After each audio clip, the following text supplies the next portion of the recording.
Hello and welcome. Welcome to this year's Bonanza Extravaganza here at Television Centre in lovely Studio 3 in the heart of downtown Shepherd's Bush.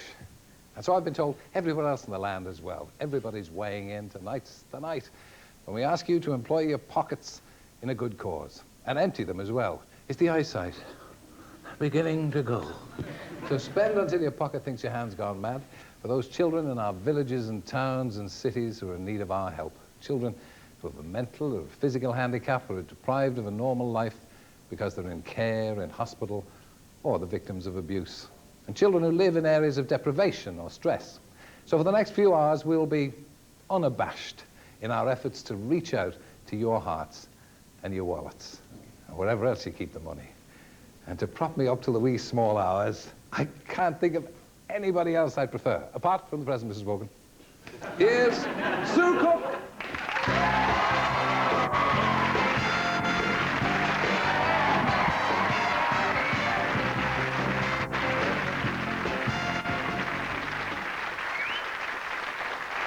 Apart from propping him up, and I've been practicing all day, I'm here to keep you in touch with every BBC television station in the country. They're all standing by to receive your pledges, and the numbers to phone are on page 100 of the Radio Times, and those numbers and information about the appeal are also on pages 145 to 147 of CFAX. You have that. You can also donate directly and painlessly, relatively, by keying in *CIN# on Micronet or Prestel. I'll also be bringing you news of special events all over the country from our outside broadcast units, here, there and everywhere. Salisbury, for example. How much? And what did you do to raise that? Well, we ran golf tournaments in Derby Day. There's no sound on that one. A silent yet delightful moment. It's always the same. Every year there's an outside broadcast, either with no sound or no pictures, or sometimes no either. But anyway, should we try again, see if we can get to Salisbury? Let's see if they've got their voices now. Hello, Salisbury, can we hear you now? No, I don't think so. They landed a man on the moon. Not to worry. 20 years ago. Not to worry. Don't panic. We're going to see what's happening in Birmingham, because something's happening at the NEC there. Welcome to Swaddling Coat, and what we're going to do is switch on the lights!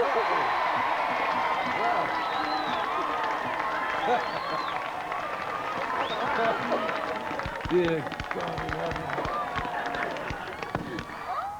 Happened. We all know that's exactly what... I don't know what's going on, but this is John Dunn in Radio 2 anyway. It's the usual shambles of children and me getting on the air. Terry and Sue, this is John Dunn down in Broadcasting House. We have been at it, as you well know, for 24 hours now on the actual pledges and the records on the network, but throughout the week with the auctions as well. If you cast your minds back, last year we got a total of £529,123. We passed that total at midday today. So we are handing on to you to start off your evening appeal the magnificent sum of £814,821. Brilliant. Now, if that is an indication of the generosity of people around at the moment, that 14 million that you raised last year, Terry, that is going to be exceeded. But that's your starter for 814,821. Thank you, John. Thank you. John Dunn, tall as ever. I don't like it. It's all going too smoothly. Now, but isn't that's a wonderful effort from Radio 2. All my old buddies there have been doing a wonderful job. And also on board for the duration, and way above our heads, in the radio studios, which we'll be visiting very shortly, Joanna Lumley, and I can see right up her skirt.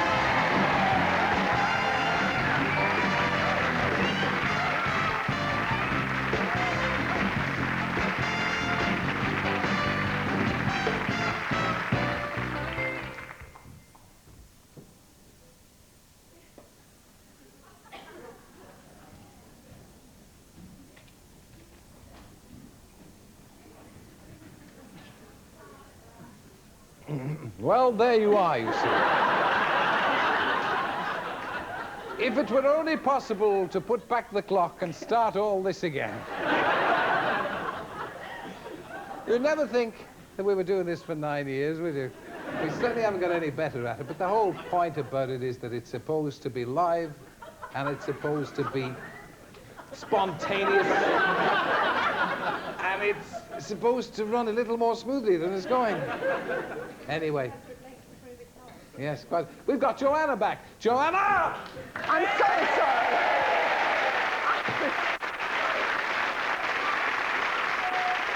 I am so sorry. This is all a plan. It's Wogan and Cook. They just had to have something go wrong with them. They had to happen to me. Do we start again now? Can I tell everybody, what I'm going to do? Fire it away, Gil.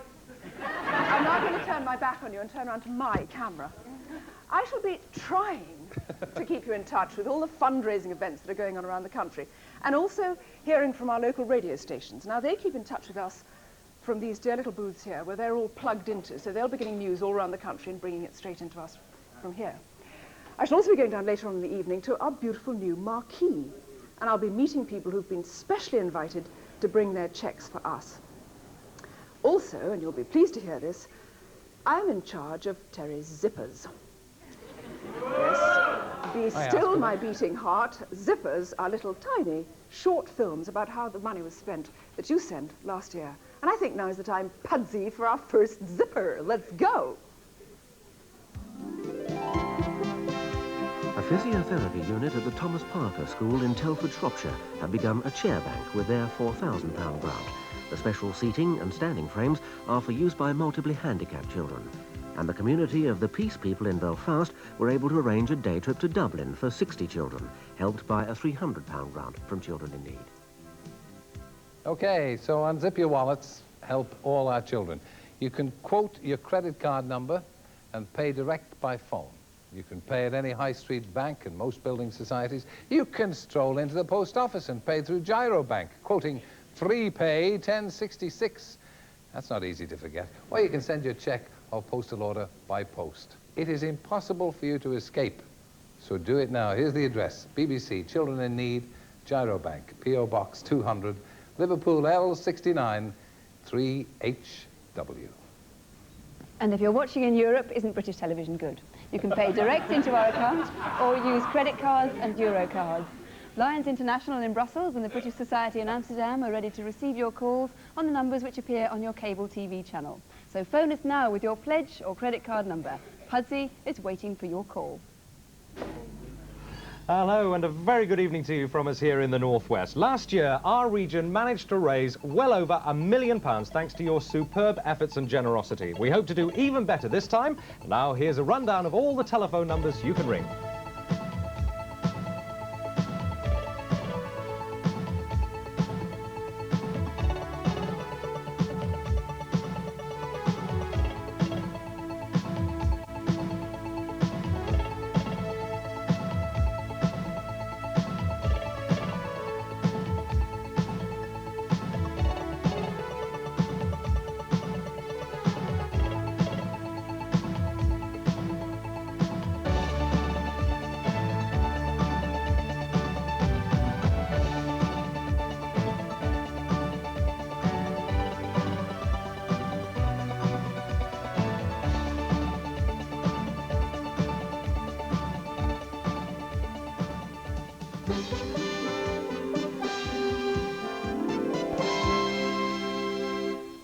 And those are the numbers. We've lots of guests for you this evening as the long night wears on. There'll be music from the likes of Misha Paris, Climby Fisher, Aswad. Supergroup going to play for us very shortly. Bob Carroll G's will be here with Spit the Dog. Our new Miss World, Miss Iceland, somebody's daughter, will be here. And also Miss World, the very first Miss World from 1912. And she's in a very, very fine state of preservation. It's not me. Oh, yes, it is. There's the cast of Brookside and many, many others. But my first guest almost needs no introduction. He normally winters in Australia, so we're lucky to have him here. Yes, I'm sorry. It's Ronnie Corbett.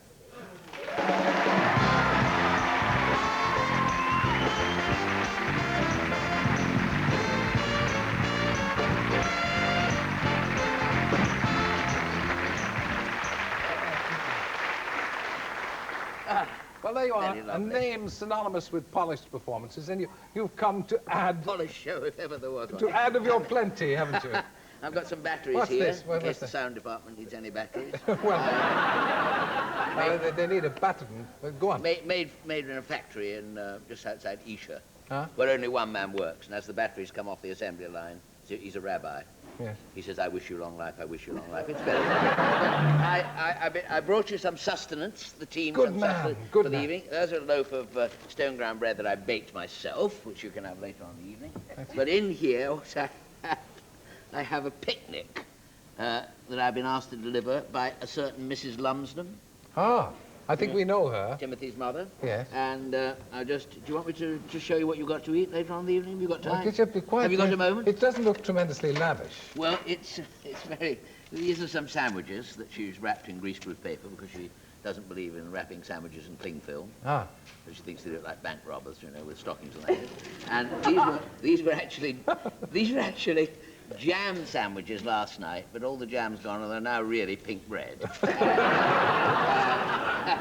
Now, in here, well, there's a homemade muesli bar in here that she's made. Oh, Don't know splendid. where she got the ingredients for That's that. I think really from some horse's nose bag. Yeah. But Very tasty. in here, you're going to share this too, Sue. by the way. In here, this is some yogurt. Oh. Well past its sell-by date. Well past its eat-by date, well past its incinerating date. And if you listen very closely, you can hear it fizzing. Oh. If you keep it in the fridge long enough, it'll eat you. And, and in here, some soup for you later on, but it has settled a bit. Oh. So be very careful when you open it, Terry, because the top half will rush out, and you turn it upside down, and the sediment will hit you in the eye like a stone. Now, and the last thing, I won't keep you. No, please. The last Detain thing us is- as long as you like. If I was entertaining you, I wouldn't mind. There is an air of uncertainty this time of the evening, Oh. which is affecting me as well. You wait till we get to 1 o'clock in the morning. I'll be thinking of you. But anyway, this is some wedding cake from Australia that she's given you, and it's got by surface on there, so it hasn't come the quick way. You know. I see. In fact, I think it walked. So now I'll just leave you that little Sounds, picnic. I must say, it sounds extremely good. It is not bad. Are you a fussy eater yourself? I mean, I try to be careful, you know, like we all do. Yeah. Spasms. do you have any fitness regime? Do you like to keep yourself fit so as not to put on the weight? I do try a high fiber diet and that kind of thing. You know? Yeah. This Christmas we're not having any pudding, we're eating the tree, that kind of thing. But I try to cut down on the animal fats and eat a lot of fruit Any and tips? salads. Any tips for, Yeah. for somewhat overweight presenters? Very different. I wouldn't be one to sort of preach No. to you because you love your grub too. I mean, do, yeah. You take it off and you put a little bit on again, but you enjoy yourself. Yes, up It's and better down to- like a yo-yo. Yes, but you do enjoy it, and that's one of the great pleasures, isn't it? Eating, really. Were you a chubby child? I was fairly round, yes, fairly chubby. But, you know, when you're my height, it all looks chubbier anyway, doesn't it? You have to be more careful. Did you have any hand-me-downs at all? Any hand-me-down clothes, do you mean? From the rest of the family? Well, you know, it's an old joke, but you know how poor we were. I was stuck off, I had no clothes at all, you know. Until I was 14, and my mother gave me a cap so I could look out of the window. It's very old. You draw them out of me. I do Terry. not. I bring out I the promised worst. I wouldn't panic. I promised I'd come on here. Yeah, relax. And be all very Well, kind. we're all You tremendously died. relaxed. Well, And you fluent. see, when the thing starts so well, for goodness sake, how can you feel anything but relaxed? you know? Absolutely. Or exhausted. Yeah. You're a suppressed child in Surrey, aren't you? I mean, are you suppressed in real life? Have you been No, my suppressed? mum wasn't like... But Barbara Loss is lovely and wonderful in the role, and Barbara's not like that as a person at all, I'm here to say, and nor was my mother, so... But there are little bits of Timothy and quite a lot of people. Do people still treat you as a child because of your slightly diminutive stature? I don't think so. Well, I don't know. I think anybody who knows you certainly wouldn't know. No. Do you bring out the mothering instinct in women? I hope so, but I haven't... No. haven't shown any... Don't you? Don't, no. No, don't How do you no. react to him as a woman? Well, I once worked with him and he asked that I should wear very big false bosoms. So this shows something about him, which I thought was rather thrilling and moving.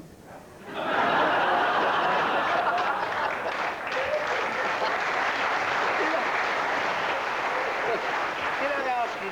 Yes, Yes, they brought them and they said, actually, Mr. Corbett's asked if you could pop these in. So I said, no, certainly. I popped them in. And I looked... Here was Mr. Barker. But it's the dance we had later on in the evening. Yes, that's one. I couldn't see it. Ronnie, thank you for coming along Well. and helping to make this the tremendously smooth and well-running show that it is so far this evening. Well, thank you for asking me, and wish you all strength and energy for the rest of the evening. Well, we'll need it, but it's nice to be helped on our way with somebody like Oh, yourself. well, thank you for very much. coming. Thank you. Ladies and gentlemen, Ronnie Cook. Thank you very much.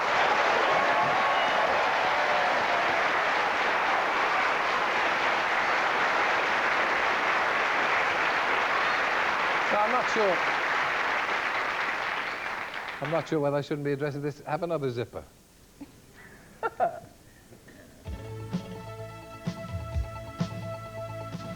A £1,000 grant went to the Muckamore Parents and Friends Association in County Antrim, Northern Ireland, to help provide a water mattress for 8 handicapped children.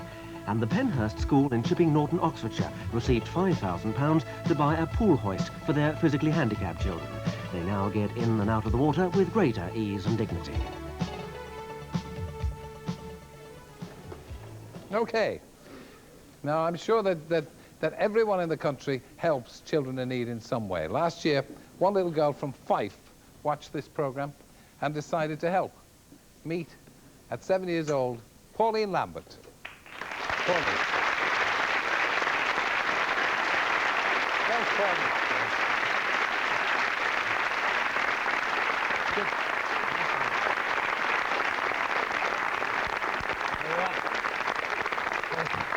Hiya. Where have you come from? Glenrothes. Can you hear Pauline in the audience? Yes, good. It's a long way to come for this. I'm delighted you came. Good to see you. Are these your family beside you? Yeah. Who's that? My dad. I thought so. He looks like you. And who's that? My mum. Your mum.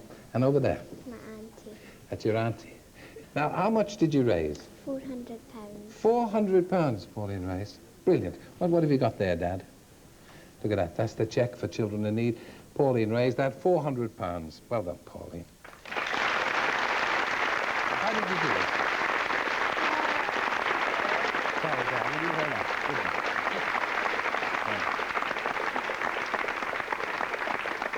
First of all, I started doing chores around the house and then I managed to raise up to £20.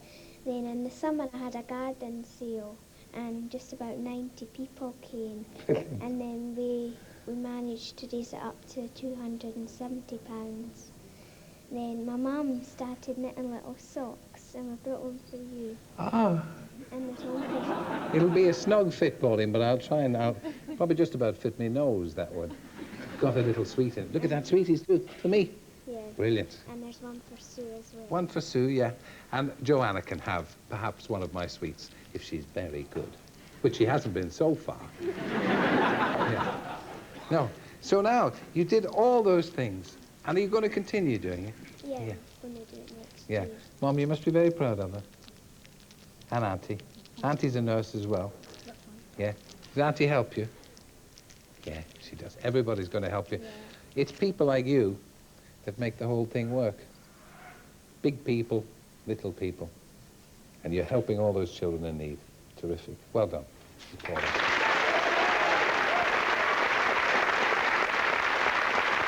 Okay, Sue. Over to you. And there's a little girl who should go a very long way in life, I think. Well done, Pauline. So, dig into your pockets. It's a very worthy cause, and here's how to pay. Helping children in need couldn't be easier. You can pay over the counter at all branches of these banks and building societies. One of them is sure to be in your local high street, and many of them will be open in the morning. Just walk in, hand over your money, and the counter staff of your bank or building society will do the rest. We've made giving to children in need effortless and painless. Help the banks and building societies who are helping children in need. But ring now and make your pledge. Hello again, welcome back to the Northwest. As I was saying a little earlier, last year we raised well over £1 million here in the region, and already this year we have £94,453 thanks to your generosity. Thank you very, very much indeed. Let me just tell you how some of that money has been raised. The St John's School at Sandbach Heath in Cheshire organised a cake stall and hoped to send the leftovers to the BBC, but they instead sold them and sent in £51.42. Thank you very much indeed to you. Bodywork Exercise held a sponsored Keep Fit on Tuesday at Appleby Bridge Baptist Church, and they raised £300. But this is really what it's all about, children raising money for children in need. This is from Broad Oak Junior School, and it says, we've thought of a fun idea for children in need to bring a teddy to school, but the entry fee is 10 pence. All the money we raise will be sent to children in need. Thank you very much indeed. We're going to show you now where our outside broadcasts are so that you can take your money along to one of them. And here we are. You will see a map here of the Northwest. We have BBC Radio Cumbria in Carlisle and also Radio Furness in Barrow. Radio Lancashire is in Blackburn. We have Radio Merseyside in Liverpool and GMR in Manchester. We also have these outside broadcasts at Carlisle in the Town Hall Square, at Blackpool in the Sandcastle Centre, Preston Guildhall, in Liverpool at Radio Merseyside Studios, and another one at Manchester Airport, as well, of course, as our main studio here in Manchester.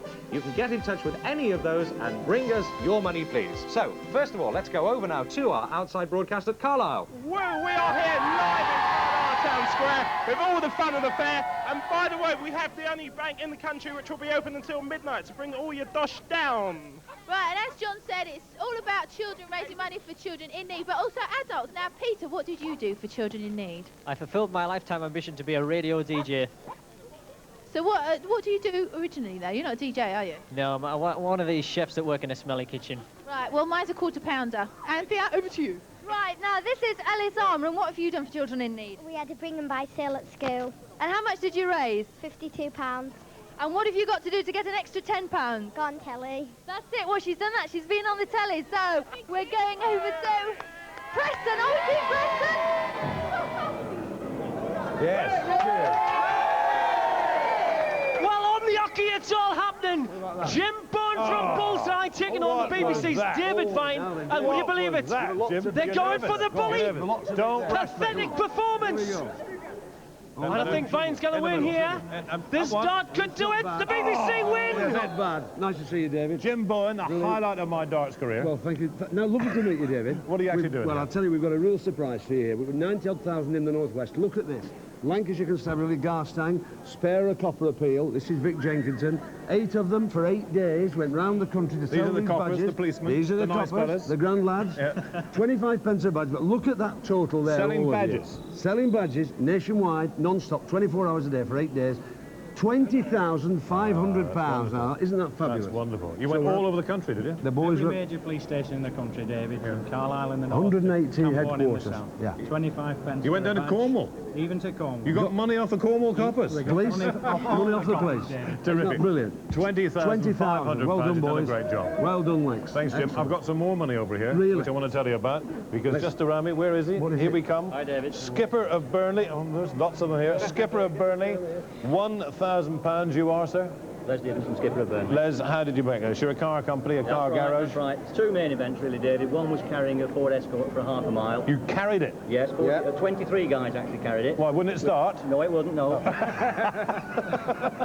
And the other event was a Filler Fiesta competition. See how many people we can actually get in the Fiesta, which was 28 people. And you made £1,000 out of that? And he's down to the generosity of the Burnley people. Lovely. OK, fellas. Okay, Skipper, everything to need. There are the monies beginning to roll in. Come on down and see us standing here at Preston. Bring some more money. We'll certainly use it well for you. We're hoping for a golden night here. And, of course, just up the road is the Golden Mile, which is where we're going now, to Blackpool.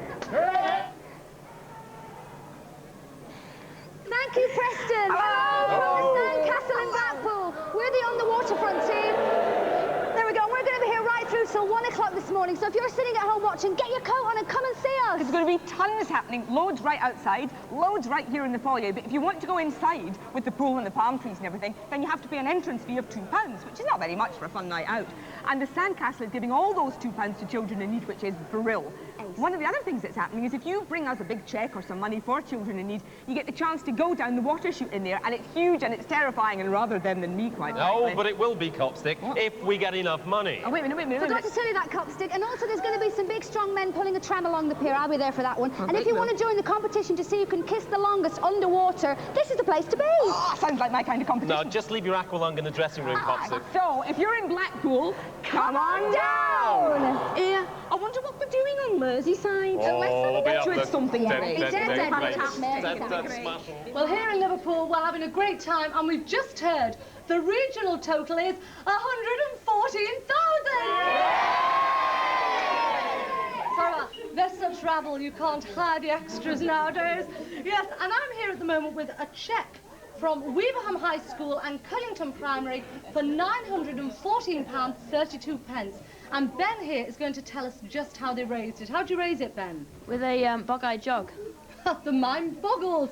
And who did the bog-eyed jog? The teachers. OK, well, look, you're going to sing for us in a minute, and after that, we're going over to Manchester International Airport. So will you give us a song? Yeah. All right, off you go. It was on a starry night when the hills were bright, earth lay sleeping calm and still.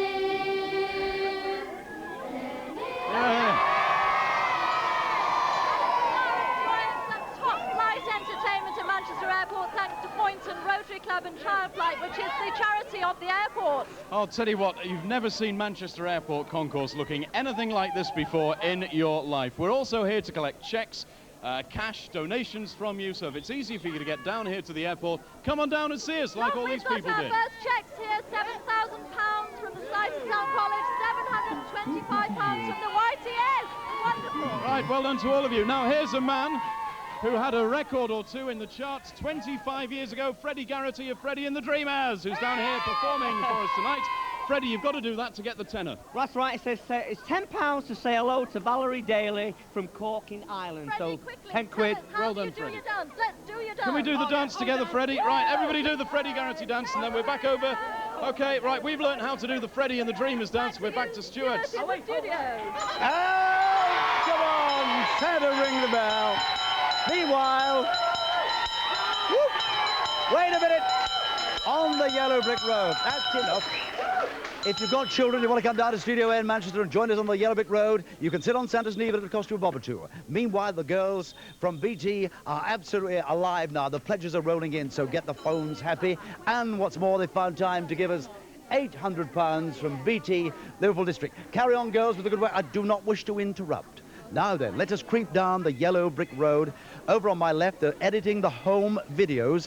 We're going to show you later on tonight how you actually made the pledges come true, what you did, the events you did. Come down here in carnival costume and join me on the yellow brick road. Now then, shh, here we go. For children in need, £350 from Victoria Brook, nursery-sponsored Lego build. Any advance on 350? 400. How much? 400. 400 we've raised, thank you very much. And look at this. This is what it's all about. This is what giving is on this night of nights. Well done. Shh, let's creep around now for a bit of noise because you see an enormous cheque. £4,002.75 from the North West Water East Side Sports and Social Club. It is a very big, long title. How did you raise the money? It's a knockout. It's a knockout. Who won, the men or the women?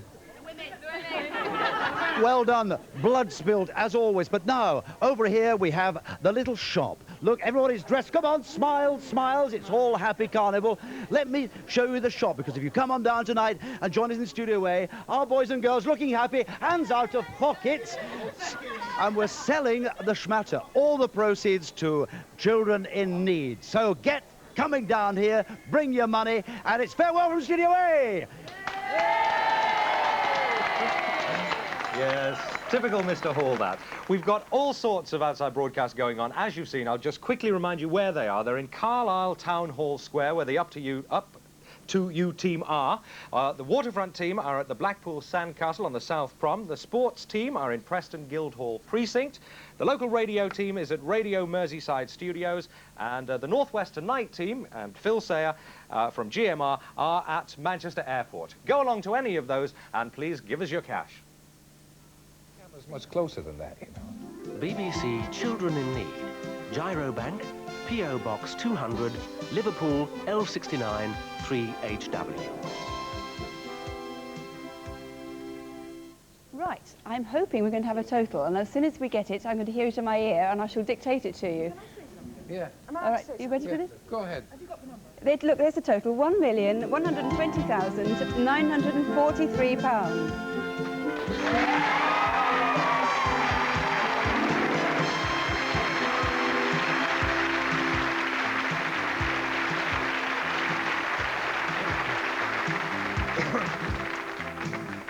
Can you in the studio audience hear what we're saying here? Yeah. Good. All right. Children in Need has always had a reputation for bringing you the very best in entertainment, but times are hard and the budget is low. Scour the country as we might, one of the few people to agree to come here was a little-known star from Liverpool with his somewhat disgusting dog. Welcome, Bob Carroll, Cheese, and Spit.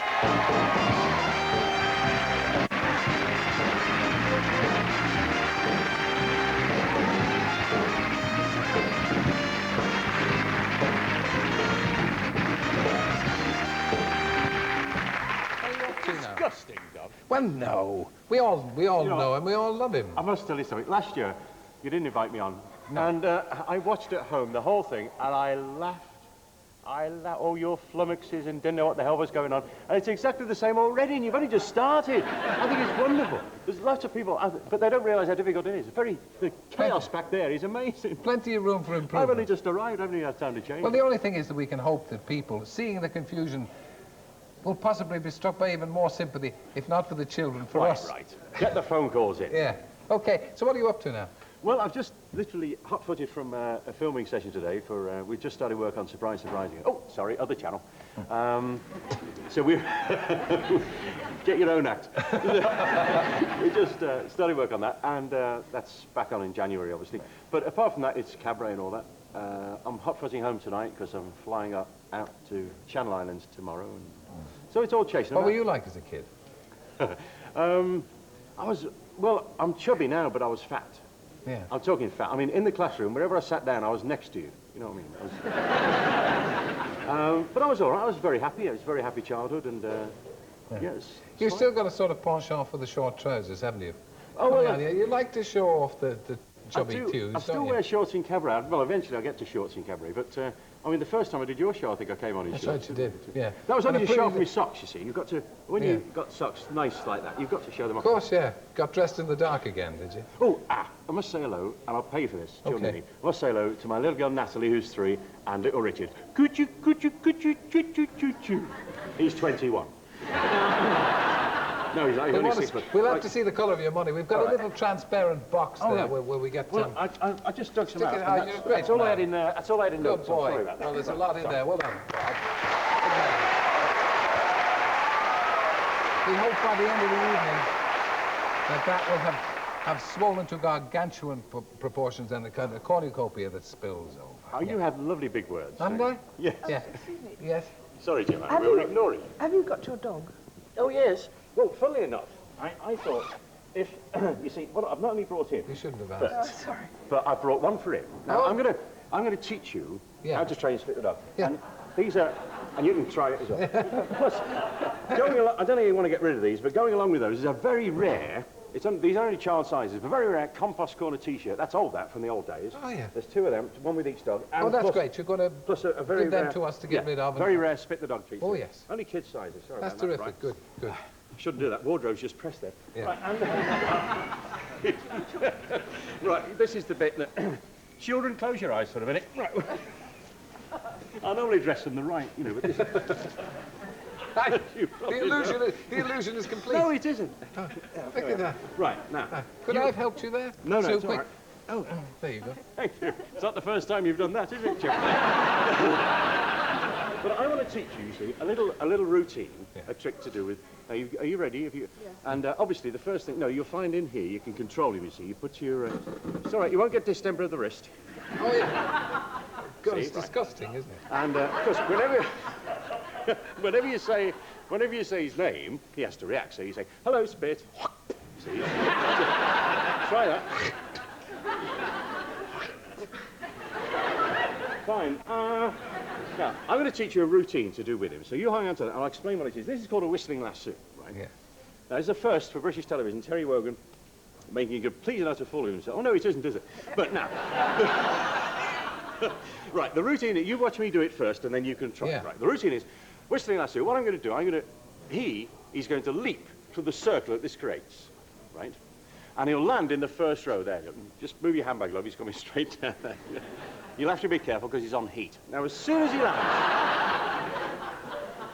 You are as well, have a party. Now, as soon as he lands, he'll spin round twice, do a somersault, fly back onto this arm, run round the back of my neck, and come back here. Okay. Here we go, this amazing trick.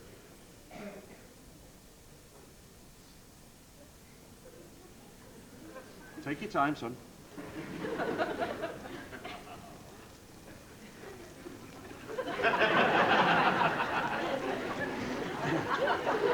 I'm ready when you are. Any time you like now, son. Jump!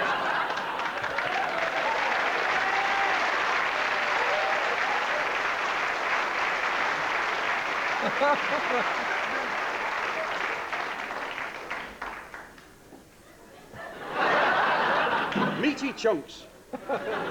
You think what? You think you've lost your memory? What do you mean? Meow. Don't be stupid. Over to you, Terry. Thank you, Bob. Bob Carroll, G's, and Spit, the dog. All right, you'll excuse me. Right.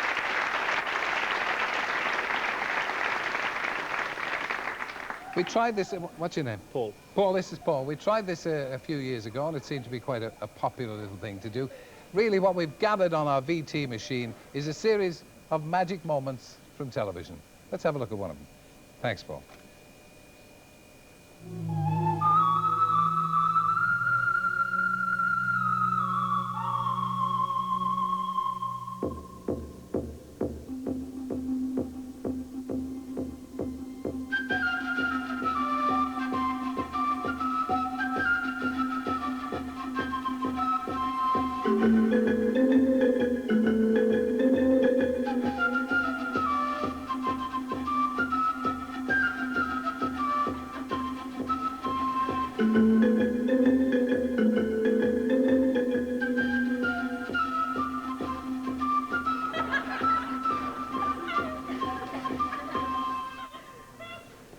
And now we're going straight to a zipper. The Eastern Rovers Trust in Stockton-on-Tees, Cleveland, received a £4,000 grant towards a new minibus. 60 children with both emotional and social problems now benefit from this facility. And £200 went to the Riding for the Disabled Centre at Bexhill-on-Sea, so that 50 mentally handicapped children have new riding equipment.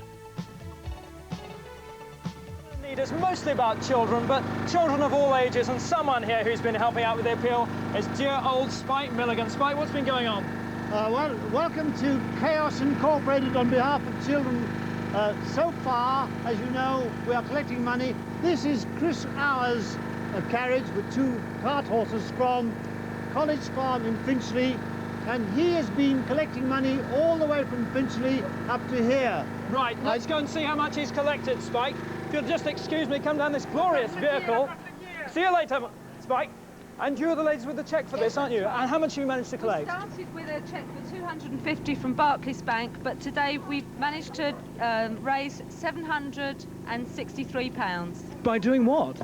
En route from Finchley, stopping at various places. Right, the horse seems to want to say something. What would you like to contribute to this? I see, jolly good. What's your name, my love? Jane. Jane? And Catherine. And Catherine, what are you dressed up as? A dog. A dog? Why a dog? I don't know. All right, so well done, thank you. Can I take that from you? Yes. Thank you very much indeed. All right then, well, from here, it's back to Annika in the warm. Annika, over to you. This is just wonderful, glorified chaos. I popped in as a guest, and my challenge, obviously, is to be a presenter. So anyway, apparently, Spike, you've got some fantastic news for us. I'm holding a rat. Tell us what's going on. Well, these are the ratties from the cartoon series on TV, and there should be some more of them here, but each of these ratties, there should be another 6, are each giving £10 towards the children's appeal.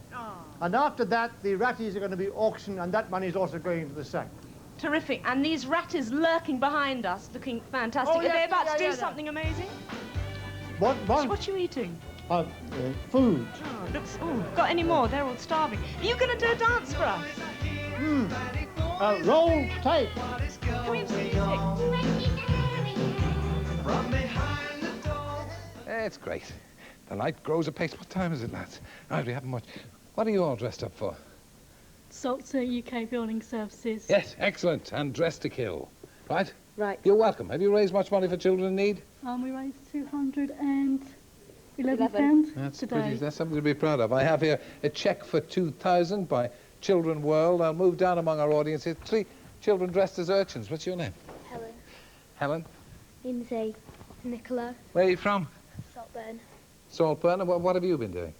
We've been chalk drawing on the pavements. Chalk drawing on pavements. How much have you raised? £23. £23. You should be very proud of yourselves. Thank you. Well done. We've got another cheque here too. An extra £10. Thank you.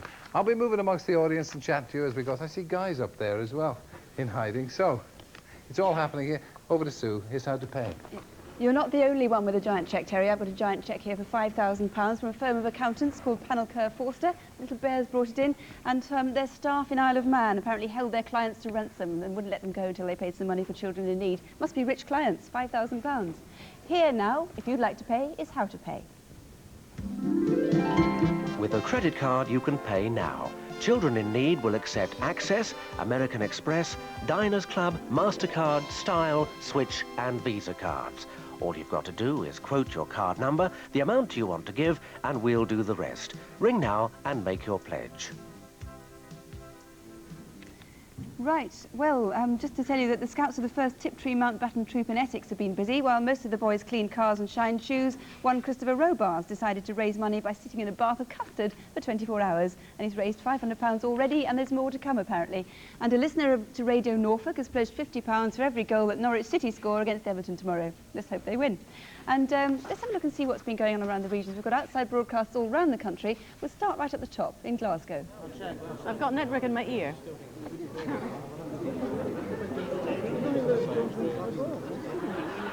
Well, welcome to Scotland. A rather unexpected visit that was. Caught us on the hop there. Quiet, we're on it. We didn't expect that. The total now stands in Scotland at £195,000. But we've got a bit of a slogan here, haven't we, Andy? We've got a slogan, let's make it a million. We're trying to beat the million barrier, and helping us do that is the band Big Country. Now, you must be asked to do an awful lot of charity gigs. What made you want to do Children in Need for us here in Scotland? Well, 3 of us in the group are fathers anyway, and have children of their own, so we thought it's quite fitting that we should be involved in something like this. And you're going to be playing for the whole of the country later on in the evening, aren't you? Hopefully, yes. That's great, thank you. I'm with Bruce here. What's the number you're going to do for us? It's a song called 13 Valleys, and it's from our album Peace in Our Time. Do you like performing live, Bruce? No, it's better than performing dead, isn't it? Back to Bim. Follow that. Well, you're leaving us here in Scotland now, but we're handing now to Jill Dando, who's in Land's End.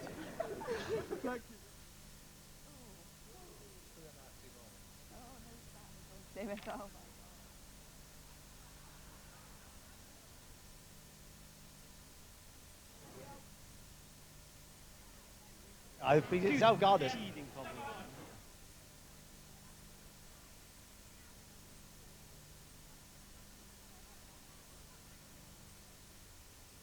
And good evening from Norwich. As you can see, we're very busy here this evening. Lots of people have already brought in money. We're over £110,000 so far. This little horror, if you can see him, has just brought in £350 from his school. Lots of people here. We're having a street party. Don't know whether you can see all the bands over there, but everybody's coming and joining in. We've got food and much, much more. Thanks to these cubs who've just come in with another cheque. We'll be up giving lots more money to you later on in the evening, but we're also spreading ourselves around the region. Let's go now to Radio Cambridgeshire and Sally Chidzoy. Hello from Cambridgeshire. I hope you can hear me above the renderings of the Hearts and Harmonites. Do you know, people are putting their hands in their pockets and pulling out money at the rate of £2,000 every 10 minutes. Over here, outside Radio Cambridgeshire, we have received £10,000 in the last hour or so. 12,000 coming from one Victorian evening, just down the road from here at the Grattan Centre. Now that's pretty good going, isn't it? Now back to Stuart Hall.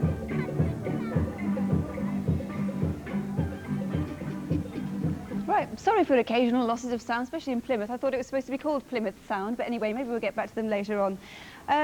Budding circus acrobat, 6-year-old Matthew Parker, has raised £50 today on his own, unicycling 50 times round his school sports hall in Stafford. That's pretty amazing, 6-year-old unicycling. Let's have a look at Manchester, because apparently they're doing something. I can't hear a word you're saying, Sue, at all, but it's organised bedlam here. With the Queens and Princesses, and we're on the Yellow Brick Road. Dave, come on, we're on the Yellow Brick Road and we have no time to spare. There's the Cady. The BT girls, all volunteers, taking your pledges as they come in tonight, and we're hoping to raise £1 million. We move down the Yellow Brick Road. It is Magic Night in Manchester. We approach the clowns here. What have we been doing?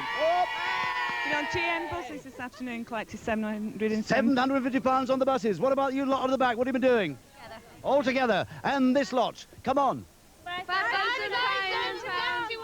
5,071, and now then, car wash, £1, follow the bear. Where's the bear? Where's the bear? Oh, here we are. How much have you raised? £585. It's all going. Another one. The students and staff here from Prestwich, £400 with a shop over here. Thank you very much.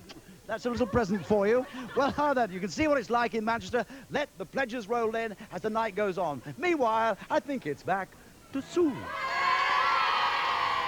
Right, OK, and one more story. Staff at Radio Shropshire have been keeping pretty quiet about children in need today, because each time it's mentioned a 10p fine has to be paid, and of course all that money has to go to the BBC charity appeal, which will remain nameless, of course, otherwise there'll be more 10p's there.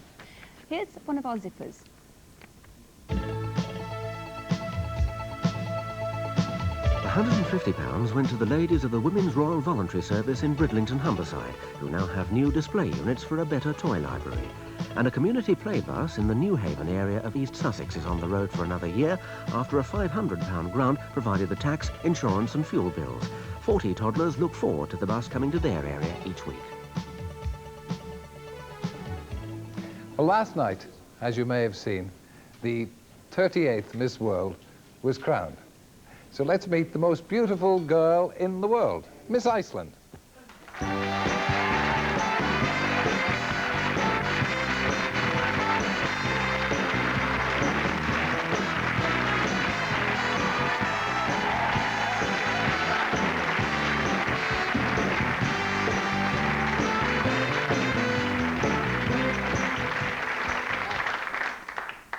I thought it's all going so smoothly. I thought you weren't coming on there for a moment. What's your name? How do you pronounce it? Linda Petersdottir. Petersdottir. Yes. Every girl in Iceland is called somebody's daughter, aren't they? Yes. Isn't that right? Yeah, and the boys are son. Yeah, you take son.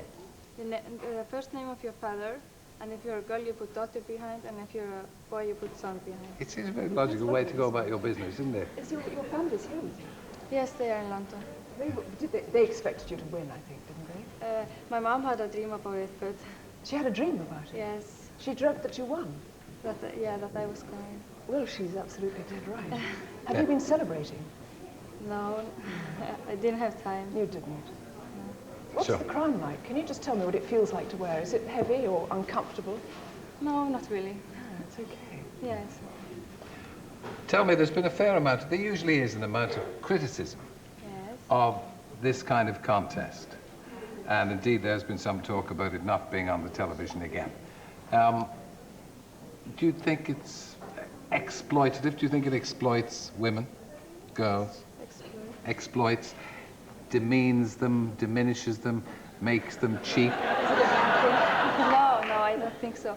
I think the people that don't like it, they don't know very much about it, because we are 84 girls from 84 countries. We get to know each other very well.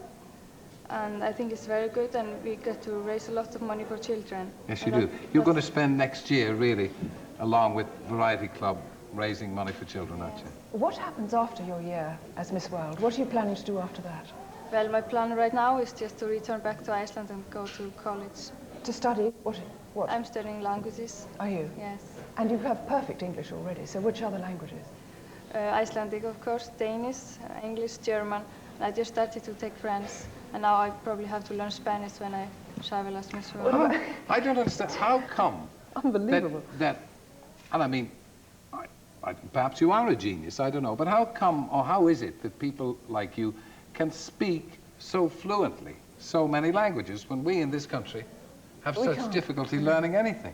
Well, first, because in Iceland, no one else speaks Icelandic, so I have to learn at least one other language, like English, if I want to talk to people around the world.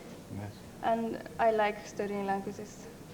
Well, there must be some way that you have of teaching them that we don't know about. Yes, I know. Because really, your fluency is terrific, and you're a credit to yourself. I'm delighted to meet you. This is our present Miss World, newly elected from Iceland.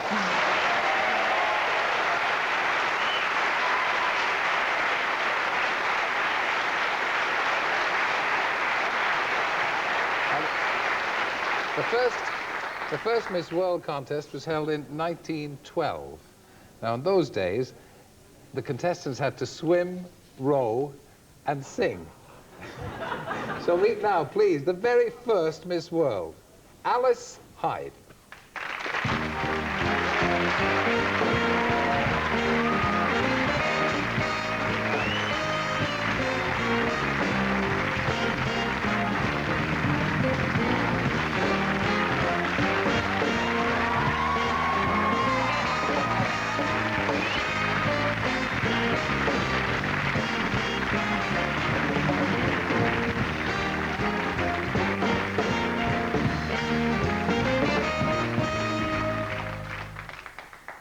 Alice, you're welcome. Thank you. Gosh, 1912. How old are you? 94, soon 95.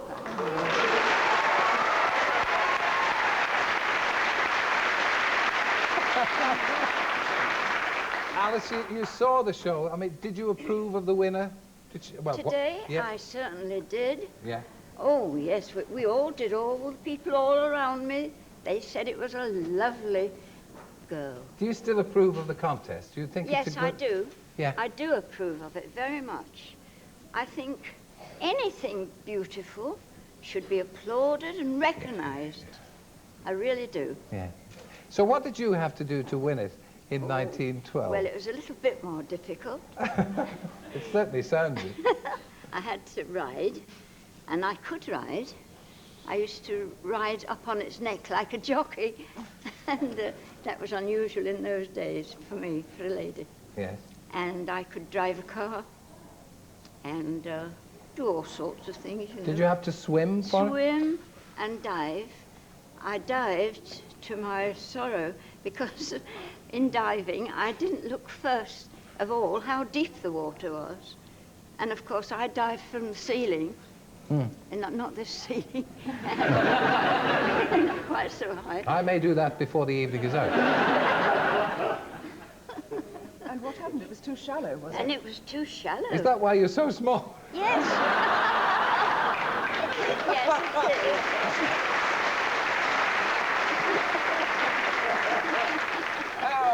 No, I don't mean that. But you were always a petite Miss World, weren't you? You were 5'3" or 4" when you won it. Yes, 4. Yes. 4.5. You must be giving me the half inch. Oh, certainly. I think it's terribly important. And, but you do look wonderful. Do you do much? What do you do to keep fit? Well, I do exercises. I can still do press-ups. And, you know, ordinary. I'm just ordinary. You certainly are not. You're 94. I mean, I'm 50 and I can't do press-ups. Well, I could do about 1. How many do you do? 4. 3 or 4. 3 or 4 more than I can. As I say, I mean, is there any great difference in your weight now between the time there isn't? No, I'm exactly 7 stones, 5... What are they? Pounds. They are pounds. I'm going back. We'll be asking you how to reduce that to kilos in a moment. So, I mean, what about winning? Did you win much money? Well, not as you do these days, because it was all different. But it was £250, and that was a lot to me in those days. Yes. So what did you do with your money? Oh. Well, one thing, it led me to a new husband. Oh. Don't you? He was a bounty hunter, was he, after you for your money? After you for your dough.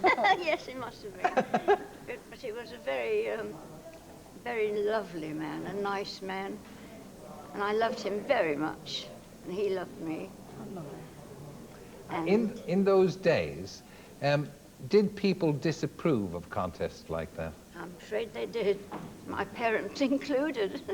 Yes. Did you have to change your name or what to take part? No, my real name is Lavender Lee. That's my name, and I entered as Lavender Lee. And that's a lovely name. It is a lovely name. It's very good to have you here, and it's very nice to have with you the present Miss World. Certainly. And you both grace our simple studio here. Miss World and Miss World.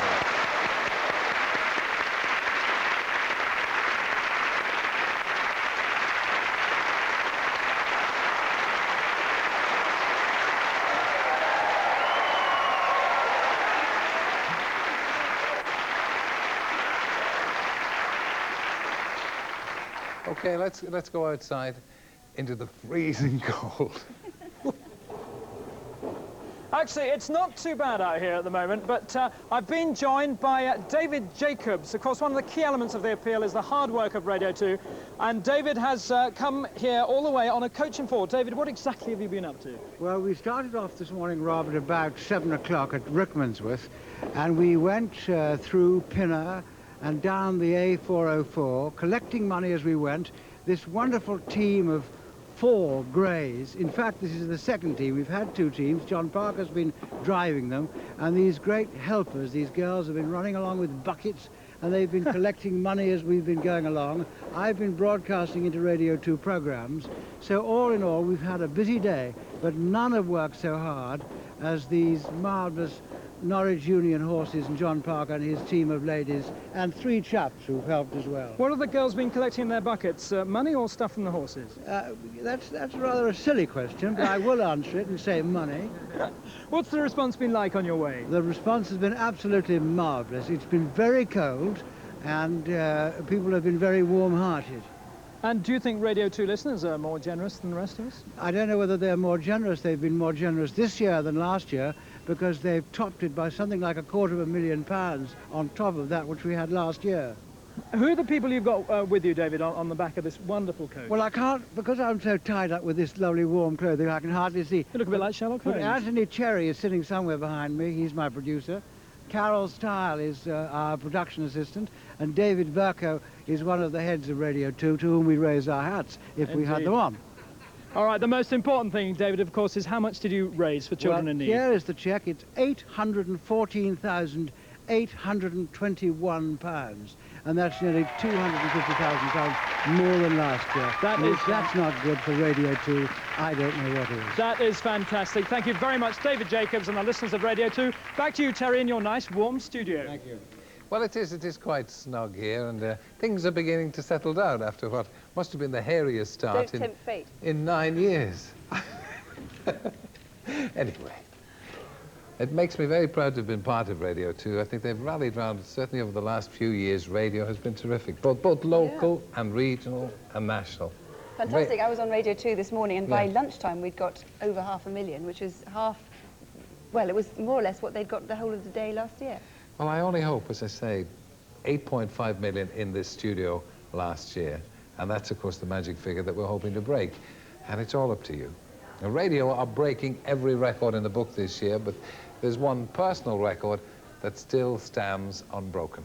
That's the £250,000 raised by Ray Moore last year. Now, Ray can't be with us tonight, but we know you're watching, Ray, and we send our thanks and our love. And carry on bogging.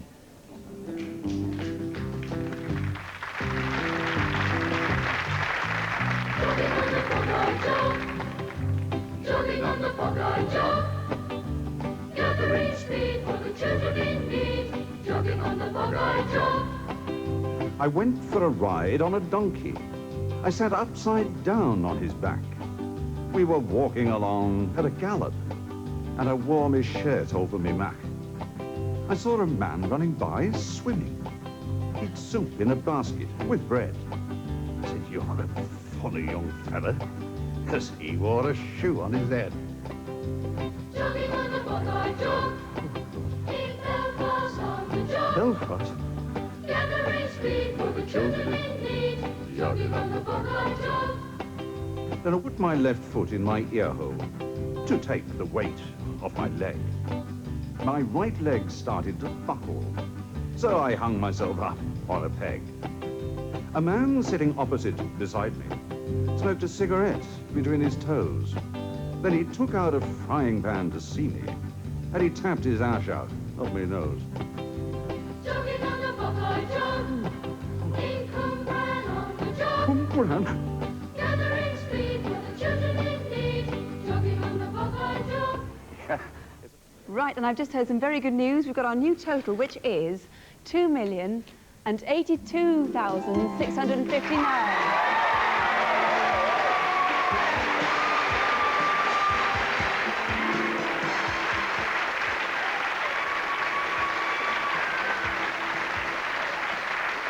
So that's 2.8 million pounds in just an hour we've been on the air, so we're doing very well. I'm not going to work out now per hour how much we should have done by 1:30 tonight, but we're doing pretty well. And please add to our total. Here's how to pay. You can pay over the counter at any post office through Gyrobank.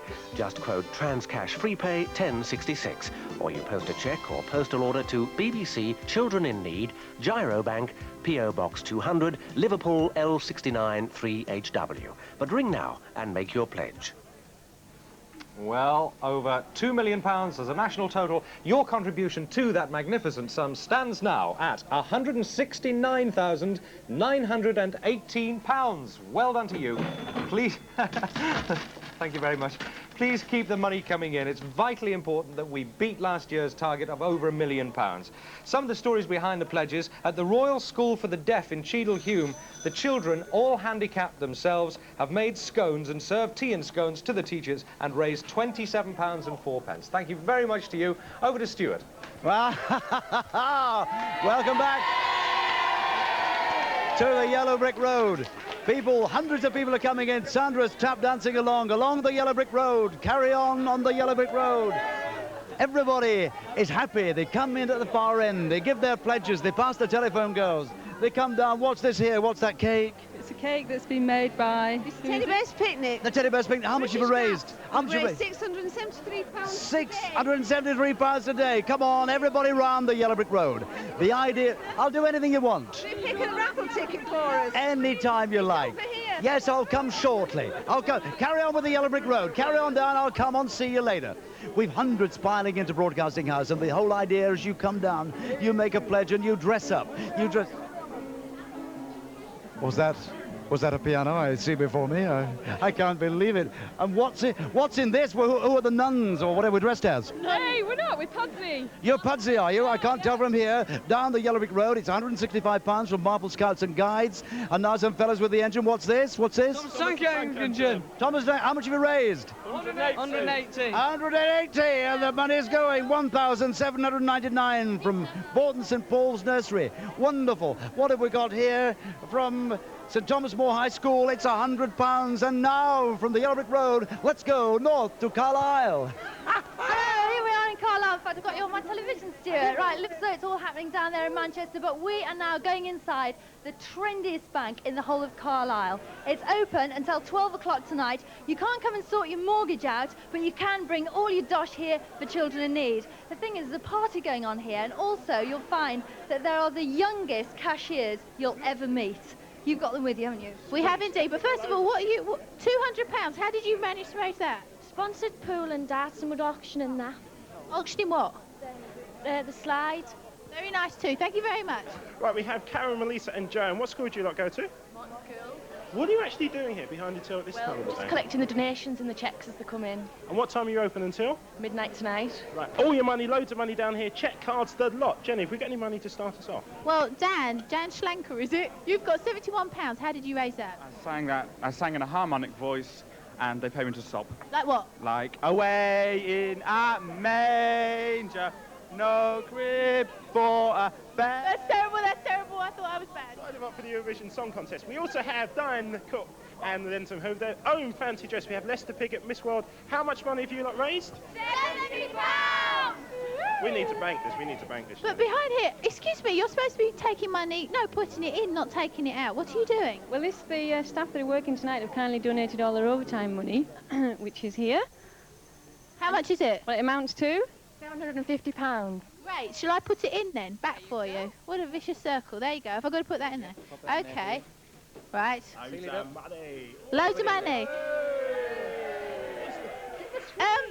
I think he either looks like a lemon sherbet, or is that John Mundy by any chance? Is that John in there? Can you tap dance? Not yet. Over to John. The other I'll John. sort you out. You just watch it, pal. Well, we've got all sorts of things still happening in here, as well as our outside broadcast at Carlisle and Stuart down in our studio in Manchester.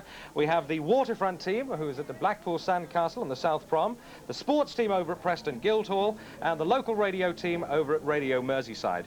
But just let me tell you, on the sporting theme, Lancashire and England cricketer Paul Allott started a sponsored walk this morning at the St Peter's Mother and Under Fives group at Hale in Cheshire. Children, mainly 2-year-olds, walked round the church 5 times and raised £1,000. Fantastic. Thank you very much to you. Now it's over to Preston, where Dennis Taylor is there. 10 feet, please. Come on. And David. Come on. 10 feet back. Sorry. Come on. Back you go. You're on, David. Talk to us. Well, there's a familiar face for you, I can tell you, as Tedlow would... Oh, Dennis Taylor. As well. Flute the white. Come on, where's the white gone? Get the white out. Let me explain. The white's this is here all as part well. of the Pepsi Challenge. Now, Dennis Taylor is one of our stars. I'm on He's a red. playing. I've got to play another red. He's got to play another red. Left-handed. What he's doing, he's one of the stars here in the Pepsi Challenge, and he's playing now John Byrne. John used to be the Burnley pool champion. As you can see, he's lost an arm, but he's still a very good pool player indeed.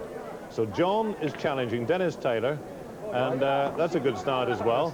They'll carry on playing, and we'll give you the result of this frame. But what happens is every time a star tonight is beaten, Pepsi put £50 in the pot. They've already put £50 already, they don't know it, but they're going to put £50 in every time a star is beaten. We've got other stars here. Where are they? John Virgil's here. John's ready for a challenge. Kirk Stevens is around here. Kirk, come here. He's ready for a challenge. If you want to challenge the snooker players, come here to Preston Guildhall and try and make money for children in need with the Pepsi Challenge. We also have some money coming in straight away. This is Dave Stewart from Lim Golf Club. Dave? This is in Captain's Charity. This year, me being captain, £800. On the way this evening, we put £200 towards it, making it £1,000. Lovely. OK, £1,000 there from Lim Golf Club. Here are the boys. Where are they from? Bamber Bridge, that's just up the road. What have you made? £178.50? How'd you do this? Well, we got 5p and £1 for every goal we scored. How many goals did you score? 38. I'll give you a number to Bobby Robson. He needs you. Terrific. Wonderful. So there we are. If you want to pledge your money, the pledge line is 0254 675 711. That's the Radio Lancashire pledge line. Come on down and join us. Challenge the stars at pool. Make £50 for children in need. Have some fun. We're going to have tremendous fun, and they are also having fun up in Blackpool. There we are, David Vine and Dennis Taylor, two of life's great spec people. Welcome back to Blackpool. We're still here from on the waterfront at the Sandcastle, but there's not enough other people here, so we need loads of you. So if you live in Blackpool, come on down. Now, Bernie has gone to get changed, and here she is. Bernie! As you can see, she's changed completely. Give us a quick blast to remind us who you are. I'm in the mood for dancing. It is Bernie. Oh, it's amazing what the sea air can do for you, you know. No, this is actually Simon Lovell. He is a comedian and magician extraordinaire. You ready for this, John? That is pretty impressive. Now, I wasn't fibbing. Bernie has gone to get changed, but only into a t-shirt and shorts, because she's inside collecting people's money at the bottom of that chute I was telling you about. Here we are in the pool in the Sandcastle, and we've got lots of people coming down the chute with checks and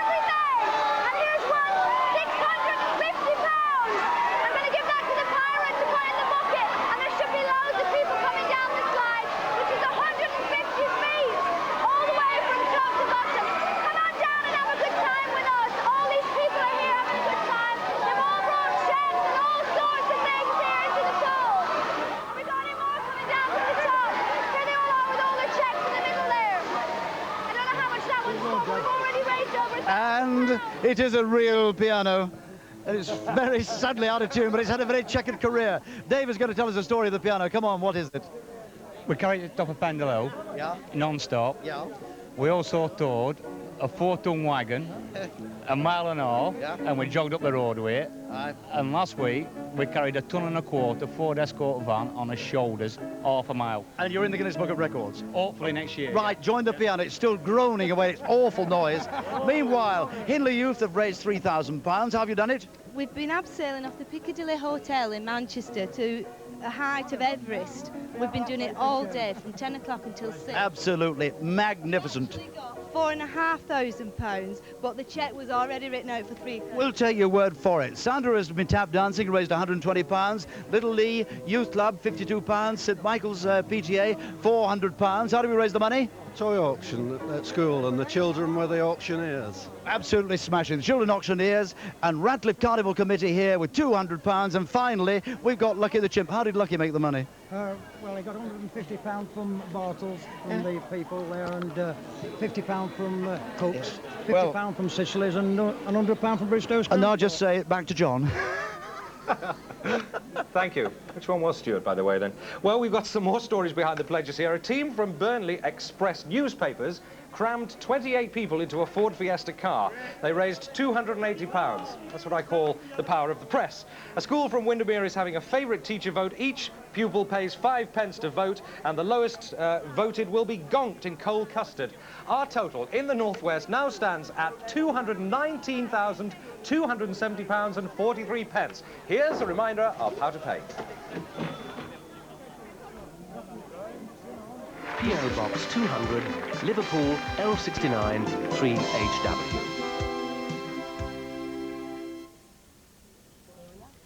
All right. Nice coffee, is it?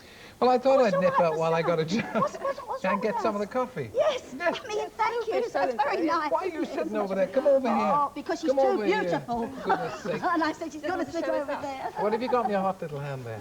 Is that a message from our sponsor? I've got messages from my sponsor. Give us a few. There's a little tiny village in Kent called Stelling Minnis, and they had a coffee morning. They raised £276. Thank you very much indeed. Brilliant. Yeah. And I've got to say hello to Adam and Dominic and Katie and Frankie, who happen to be my nephews and nieces. But they also sent a cheque for £35. Thank you very much. And Zoe Renton telephoned in to say that the children of Highfield School, only 100 of them, did a sponsored walk this morning and raised over £700. Brilliant. So that's pretty good. Philip Schofield pressed a £10 note into my hand in the television centre today. I'm not sure what it was for, but I presume it was for children in need, and he autographed it. And I've got loads of little cheques that as soon as I get a chance to get back to my dressing room, we'll stick them all in there, because I want that transparent thing there. Yeah, that Spit the dog is trying to get into to eat the money. I want that full by the time we're finished. Last year it was so heavy and so full that nobody could lift it. It had to be, we had to take it all out bit by bit. Little pot in the studio That's today. right, we ended up with nearly £100 just in the radio Now, Sue, studio. you've always read the total. And I think it's time for our guest. Give us the new total. Can you read that from there, darling? Now, is that what? Go on, say it. says 2 million. Oh, 2 million. Oh, yes, 636,812. And as if you need reminding, but we feel we have to keep telling you, here's how to pay. Helping children in need couldn't be easier. You can pay over the counter at all branches of these banks and building societies. One of them is sure to be in your local high street, and many of them will be open in the morning. Just walk in, hand over your money, and the counter staff of your bank or building society will do the rest. We've made giving to children in need effortless and painless. Help the banks and building societies who are helping children in need. But ring now and make your pledge. Ring now and make your pledge. Please do. We need you. We need that money. We need to do better this year than we did last year, or we'll all be out of a job. Now, at least this time next year, we'll all be out of a job. Now, I don't know what you do on a Saturday evenings. And I'm one of the half dozen or so people who support Michael Grade. And I admit to watching Brookside. The Grants, the Corkhills, the Collinses, the Rogers, they mean as much to me as the Barlows and the Beals. And here with their own song, let them know, the cast of Brookside with special guest Ruby Turner.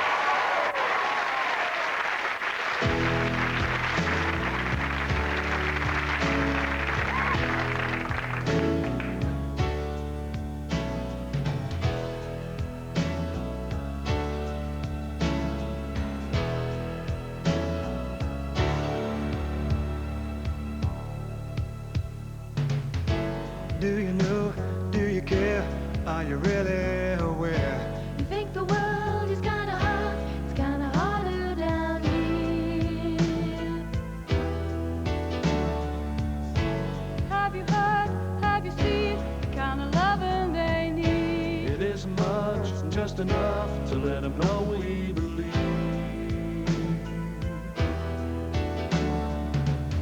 The sunny walks, the rainy days, seaside ice creams in May. Tender words and singing birds, or just a new lamb at play.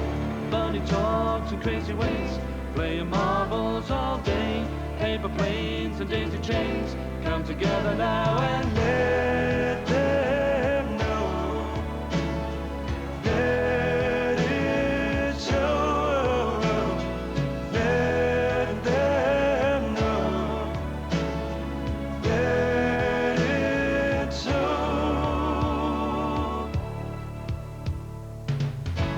Do you know, do you care?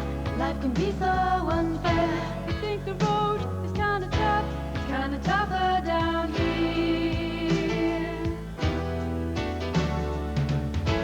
Have you heard, have you seen the kind of children in need? But simply just a part of us, so let them know we believe. Sharing joy and ease and pain, you know it never goes without saying. It isn't much to get in touch, could be a new life you're making. Spare a thought, Christmas time, make it your Valentine. Take a hand and make a stand, come together now and let them know that it's so. Let them know that it's so.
The assembled cast, you're terrific to come.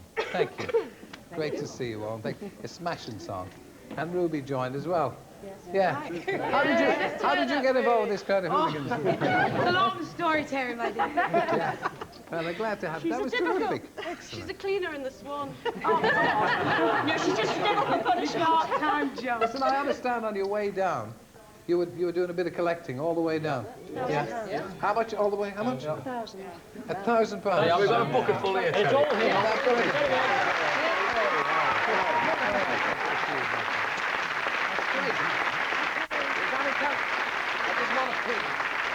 Hi, cracky, that's what £1,000 feels like.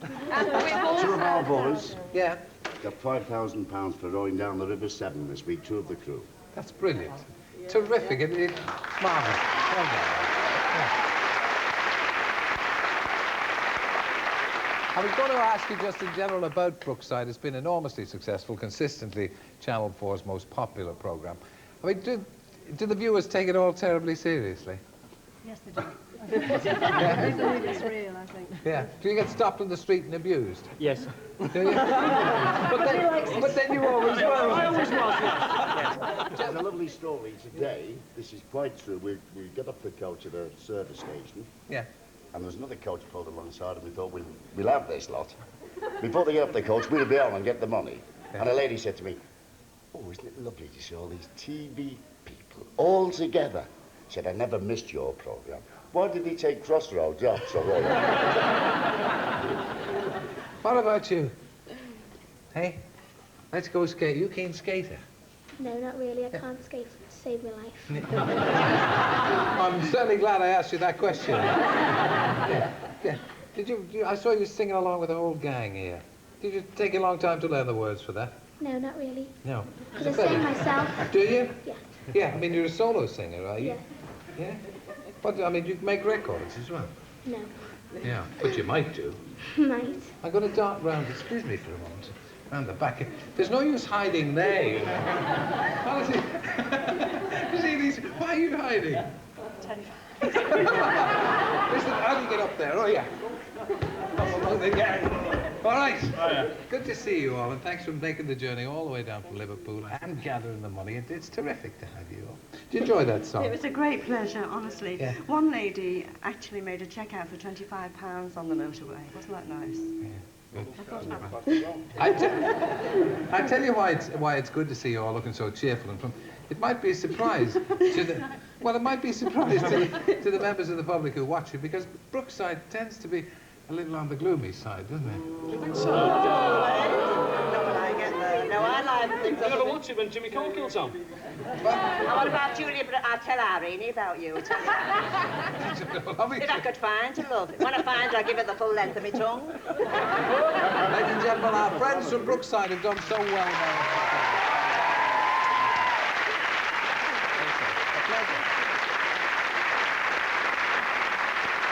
Let me hop down here.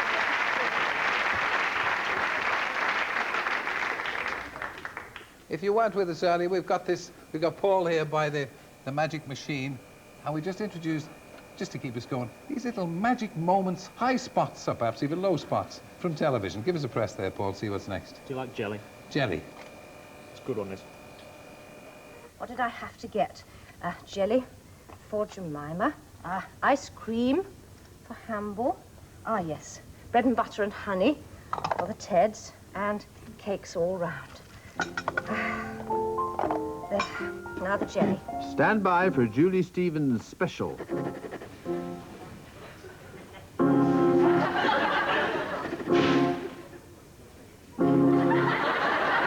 your jelly and wobble on the plate. Come on, I'll wobble the plate for you. Are you ready?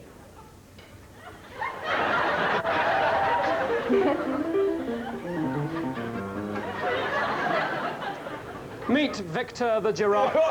Victor the giraffe has just lost an ear on top of my head, and he's been brought here by the University of York RAG. Well done, chaps. Now, what is he doing here? Not a great deal. He's just... well, actually... That's what he's doing. Well, he's falling apart from the head. Right.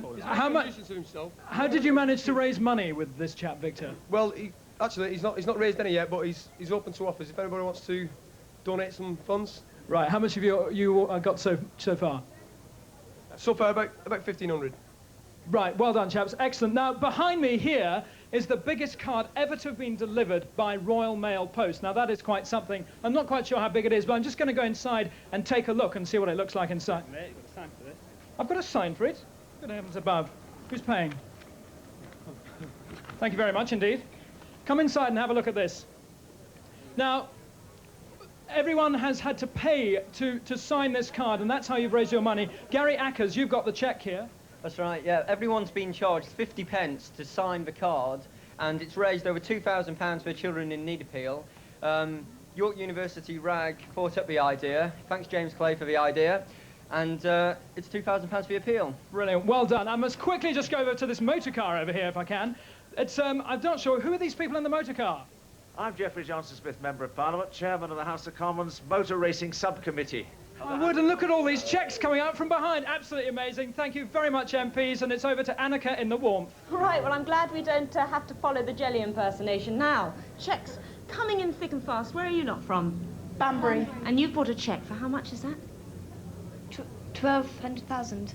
1,200,000, if only it was, but that sounds wonderful. And you gentlemen, what have you done? Well, we've just broken the world record for balloon bursting. We broke it by 15 minutes. You might have heard us. This is the sort of thing people do in their spare time, is it? Yes, that's right. Well, well done, and thank you very much for a check. Thanks to everyone. Back to you, Joe, in the studio. There's a brave lady in Manchester with a phobia about bananas. She really can't stand them, but she's offered to eat 2 crates of bananas live on radio, which makes the mind boggle anyway. She won't be alone, though. A gorilla is going to help her, but that's pretty sort of yucky. And in Sheffield, some catering students and round tablers have helped to make the world's largest Yorkshire pudding. A record 230 square feet, absolutely whopping, and that's indigestion on the way. And the other thing I'd like to tell you about is the trip to Australia to visit the set of Neighbours has raised £12,000, so that's good on you. And now we're going to go straight over to a zipper, if they've got one waiting. Smokebusters, the Aberdeen-based campaign which discourages children from smoking, received a £500 grant to finance their quarterly newsletters. And a special unit at the Wessex Nursery in Maidenhead, Berkshire, for under 5s with severely impaired hearing has now got a TV and video, thanks to another £500 grant. Right, just to add a little bit of those to those stories, and somewhere on the ocean waves, the crew of the Methane Princess are steaming, as they would, towards Algeria. While watching children in need, they've had a whip round and raised £400. I suppose they would. It's a captive audience, isn't it? And there's been some clowning around at Glenparva Young Offenders Institution in Leicester. Ken Wingfield, a prison officer there, dressed up as a clown and raised £200 from visitors, staff and prisoners. And he's out with his bucket again. Can't stop him in Leicester City tonight. Right. We've got a new total. It's nearly 3 million. It's 2,975,574.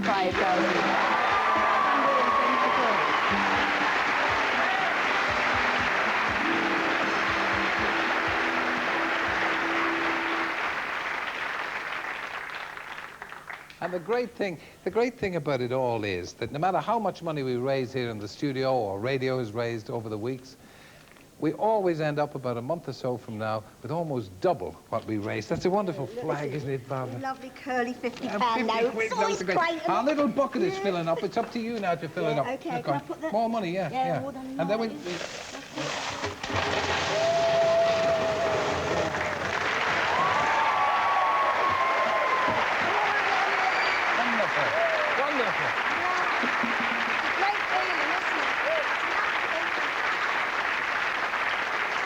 All right.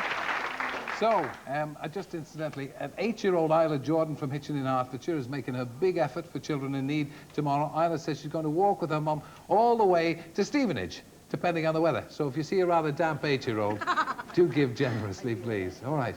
Now, phone us now with your pledge or credit card number. Pudsy's waiting for your call.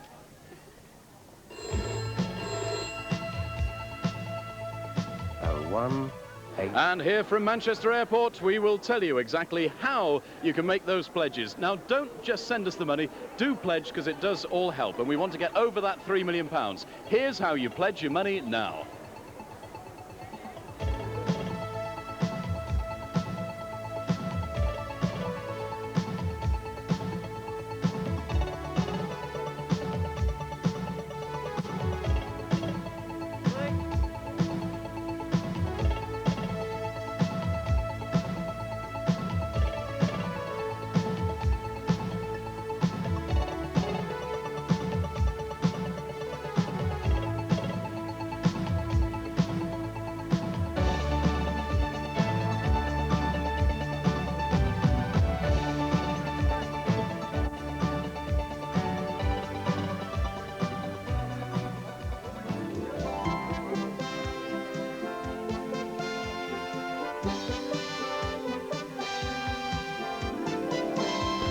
And we've got a big country soon, but we'll keep you in suspense for just a little bit longer.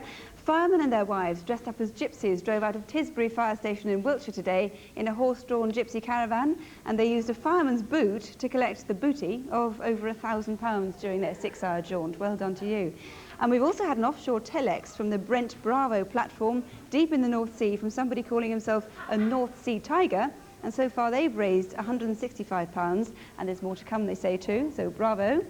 The Royal Observer Corps in Dundee in Scotland is pulling a 1-ton weight around the streets of St Andrews and Coupar in Fife, and they're waiting, if you pardon the pun, to raise tons of money. And there's no stopping the fundraising, even a holiday. In Rhodes, 5 hellraisers have drunk their way through 15,000 drachmas. You'll appreciate this, Robert. Lovely. Which is £60 worth. Finished at 5 o'clock in the morning, and 4 of them were still standing up. Oh, dear, that's great. Right, I promised you Big Country, and Big Country in Glasgow now are going to sing their latest single called Broken Heart.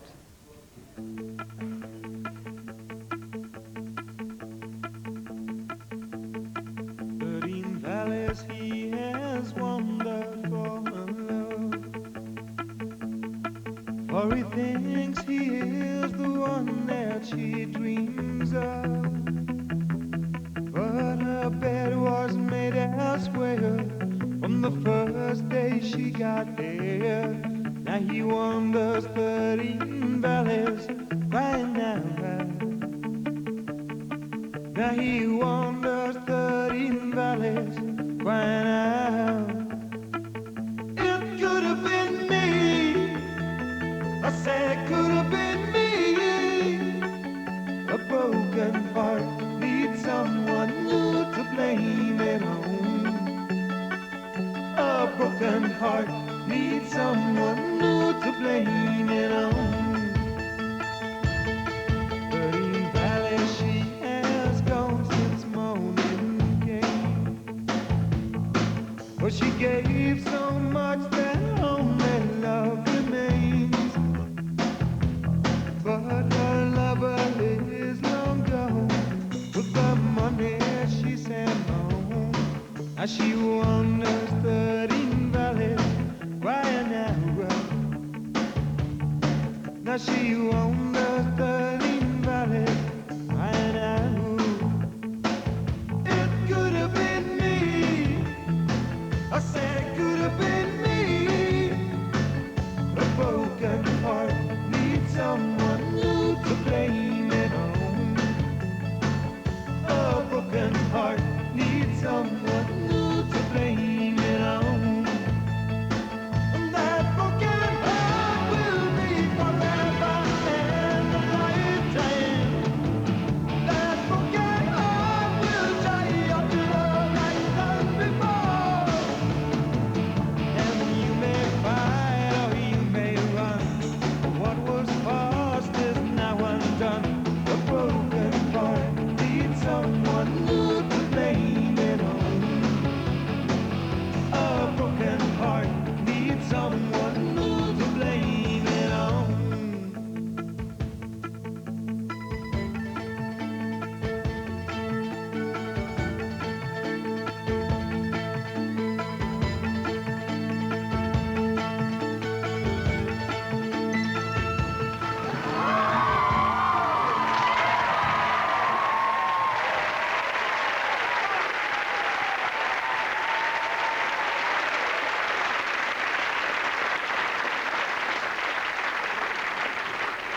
I hope you're not going to wear your hands out because we've got a new total now, and we've topped the 3 million mark.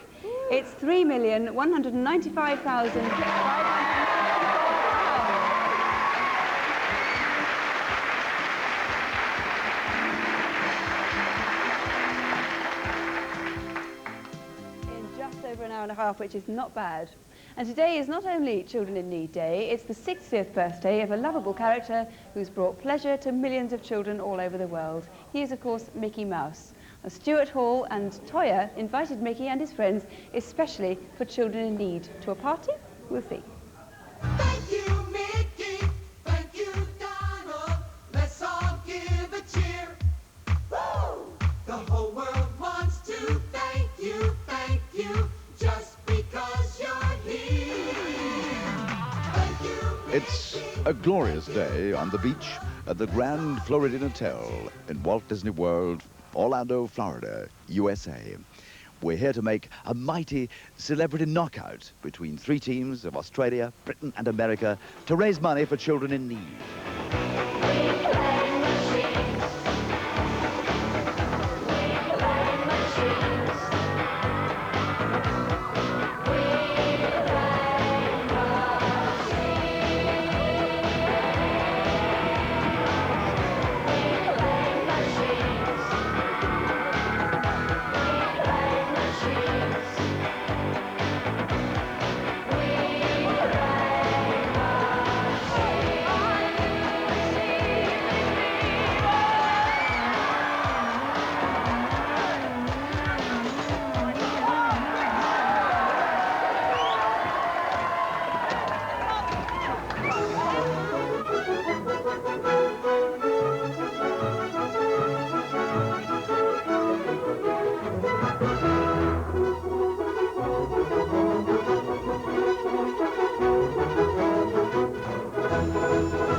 Ginormous Studio 3. I'm talking to some venture scouts. Where are you from? Poole North.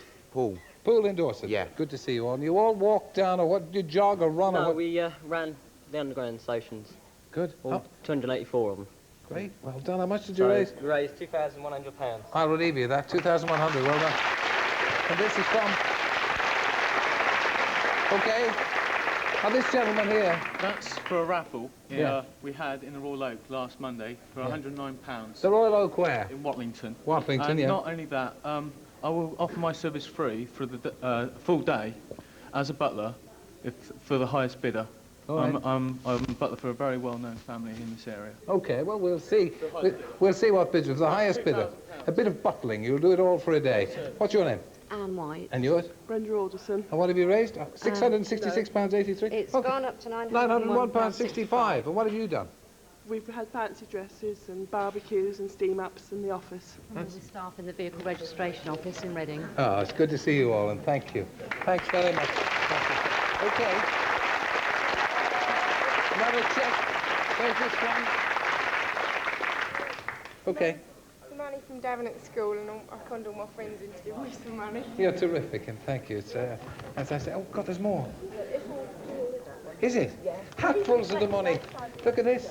And what's this, another check? You're on that, Mike. Don't worry about this Right, one. thank you. This is a cheque for £2,000 raised by Sittingbourne Round Table. We held a first ever charity ball, and we much appreciate all the support from both the traders and the people at Sittingbourne. Brilliant. Thank you. And you? What's this? A handle full of money here in shops. What's your name? The Mad Hatter's Tea Party, obviously. Yeah. What's your name? Sam. Sam and... Wendy. Where are you from? Crowborough, Sussex. And what have you done? Walked around the pubs of London, raised £500. All the pubs in London, Yeah. 500 quid. Go on, would somebody come up here and take this kettle and bucket full of money? Tell? Get up here and take the money. Do something with your money here. Good. And a check.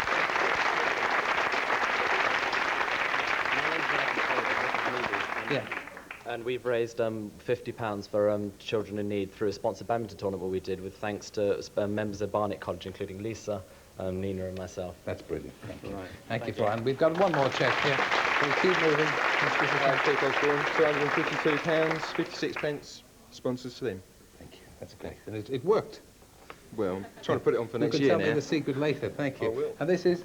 My name's John Newman. This Yes, is sir. £1,200 from sponsorship from the London Marathon, from my friends in Poole and my colleagues in British Telecom, and British Telecom itself. Brilliant. Which actually puts £200. Super. Thank you. Wonderful gesture. Big check there. That one. On a bucket. And I can see that £8,428 from... Which together with this is 9,188 from GC Sensors employees at Basildon in Essex. That's wonderful. Here's another bucket there. Another bucket. And another bucket. Can we get the buckets here, lads?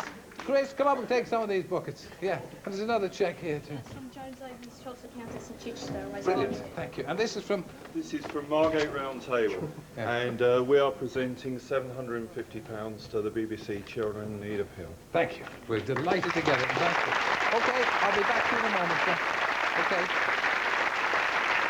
Now, you heard us say earlier, Mickey Mouse and Minnie Mouse, they're here in person. Ladies and gentlemen, come along, please. Here we go. Follow me.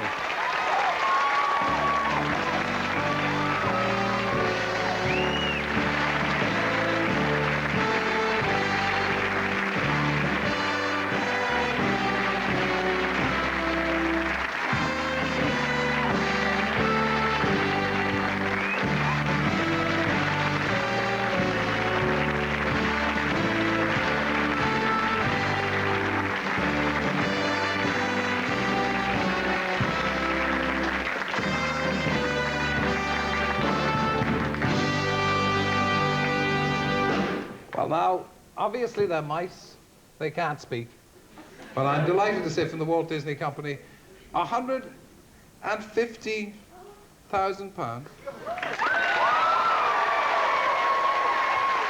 Mickey and Minnie. Sit down, Mickey and Min. Sit down. Okay. I'll mind the man to get over here. Okay. Okay, let's talk about Disney World to Stuart Hall, who's been joining us from Manchester, a great, cheery friend of mine. It's good to see Terry, you. can you hear me? Yes, I can hear you clear as a bell. Well, Stuart. it's absolute bedlam in here. They call me the Lord of Misrule, and we've certainly brought it to Manchester tonight on the Yellow Brick Road with thousands and thousands of people pouring through. Marvellous, marvellous atmosphere, it really is. Good to see you, Stuart, and tell me about the connection with Disney there. Well, we went out to Disney World, which, as you know, is 43 square miles, and it's leisure and pleasure done on magnificent scale. And we went out there with all our games, our nutty games and our costumes, 6 of us from the BBC, with the might of Disney World to make this program for children in need. And as you see, Mickey and Minnie, wonderful people. Give them a little cheer in the studio. It's Mickey's birthday, come on! Mickey's birthday! Mickey's birthday, it was absolutely wonderful. And when you go to Disney World, you know, Terry, that you forget the cynicism of the world, you leave all the troubles by the highway, and they sprinkle you with pixie dust. You go out there with pixie dust and you make the most magical, wonderful program. You stand in front of Cinderella's castle down Main Street, and we made this show. It's magnificent, you can't miss it. It's New Year's Eve, Terry. Good man, Stuart. Always good to have you join us. Now, we're joining Birmingham, and I hope we'll be able to talk to Toyah Wilcox there. Hiya, Toyah. Hello, Terry. How are you? Did you have a good time over there? Oh, it was wonderful. I arrived there at about 11 o'clock at night. It was so hot, it was disgusting. The food was brilliant, the people were brilliant, and for 4 days I didn't stop smiling. We went to Mickey and Minnie's home, which was great fun. We were filming in the home and throwing custard pies, and you'll be happy to know that it was England versus Australia and America, and England won. Oh, perhaps I shouldn't have said that. But anyway, hello, Stuart, if you can still see me, and it's good to talk to you all. Toyah, you can't tell anybody that England have won. You've got to keep it a secret. We played well. I played a game and was disqualified, and Toyah did marvellously well. Can I say that the Australians didn't stop beating each other up? They're just like they are on the beer advert. They were cheating. They were cheating all the time. Hold your wish for a moment. That's Stuart Hall in Manchester and Toyah Wilcox in Birmingham. We've got a new total, and here's Sue with it. So cut a slice of the cake in a minute. It's 3 million now. 384,326.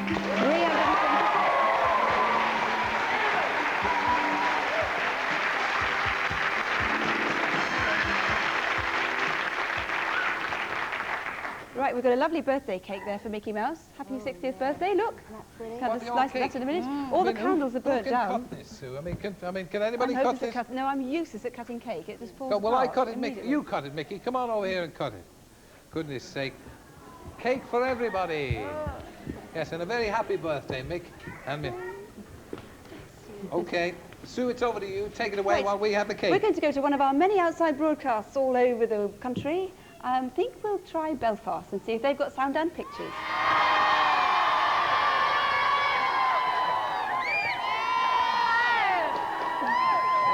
And here we are in Belfast. We're having a wonderful time. As you can see, things are quiet, restrained, and absolutely civilised. But there is a most enormous amount of money. I can glance round here and see £900, £5,000, 3,000, 1,200. Lots of money. We've well over £200,000 already. And the great thing is that people are prepared to do the most insane and demented things. We've had people shaving their beards off, turning up dressed as animals. Both Wendy and I, who are here in a very hot and crowded studio, are selling the shirts and the frocks off our back. And what more can you say than that? We're prepared to expose our white flesh. Anyway, we're doing very, very well, and I hope things are going as well in Salisbury, where Richard Vaughan is. Richard. Yeah, they're going extremely well down here as well, I can tell you. We've got a group of lads climbing up at this fire station, up the ladder, down the greasy pole, and at the end of the evening they'll have climbed the height of Everest, the equivalent thereof, and raised an awful lot of money. All together here at Salisbury, we've got 45 brigades who've forgotten about firefighting for the entire evening, just to raise money for the appeal. And amongst them, one group of lads from, where was it again? Tyne Weir. Tyne Weir. Yes. That's an awful long way to come to Salisbury. How are you now? Oh, not too bad, like. Well, I'm pleased to hear that, because they've come with £26,743, which is absolutely fantastic. One group of lads from Tyne Weir. Here we go, across to Ocean Village now, and David Icke. In Howard's Way country, we've got one of the biggest, in fact, the biggest fireworks displays ever held in Europe this year. Absolutely fantastic. Lighting up the harbour, and thousands here to see it.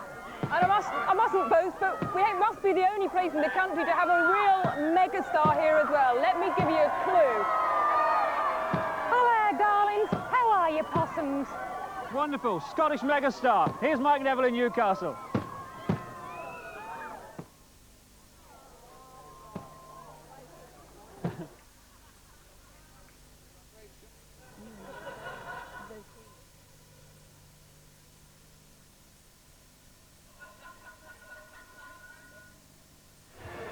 Well, Mike, anything to do with children in need, of course, gets a life of its own, and that's certainly what's happened here. We started the evening with a tiny little fun fair here at Pebble Mill in the Midlands, and suddenly it's got out of hand. We have over 4,000 people who've turned up.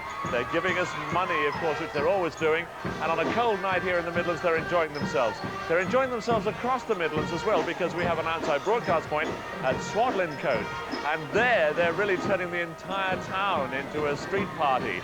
It's marvellous to see something like this develop a life of its own. It's also marvellous to know that it's happening right across BBC Midlands as well as across the country. From Lincolnshire to Shropshire, my home village of Tong in Shropshire is having a good time, and of course right here at Pebble Mill. We need your money, of course we do. We're after £1 million just to add to that grand national total. Now, as far as the money we've raised so far here in the Midlands, to the generosity of BBC television viewers is concerned, £264,000, 296. And that's a pretty good total so far. Sue Cook back in London. Well, if it is, I'm probably the finest female impersonator in the business. But thank you very much to Simon Bates. Excellent totals coming in, the biggest ever I've seen. Radio Kent say that they've had a pledge from a lady called Maria calling from Madrid, and she's promised 2,400 pesetas. It's 12 quid. Now, but every little helps. We were often asked here at the BBC, whatever happened to Robert Dougal, Richard Baker? Now we're asked, whatever happened to John Humphreys? I used to like him, so distinguished. The answer, as the more discerning among you will know, is that he presents Radio 4's Today show every morning. And well, he does it. Bog-eyed and bleary-eyed. He's been doing his bit for children in need. Welcome, John Humphreys.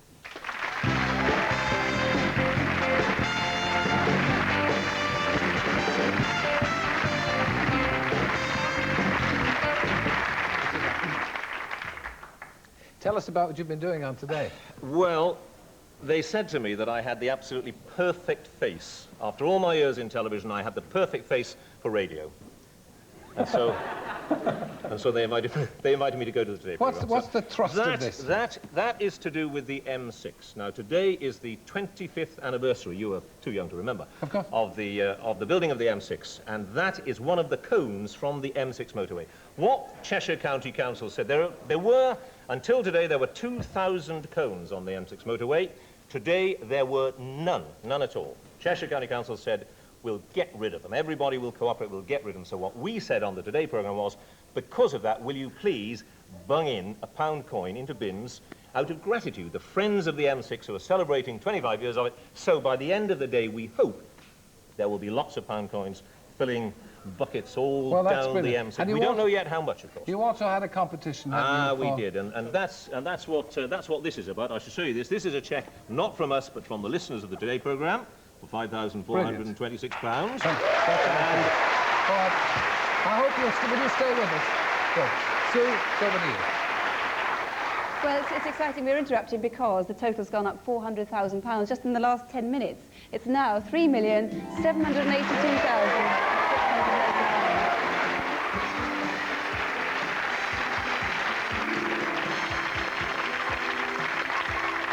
Well, I hope John will stay with us, but we're getting perilously close to the 9 o'clock news. Here's how you pay. With a credit card, you can pay now. Children in Need will accept Access, American Express, Diners Club, MasterCard, Style, Switch and Visa cards. All you've got to do is quote your card number, the amount you want to give, and we'll do the rest. Ring now and make your pledge.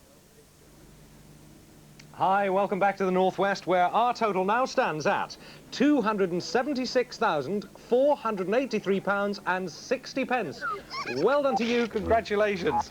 Is this the youngest fundraiser, I ask? 10-month-old Sean Herbert has been taking part in a sponsored jazz exercise at Knutsford Leisure Centre between 6:30 and 7:30 this evening, and he's been rocking backwards and forwards on a mat. Thank you very much to you, Sean.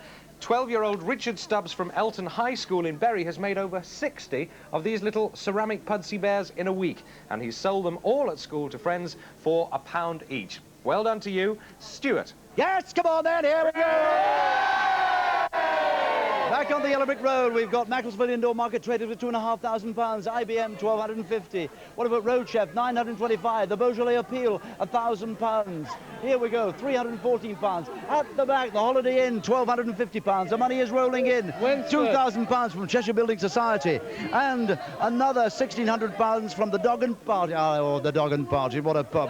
Look at this one here. What is all Greenhill managed public houses, a minimum guaranteed pledge of £20,000. £20,000. And over here, TSB of Tilsley, £1,425. Let's have a look at this one here. £115 from North Manchester High School for Boys. Carry on down the Yellow Brick Road. Carry on down the Yellow Brick Road. Let them come in with millions and millions of people trying to get in tonight. What have we got? Metropolitan Borough of Bury. £1,011. There we go. Over now to Merseyside. I never knew I could love anybody, honey, like I'm loving you. I didn't realize what a pair of eyes and a baby smile could do, and say it now. I can sleep and I can eat. I never knew a single soul could be so sweet. I never knew I could love anybody, honey, like I'm loving you. Well, all over the Northwest tonight, voices are being raised to raise money for children in need, but those were the voices of Liverpool's Barber Shop Chorus. And this lovely lady has the very attractive name of Rianne. Tell me about the chorus. Liverpool Ladies has been going for about 12 years. We're a member of Ladies Association of British Barbershop Singers, and together we've collected, I don't know what amount of money we've collected, but it's going in London somewhere, and it's lovely to be here and sing. Do you all like singing? Oh, yes. How much practice do you have to have? A lot of practice, at least once a week, if not twice or 3 times, depending on what we're doing. And what about the better halves? I mean, do they mind? Well, yes, but they're okay. They're okay. Well, thank you for everything you've done for us. Now, as we move a little bit further down here, 2 gentlemen who are standing beside the most beautiful cake. Hello. Hello. I never knew that I could Now that's enough. Never mind the singing. Tell me about this beautiful cake. What do you call it? Well, this is a beautiful cake made for the 7 dwarfs. It's been made by Elizabeth Lyle from Tunbridge Wells. And Paul, you can tell her all about it. Well, thank you very much indeed. That was absolutely lovely. You're going to tell us a little bit more about that in a moment or two. But can I say thank you, both of you, for coming along this evening. You're welcome. Thank you. Thank you. I never knew I could love anybody. We are having an absolutely fantastic time here at Manchester Airport, and so do come down, come and see us. Here we've got some people who've just flown in on the Duke of Westminster's helicopter. We certainly have. What was that all about? We've been going from the southeast back up to Manchester. We've got 3 teams of 3 from Nadines in Manchester, and they've all been using different forms of transport all day, ranging from elephants to camels to pogo sticks to skiing to horse riding. And you name it, they've done it. How much have you raised? Well, we ourselves have raised £1,200, but as a company we've made over £8,000 for the fund. I've got Noddy here. Can you see Noddy? Step forward, Noddy. Hey. Now, what are you doing? I've come to tell every little boy and every little girl that if they come to Manchester Airport tomorrow morning at 10 o'clock, they'll see Airkill Row fly Father Christmas in. Father Christmas Actually, is going the in. real Father Christmas, he's going to land gate 42 here at 10 o'clock tomorrow. He's going around the area in his sledge, and he's going to end up... Yeah, he's going to end up... Now, we've got a superstar here. Excuse me? Who's this? Receiving checks on behalf of children in need. You see, we forget all our jealousy with Granada, don't we? What do we think of them? Well, great. You're looking very glamorous tonight. Are people recognising you, Vera? Of course they do. With this voice, they wouldn't know me. Where did the coat come from? Well, you know we do curtains, now, yes, in Baldwin's. Well, yes. I bought this bit of fur and I put it all together and Ivy helped me. Well, you look absolutely fantastic. Thanks look for at coming these down. kids. Oh, look at these We're having a great time. Look We're at all going this money on to Blackpool here. now. On to Blackpool. Bye. And welcome back to sunny Blackpool! We're still here at the Sandcastle. We're outside now and things are really hotting up. Are they? Well, they are a bit. We've had £26 raised by the staff and girls of Elmsley School by having a bun break this morning. This football which has been signed by every member of Manchester United football team, and it's on auction to the highest bidder. Wonderful, Kate! And I'm going over here to talk to gentleman John, and he's here with all these wonderful people in a lovely vintage car. Now tell us how you raised this £1,000. We started this morning at our Fleetwood office, travelled down the coast to 10 offices, and the courtesy of the File Public, we've raised this amount. Wonderful. What can you say about the File Public? I've always loved them. Now, Kate, don't forget, we've got to send Kate down the water slide, so send in your pledges. And I've been there, it's horrendous. A wonderful idea, Bernie. Now, there's another wonderful idea over here. This way, this way. Don't put me off. These people are going to bust a ghost for children in need. Now, are you full-time Ghostbusters? No, we're part-time Ghostbusters. We're full-time photographers and journalists for Citizen newspaper. And what do you do when you're ghostbusting? Well, we're going to spend the night at the Haunted Hotel on Blackpool's Pleasure Beach and hopefully get a few ghosts and get the Marshmallow Man. That's what we really want to do. Oh, marvellous. Oh, jolly good luck, that's all I can say. Now, I think Terry's somewhere at the bottom of a chute. Tee-hee. He got the second shortest straw. OK, I'm standing here with a cheque for £1,500 from the... Hello, everybody. Hello, I'm standing here with a cheque for £1,500 from the Filed Insurance Brokers. You can hear me. Why don't you get down here, wrap your cheques up in bits of plastic. There's lots of lovelies here, mermaids with legs. It's fantastic. It's mayhem. Get down there, OK? I'm handing over to Preston now. Thanks a lot, OK? Bye! Mike, what am I leading to?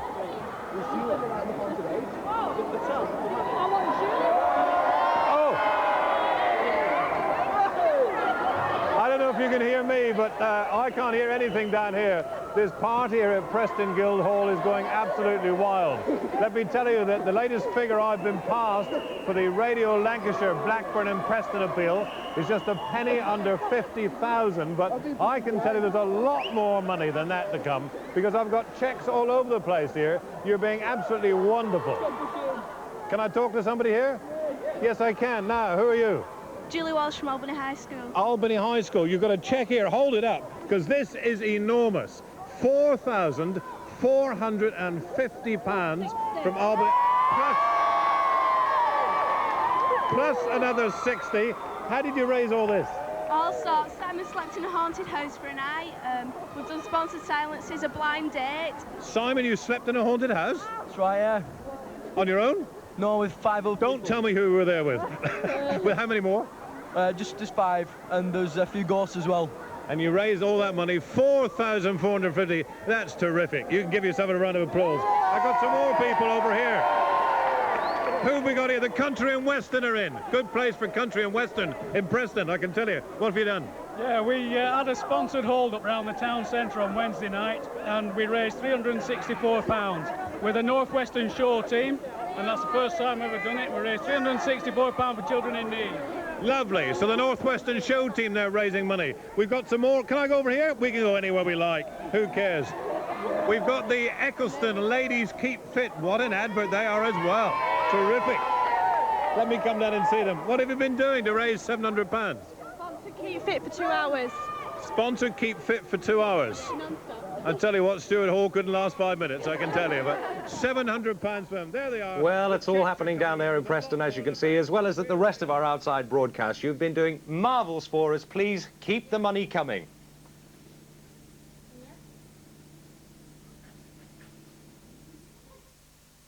This is BBC One. It's 9 o'clock and time for the news with Michael Burke. The cost of living has gone up to its highest level for 3 years, up to 6.4% last month and still rising. Black protest tried and convicted in South Africa. Its leaders could be executed.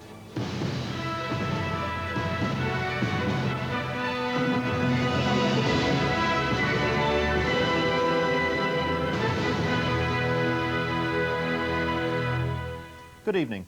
In South Africa, 11 black activists have been convicted of treason and terrorism after the longest trial in the country's history. 3 of those found guilty of treason are leaders of the United Democratic Front, the largest of the anti-apartheid organisations. They now face a possible death penalty. The case is the most important there for a quarter of a century.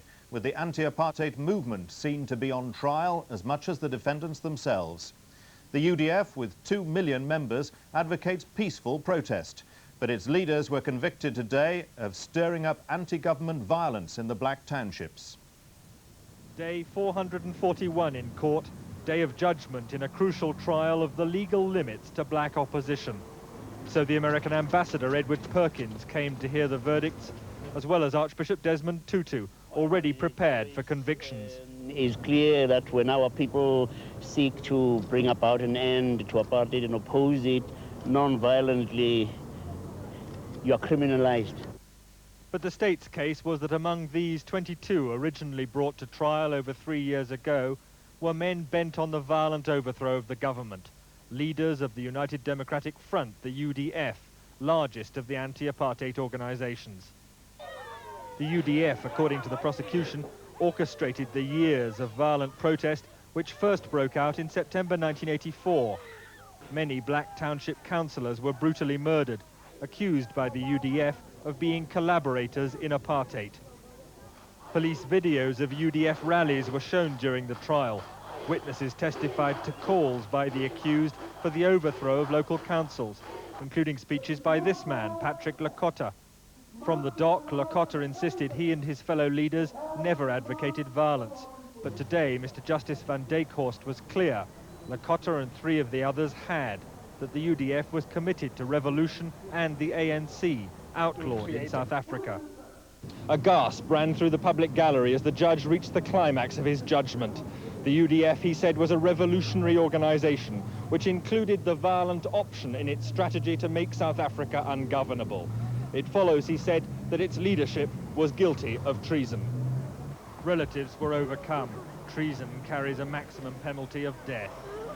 Sentencing was postponed until next month, but already veteran anti-apartheid campaigners are dismayed. Well, I thought it was a pretty devastating verdict, and it does seem to me to narrow down the division between what is lawful protest and treason in South Africa.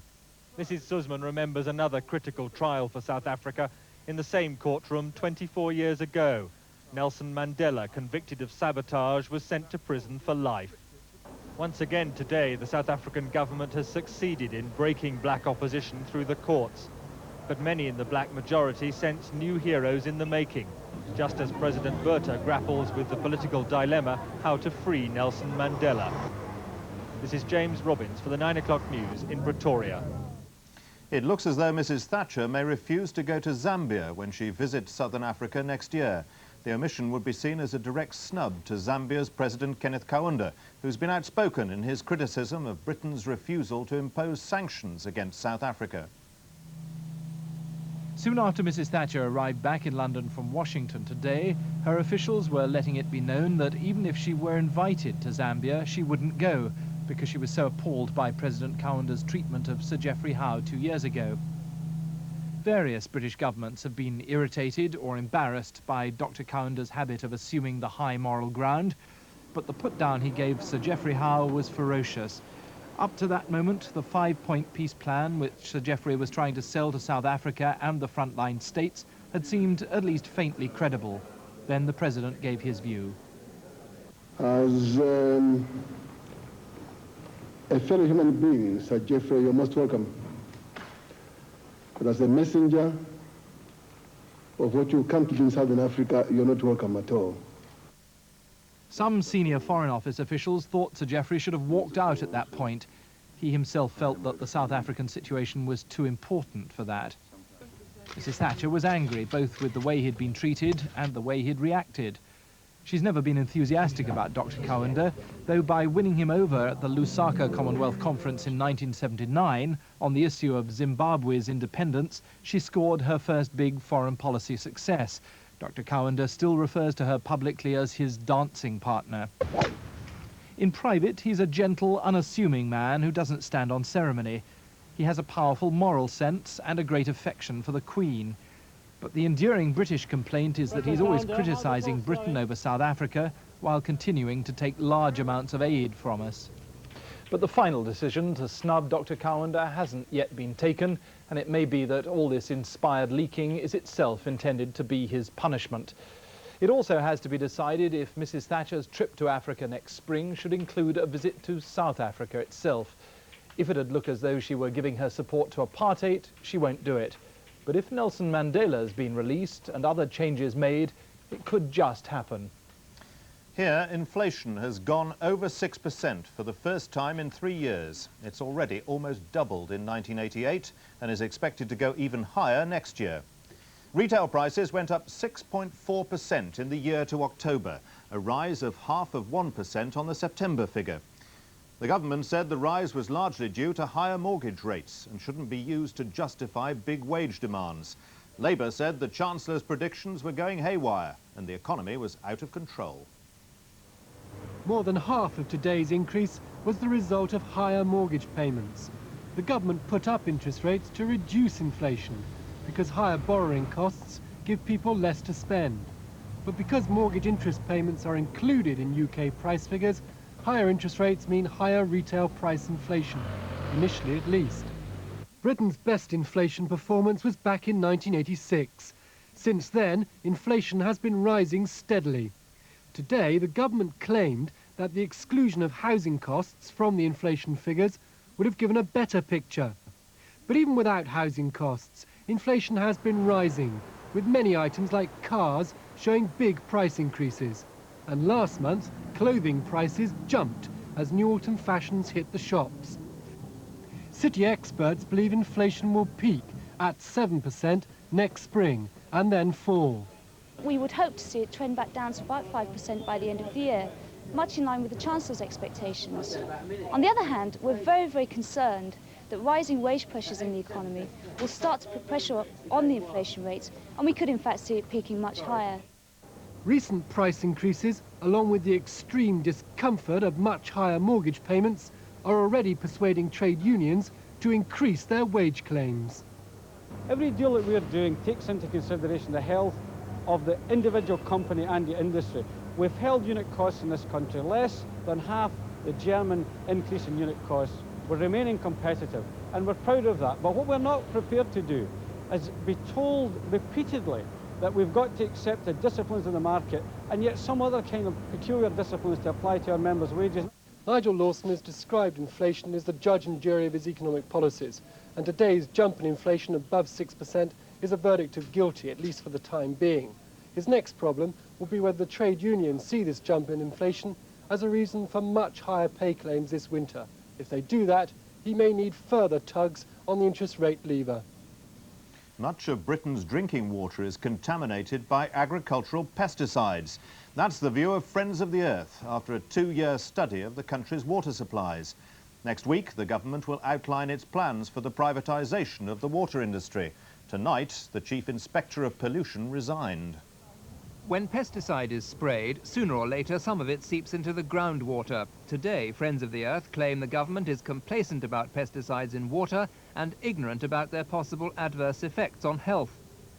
Official monitoring has shown that in several water authorities, the Anglian, North West, Severn Trent, Thames, Wessex and Yorkshire regions, levels of pesticides breach the maximum admissible concentrations as laid down in an EEC directive.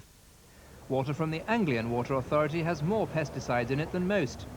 Some pesticide is removed when water passes through carbon granules in these tanks behind me, but some pesticide remains, and it's that Friends of the Earth is worried about. The government says the concentrations are more than 100-fold below levels which might affect health. The Friends of the Earth report is based on a European Community Directive which almost everyone agrees is out of date, and we are making sure that proper monitoring is taking place based on up-to-date standards. The Minister is either confused or is lying. He claims that the European Commission supports the government's policy. That is not the case. I talked to the key staff there this afternoon. He also claims that the majority of the member states in Europe agree with the British government. That is also not true. The Italians do, and the Italians may be changing their mind as well. But the Department of the Environment had more than just pesticides on its mind today. The chief of the department's pollution inspectorate, Rod Perryman, resigned, the second inspector to go in 4 months. The department said today it was for personal reasons, but Friends of the Earth see it as a sign of dissatisfaction within the inspectorate. There is a morale problem in the Pollution Inspectorate reflected in this resignation and the previous resignation of the Assistant Chief Inspector of Air, Water and Waste. The government should put its money where its fine words are. Whatever the reason for the resignation, the government now finds itself under intense pressure to improve the control of pollution. The Yorkshire Water Authority says many of Britain's biggest industries are regularly polluting the country's rivers by dumping waste. Few are ever prosecuted. Yorkshire has some of the filthiest rivers in Europe. In flagrant breach of the law, many have become cesspits of industrial waste, and the River Rother is the worst of all. Sampling shows how this one-time salmon river has been turned into a hazardous cocktail of industrial waste. It is a poison river. There is a very great danger of something called leptospirosis, which can be a fatal disease in 1 out of 10 people who get it. You don't have to swallow anything. It actually is a bacteria that goes through your skin, straight into your bloodstream. Alan Norbury is a hero. 2 years ago, he helped to rescue a man from the nearby River Aire. He was only in the water for 10 minutes, but that was enough to cost him his health and his job. Started with bad headaches, diarrhea, cramps. You couldn't move your arms at all. Your legs was going weak under you. And as time went on, I lost a lot of weight. Companies like British Steel, British Coal and BP are regularly breaking guidelines designed to protect our environment. They're some of the worst offenders listed in a previously unpublished document obtained by the Yorkshire Post. The Water Authority's own internal dossier shows the extent to which firms are openly flouting the law. In a single year, they found 142 companies exceeding their legal discharge limits, in one case by more than 800%. And yet in all that time, they prosecuted just 4. The law's so often ignored because it's policed by the water authorities, themselves some of the worst offenders. More than 1/5 of all the sewage works in Britain breach government pollution guidelines. Our own tests on this sewage outfall near Chesterfield confirm how Yorkshire Water are both poacher and gamekeeper. The analysis of poisonous ammonia went right off the graph. The water recorded 60 times the recommended toxic level. Yorkshire Waters say they're trying to improve their rivers and that firms are investing in better treatment equipment. Environmentalists say that given the will, waterways like the Rother can still be cleaned up, but instead they fear that more of our rivers will become little more than industrial sewers. It's emerged tonight that Britain threatened to cut diplomatic ties with Iraq to a bare minimum unless their diplomats here stopped spying on dissident Iraqi exiles. Overnight, the Foreign Office disclosed that 3 Iraqi embassy staff were expelled from London last month, and 2 weeks ago, Baghdad sent home 3 British diplomats in retaliation. The Foreign Office told the Iraqis they'd had enough of them using their London embassy as a base for monitoring opponents of the Iraqi regime. If it didn't stop, Britain would cut the 30 diplomats now at the embassy to just 1. The Iraqi dissident movement has thrived in London, but this January the special branch found a death list with the names of 30 dissidents on it and told them to beware. Days later, the man whose name was top of the list was shot on a visit to the Sudan. His nephew believes the Iraqi government was behind the killing and carries this card in case, he says, he's chosen as a target here. I carried to show it to Scotland Yard. If I assassinated, the agents of the Iraqi embassy is behind that. You believe that? Yes, I believe that. Iraq's ambassador dismisses all such allegations and denies the 3 embassy staff Britain expelled were spying on anyone. Absolutely not true. They are law-abiding citizens, they are good diplomats, and I'm sorry that they have been expelled. Were they involved in surveillance of Iraqi dissidents in this country? Not at all. The newly strained relations with Baghdad could rebound on Britain's trade interests there. As Iraq rebuilds after the Gulf War, million-pound contracts are at stake. Meanwhile, Britain was mending bridges with Iraq's Gulf War enemy today, as Gordon Pirrie, our new chargé d'affaires, left to drive to Tehran with his wife and dog. His last posting there was in the dangerous days of the revolution. Then Britain's embassy in Iran was burned down. and American diplomats were held hostage. Resumed links with the Iran of today could yield much. This upgrading of our diplomatic relationship with Iran will help us to ask the Iranian government to use its influence in Lebanon regarding getting the hostages freed. And certainly one of my jobs will be to press for immediate and regular consular access to our two prisoners in Tehran and to urge their release. Half a dozen diplomats should have joined Mr. Piri at the reopened embassy by the year's end. Police in North Wales have been granted a warrant for the arrest of John Evans, the man they want to question over the disappearance of the schoolgirl Anna Humphreys last week. Tonight they said they believed they had a firm sighting of Evans in France. North Wales police announced today they were seeking to arrest David John Evans on suspicion of murder. A warrant was issued this evening after a 10-minute hearing at Wrexham Magistrates Court. Evans is thought to be in France, perhaps on his way to Marseille. A British lorry driver believes the hitchhiker he took from Paris to Lyon last week is the man detectives want to question. Certainly the lorry driver that gave him a lift is quite positive that it was in fact Evans. He has seen his photograph and the description that he has given us is more or less identical with that of Evans. Army cadets have been helping comb fields and lanes around Anna Humphreys' home village on the Clwyd-Shropshire border. The search involves an area in excess of 100 square miles. A school library book belonging to the missing teenager was found this morning by a stream close to a side road. A policeman said the search would continue until Anna was found. There have been more protests over the sacking of trade union members at GCHQ, the government's communications centre in Cheltenham. Today's demonstration outside the base was organised in support of 4 workers who were formally dismissed this morning for refusing to give up their trade union membership. About 200 people attended, including the TUC General Secretary Norman Willis, who praised the courage of the rebels and pledged he would not allow the issue to die. Benazir Bhutto has said she's won enough support from independent MPs to form a government, and that the President of Pakistan has no choice but to appoint her as Prime Minister. Once in government, she says she plans to ban nuclear weapons and free all political prisoners. Our Asia correspondent Brian Barron spoke to Ms Bhutto in her first major television interview since the election. After weeks of feverish politicking, there was a lull here today. In her Karachi house, Benazir Bhutto was reflecting on past and future struggles. I said, my God, despite all the obstacles, the rigging, the ivy, we've done it. It's actually happened. It was a wonderful feeling. Yet you're still waiting for the crucial phone call from the President. I'm confident the acting President will call upon the Pakistan People's Party as soon as the official results are announced.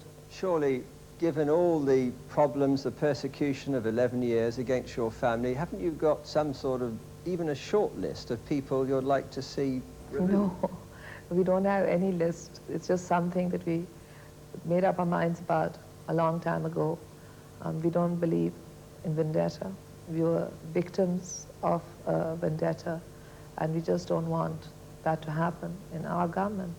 And our message is a message of reconciliation. This nation is catching its breath after a remarkably unfettered vote.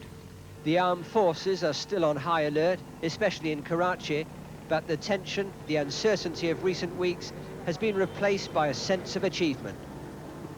This is Brian Barron for the 9 o'clock news in Pakistan. The Soviet Union has recognized the declaration of an independent Palestinian state, the first major power to do so. The Soviets say they support the Palestinians' right to a state of their own, and there should now be an international peace conference.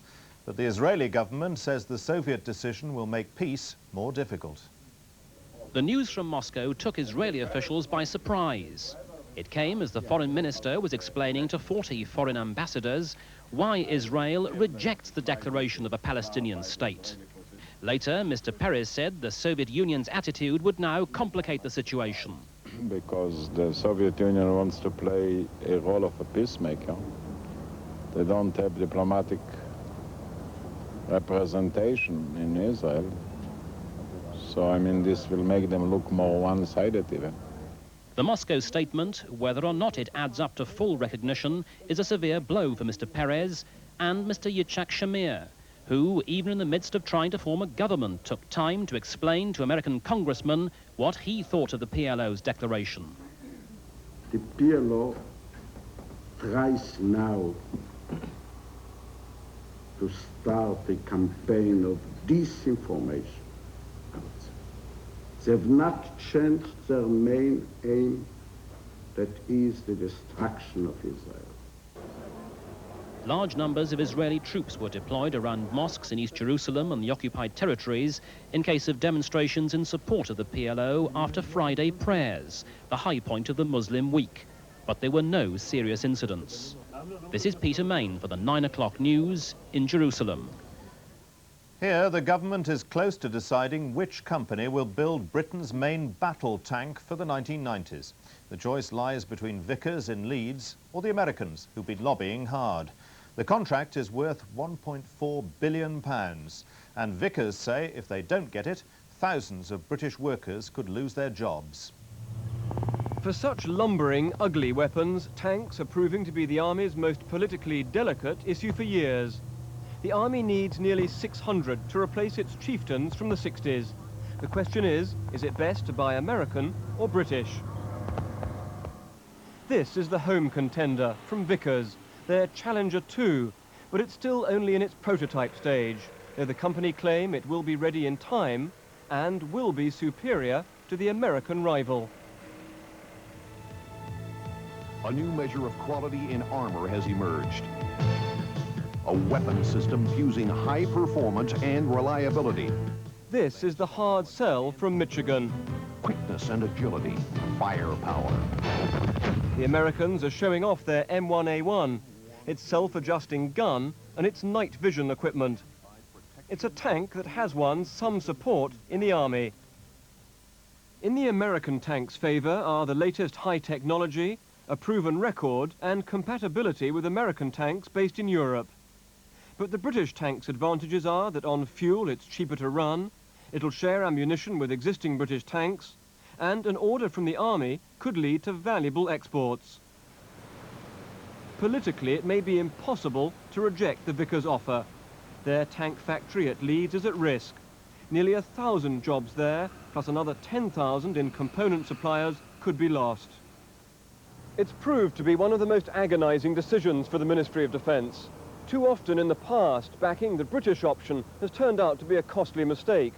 But in this case, not buying British could lose the country its only supplier of main battle tanks. And that's an issue for the Prime Minister. It seems that she may decide next week. In Geneva, 4 passers-by were seriously hurt when a bomb hidden in a dustbin exploded outside the office of the Soviet airline Aeroflot. The office is in a building which is also occupied by 2 banks which do business with Arab countries. Police haven't ruled out a Middle Eastern connection. Thousands of Lithuanians are protesting in the capital Vilnius at today's decision by their parliament not to push for independence from Soviet laws. They'd hoped their parliament would follow the example of neighbouring Estonia, who on Wednesday declared itself separate from Moscow on all issues except defence and foreign affairs. But the parliament voted against a breakaway and for a token protest against amendments to the Soviet constitution. Here, a ton of cannabis resin has been seized by customs officers from a yacht in Poole Harbour in Dorset. 4 people, 3 Dutchmen and an American woman, are still being questioned tonight. The 40-foot ketch, Gardena 2, had been anchored off Swanage for several days. She was lying low in the water and had been watched by customs officers on board the cutter Challenge. When they searched the yacht in Poole Harbour, they found £3 million worth of Moroccan cannabis resin on one side. It's the 4th big seizure of cannabis off the south coast in the past 3 months. In September, a ton was discovered on a yacht in Falmouth. 2 days later, customs officers searched a yacht in Newlyn and found another ton. Last month, an undercover operation ended in Torquay with another large seizure on a French fishing boat. Today's search in Poole brings the amount of cannabis found this year to more than 30 tons, already twice the amount in 1987. Currently, cocaine trafficking is seen by the Customs Service as the greatest threat, and extra resources have been committed to counter it. But their success with the Gardena 2 has confirmed the belief of customs officers that they're seizing an increasing proportion of the cannabis smugglers are trying to bring into Britain. Police in Northern Ireland have uncovered another cache of loyalist arms. It includes an automatic rifle, a pistol and 7,000 rounds of ammunition. And in another incident this evening, a bomb, which the IRA said they planted, badly damaged the main tax office in Londonderry. On the farm where the latest loyalist arms dump was discovered, soldiers spent the day digging in the grounds. It's the 6th major loyalist haul this year, following yesterday's discovery of a rocket launcher and other guns again in County Armagh. The Army claim the increasingly successful searches are the result of a better flow of information from the public. From loyalist and Republican terrorist groups, the security forces have seized over 500 weapons this year, almost 100,000 rounds of ammunition and a huge quantity of explosives. But the satisfaction is tempered. Army and police intelligence suggests that only 5 tons has been found from 150 tons of military materials smuggled into Ireland north and south. The Army remains convinced that the IRA in particular has huge stockpiles of guns, Semtex explosive and probably surface-to-air SAM-7 missiles. This evening in Londonderry, the main tax office was badly damaged by an IRA bomb. At first, staff thought the gunmen who planted the device were part of a charity stunt. They were particularly happy about what they had achieved and for the children in need, and it was just a bad end to a very worthwhile day. And talking about the Children in Need appeal, it looks like breaking all records. The latest total is more than £3.9 million, £1 million more than this time last year. Thousands of children will be helped by the money which viewers will give to this year's appeal. Last year, nearly £14 million was raised, which was passed on to hundreds of children's charities. Children in Need will be back after the regional news bulletin. And tonight's main headlines. There's been a sharp rise in the rate of inflation. It's now nearly 6.5%. And 4 black activists have been found guilty of treason after the longest trial in the history of South Africa. Newsnight is at 10:30 on BBC Two. But from the 9 o'clock news, good night.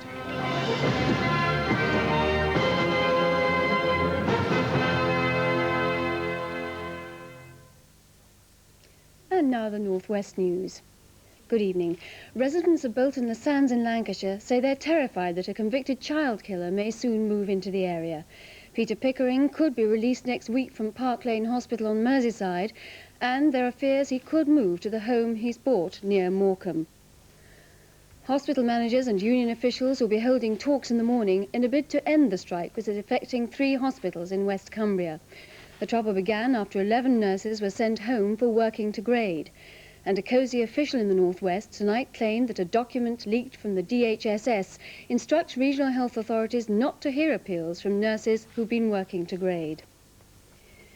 The Inner Cities Minister Tony Newton has refused to intervene in the case of the Royal Ordnance Factory at Patrickcroft near Manchester, which is due to close with the loss of 1,200 jobs. And during Mr Newton's Manchester visit, he announced that the threatened BICC factory in Lee is to be given £3 million. The money will be used as part of an £11 million modernisation scheme for the company, which makes industrial cabling. Union officials claim a third of the workforce will go. The 2 inmates who spent 3 days protesting on the roof of Wymot Prison near Leyland have come down. The men went on the roof when an escape attempt failed. They were protesting about prison conditions. About 1,000 holidaymakers were delayed at Manchester Airport tonight for up to 6 hours because of a strike by engineers at Tenerife. An airport spokesman said the approach radar at Tenerife had failed and engineers already taking industrial action refused to repair it. Well, that's all for now. We'll be back at breakfast time on Monday morning at 7 on BBC One. And don't forget our North West Sports programme tomorrow at 5:15, also on BBC One. And there are hourly bulletins until midnight on your local BBC radio station. A very good evening to you.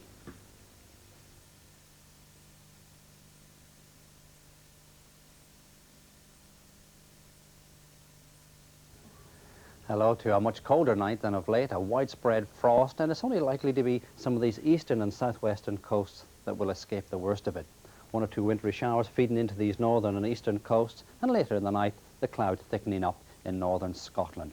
Tomorrow we'll divide the country in 3, and we look at the eastern side first. Here, some wintry showers, mostly of snow in the north, perhaps more likely rain and sleet in the south, and rather cool, with still a fairly brisk north to northwesterly wind.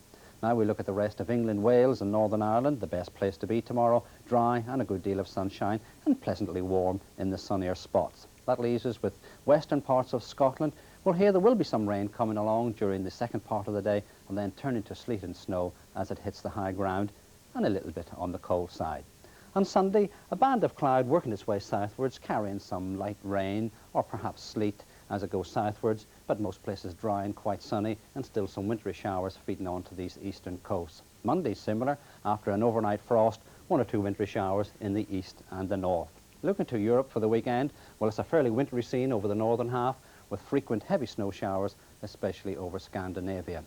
Elsewhere, it's going to be quite nice, the best of the weather down here to the southwest, but 1 or 2 showers in the eastern half of the Mediterranean. Temperature-wise, well, rather cold in the north and northeast. You can see temperatures as low as -11, and rather cold anywhere from the British Isles down to northern Greece, and the southwest a bit better. Entertainment for Saturday night. At 6 o'clock, we're in the land of the pharaohs. This week on The Road Show, a neighbour plays a word game. A broadcaster has a terrible meal in a restaurant. All sorts of other things happen. Please watch. He will be. There's more fun and games at 6:45 when Bob welcomes more guests into his already full house. At 7:20, Herr Flick's being taken for a ride in Hello Hello. Please avoid the bus. I'm getting homesick. And in Hearts of Gold at 7:45, Shelley shocks her mother and the story of an amazing rescue from the jaws of a crocodile. Callum's entertaining 2 special guests at 8:25 in All Creatures Great and Small. He was feeling in need of company tonight, is he? Oh, he's beautiful, Callum. The film at 9:30 is The Cradle Will Fall, a mystery thriller starring Lauren Hutton as the witness to a sinister crime. Match of the Day returns at 11:05 with exclusive FA Cup action. And with the UK Snooker Championship rounding off the evening at 11:55, that's Saturday night here on BBC One. And for the rest of Friday evening on BBC One, it's back to Terry Wogan and his guests who continue the appeal for children in need.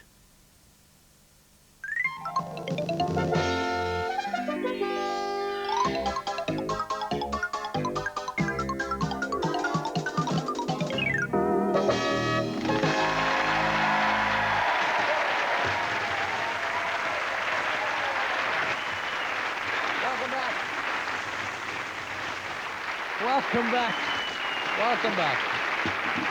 That came from Hillingdon Athletic Club, and we've got an entirely new audience. You're all welcome. I've never seen such a funny-looking crowd in all my life. We'll be amongst you, yeah. That's great. And,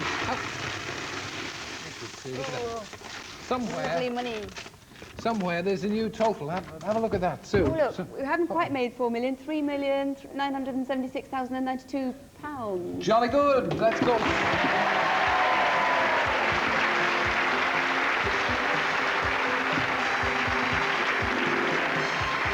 I'm staggering about up here in the radio studios. I've just been handed this enormous package. It's from Linda, Kathy, Anne, Michelle, Pretty and Rachel from BBC Enterprises, and it's £200 like that. Fantastic. Now, I just want to say a special hello to Andrew Robinson. I've been given £10, Andrew, to say, please get well soon. I understand you're in St Cross Hospital in Rugby and you're going to be there for a bit of time, so get well and say hello to everybody around you and all those nice nurses and things. Just one serious word. Do please, if you haven't sent any money in, don't think that you don't count, because you do. Every single bit matters. Here's Sue. Thank you, Joe. And since we came on the air, the phones all over the country have been red hot. So let's now join Howard Stapleford, who is at the moment at British Telecom. What's happening, Howard? Thank you very much, Sue, and welcome to the nerve centre as far as British Telecom are concerned. What you're looking at with all those lines is Birmingham Telephone Exchange, and all those lines means that we're very pleased with the West Midlands, because all those lines mean that all those people are ringing to the children in need numbers. Honestly, it's fantastic here. It looks like the flight deck of the Starship Enterprise, and the Captain Kirk of the whole thing is Simon Wood. He's the manager. And before I talk to you, Simon, we've got some ridiculous-looking people in the background who've been having a beach party. Beach party. How much have you raised? £700. £700. Now, there's one area where they're not doing too well. Where's that? Tremendous response over the country as a whole, but we can get more calls into Manchester, we can get more calls into London. Right. London suburbs, there's your warning. Get on those phones now, and we'll be back to novel more people in the country later on. Back to the studio. Right. You've done us proud, British Telecom. Thank you very much today. It's been brilliant. I think it's time we had another zipper. We haven't had one for a while, so here is one. The Hull and District Hiking Club are now climbing every mountain in their new waterproof clothing, which they bought with a £950 grant. And a group of 24 children with behaviour difficulties from Burnley in Lancashire enjoyed a youth hosteling holiday last summer. £260 from children in need made sure their new boots were made for walking.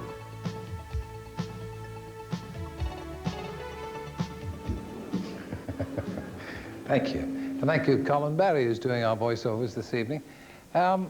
Also, I'd like... There I am. I'd also like... I knew I recognised myself.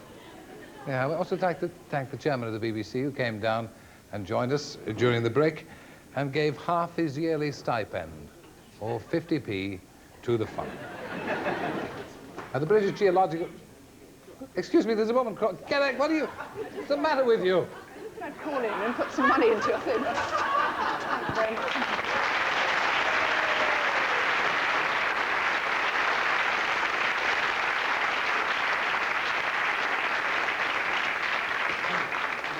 Who was that masked intruder?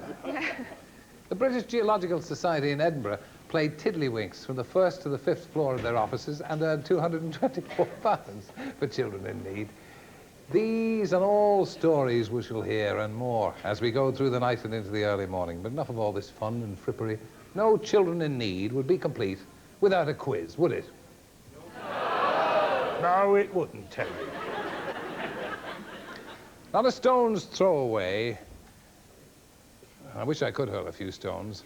3 fine minds from 3 fine soap operas are gathered under the watchful eye of Jill Chance of Crossroads, whom God protect. Welcome, Jane Rossington.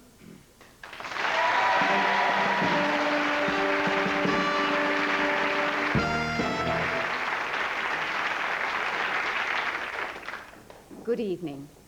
Welcome to this special edition of Master Soap, in which contenders from 3 of the country's top series will do battle for the golden soap dish, the historic trophy rescued from the blaze which destroyed the original Crossroads Motel. And now, our first contender. Your name Fraser Hines. and your occupation. Part-time farmer in Emmerdale Farm. Now, your questions. Woolpack landlord Amos Brearley writes for the local paper. What is it called? The Houghton Courier. Which Beckendale resident collects butterflies? The Vicar. Reverend Hinton, yes. When Harry Molan was murdered, who was the first suspect arrested? Matt Skilbeck. What was the name of the nurse Jackie Merrick fell in love with after his road accident? It's an Indian name. It's Sita Sharma. Sita Sharma, yes. What nationality is Henry Wilkes' son-in-law? Pass. Italian. What does Phil Pierce do for a living? He's a builder and jobbing decorator. Which university did Alan Turner's son Terence go to? University of Beckendale. Pass! Oxford. Yes.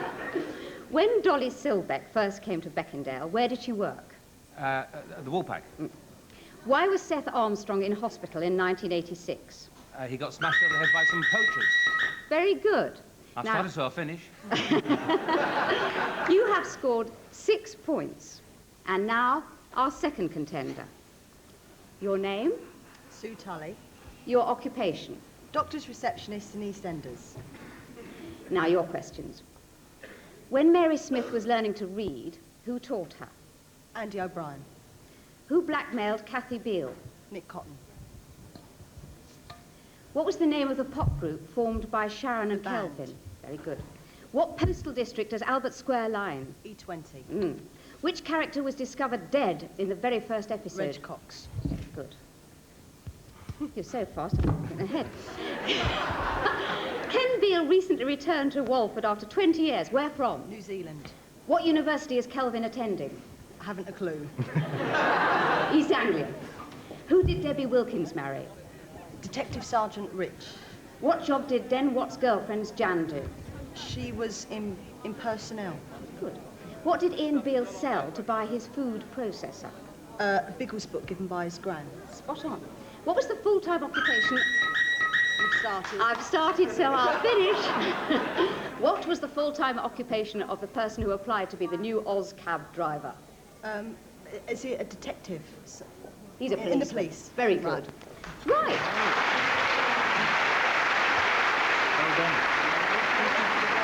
Well, very good, Susan. You have scored 10 points. And now for our final contender. Your name? John McCardle. And your occupation? Billy Corfield. Right. Now, your questions. What was the name of the closest window cleaner? Sinbad.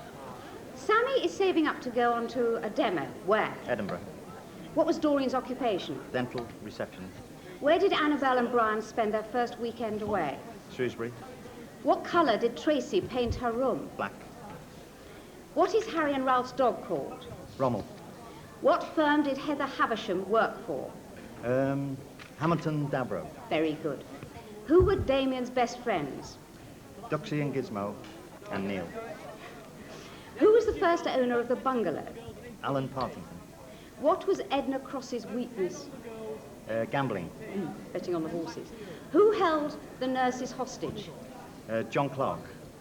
Name 3 or 4 of Heather's boyfriends or husbands. Tom Curzon. Roger Huntington and Nicholas Black. Very good. And the others were Stuart Griffiths and Don Summerhill. That was excellent. And you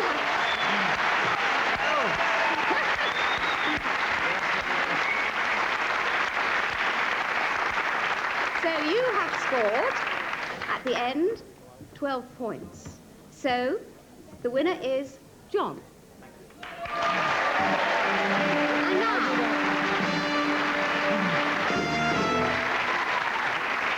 now, after that keenly fought contest, just before you present the trophy, I have some bad news for the losers.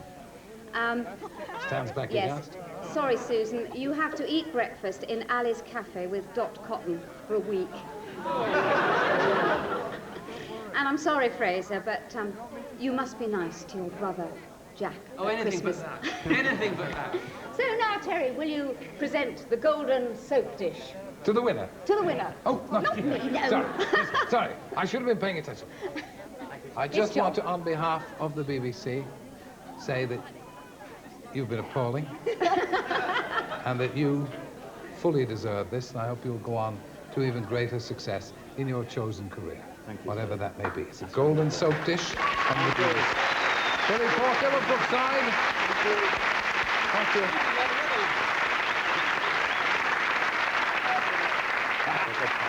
Okay. Meanwhile, on the settee, Sue Cook. The city, indeed. Right, we've had lots of people turning up at Television Centre doing weird and wonderful things and bearing money. 13 men escaped from Mount Prison in Bovingdon, Hertfordshire. They made their getaway at 7 o'clock this morning and arrived here at 6:30 on foot. And the escapees, all prison officers, were pushing a bed, and they managed to raise £1,500. So if you'd like to send us some money, rather than phone us and pledge it, but if you'd like to send us the money, you can do that too. And here's the address and how to pay. With a credit card, you can pay now. Children in Need will accept Access, American Express, Diners Club, MasterCard, Style, Switch and Visa cards. All you've got to do is quote your card number, the amount you want to give, and we'll do the rest. Ring now and make your pledge. Hello, and welcome back to Children in Need from BBC Northwest, where our total in the region now stands at a magnificent £345,177.56. Thank you very much, our sound department, who've turned up this evening, surprised us all, dressed in evening dress. And for us, they've raised more than a titter or two, I can tell you. Part of that magnificent sum has been raised by our special Isle of Man team, but we've omitted to mention their phone number. So for those of you at the island, the number there is Douglas 74323. Douglas 74323. Now, by way of reminding you of where our outside broadcasts are located, we're going to play a little game. I'll give a word or phrase to our first outside broadcast in Blackpool, and then they have to use the words and pass them on to, or make some new ones up, and then pass them on to the next OB and so on. So, Blackpool. The whole point of this evening's programme is to make loads of money. Loads of money is exactly what we are trying to raise here in Blackpool for children in need. We're at the Sandcastle and we've got trams, strong men pulling trams. So Blackpool's going to be famous for raising loads of money instead of just illuminations. Illuminations are everywhere in Carlisle Town Square. That's right, because it's Christmas, but at the moment it's children in need. You've got to give your money now because it's more than your word's worth. Well, Wordsworth's saying that here in the northwest, the local radio audiences are again flying the flag. Already the total, £291,027. Outstanding. Outstanding is the only word I can describe the atmosphere here at Preston OB. I've just come from playing tennis at match point, and I'll see you all later for a bit of fun, indubitably. Indubitably at Manchester Airport, we have got bears, we have got animals, we have got people dressed up as cards, we've got everything on a theme of Alice in Wonderland, we have got firemen. Ah, talking about firemen, we have fundraisers here who actually ate fire. They ate fire. Tell me about eating fire. We had firemen in Mosley eating chilies at the start of the new year, the start of the campaign for children in need. There you are, firemen eating chili. I've got £100 from Crossbow and Hyde to wear their little tie and their matching handkerchief. I blow a kiss to Sue in Warrington, which earns us £50. Sue in Warrington. Meanwhile, the lovely ladies, I'll tell you what, there's some heat in here, some real body heat. And the lovely ladies of Lloyd's have raised a magnificent sum of £4,085. How have you done it, darlings? We did a 4-hour sponsored aerobics at Sherbert's Gym in Manchester. Yeah. We're going to see you doing it now. Yes, that's right. Yes. About 75 people took part. It was a fantastic day. Yeah. We had a DJ called the Wizard of Oz from Ratcliffe who donated his services free of charge. The Wizard of Oz and the Lloyds. Well, now then, let me stand up because I've got at the back of me. Let's have a look at some of these pledges. Yes, Altrincham Ice Rink there with £1,000. 366 from Wigan. £2,500 from Nigel Elton. Colour Vision. What have we got here? £2,070 from Wedgwood. Let's have a look at this one here. Have a look, what does it say? £115. Everything is welcome. It's not just the big ones that count. 2,000 from Wigan District Lions Club. And I can't even see this one here, but down at the front, £2,000. 250 there. 500, £1,000. 522,000 pounds over there from Withenshaw X-Ray Department. Not That's Manchester! absolutely wonderful. Now then, let's hop it from here then. Hiya, Mum. And here we are once again at Manchester Airport. Yeah! This is the spirit of children in need. Some guys here whose flight has been delayed by 7 hours, so they've got buckets and they're doing some of the collecting. We've got nurses galore from the Alexandra Hospital. And what on earth is this? You're talking about firemen. We've got a pipe band. Now, there is a reason why we're standing looking at this pipe band, because there's something on the end of it. And here it comes. If you look over there at the very back, you might just be able to see the fire engine there just coming in. And all of these firemen have pulled this fire engine all the way from Marple. Unbelievable. Whoa, now then, where are we? Where's the man I'm going to talk to? Here he is. Your name, sir, is? Steve Dyer. And what have you done exactly, Steve? Well, we set off at 1 p.m. this afternoon, and we've come 26 miles pulling a 2.5-ton fire engine. We've called at 6 fire stations, and we have raised at least £8,150, and I should imagine it will be nearly 10,000 by the time we finish. Marvellous. Now then, look who's helping to pull the fire engine here. Look, it's our own Kathy Smith and Winifred Robinson as well. There we are, £8,150 and more to come. Give yourselves a round of applause. Aren't they magnificent? Look at those firemen. Have they done a lot of work for us, or have they done a lot of work for us? More from Manchester Airport a little bit later on. Right now, let us go back to Manchester. Yes, thank you very much, Phil, and all the team down there at Manchester Airport. Our total is now up to £358,254.11. Here's a look at our phone numbers.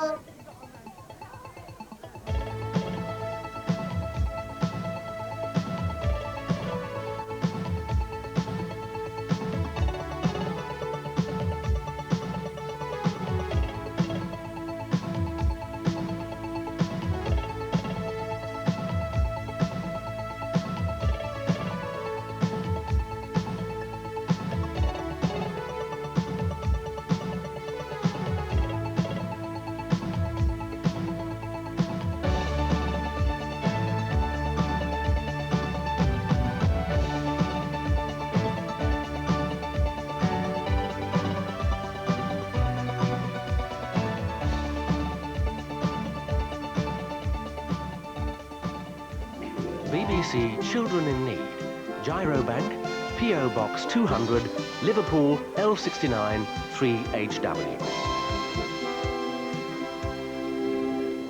And now, to the band, eh? There's a new total, I think, but they haven't told us what All it right, is. well, we'll we'll keep them in suspenders for a bit. I'm over here. Now then, just a minute. And what's your name, my little man? My name is John. John, eh? A likely story. This seedy crowd of vagabonds are the Harry Stoneham Chorale and Music Ensemble. And they've collected some money. Yes, £465. I say that again. £465. And who says musicians don't make money? Well done, fellas. Terrific.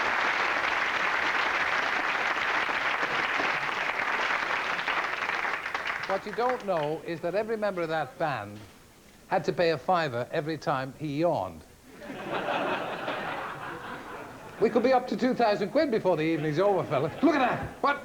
1,500 pounds? Who's this from? Chester, North Wales, Post Office Service. You're a little star. Thank you. Thank you. Wonderful. Would you care to throw money in this pocket? Get your money ready. I'll be coming down again. What goes up must come down. What's this? £3,385 from Nottingham Castle Pub. We did several things like custard pie throwing contest, tequila worm eating contest, which I thought maybe, Terry, somebody would give... I would give £50 to see you drink one tequila with the tequila worm in it. And I'm sure somebody out there will give more. Here we go. Somebody might give more. Well, I may have got... Yeah, all right, hang on, we'll see. If we do get more, I'll drink the... Do I have to drink the worm as well? You have to swallow the worm as you well. can pack that in. 3,480. Yep, West Bromwich Room, sorry. Right, boy, that's terrific. Okay. Wonderful, wonderful. Look, we've got lots more people to meet. Just hang on, I just want to talk. For heaven's sake, man. No. Why are you dressed like that? I'm an ugly sister. And you must be. No way. Of course you are. Of course they are. They're all here tonight, and we'll get to them in the fullness of time. They'll be with us until 1 o'clock. Do stay. I'll be getting all your checks and all your money. Okay? So... from my vantage point, looking at the audience, you ain't seen nothing yet, I can tell you that. Right, here we have a new total. Not only have we passed the 4 million mark, but we've nearly got to the 5 million mark. The total is now, wait for this, £4,989,386.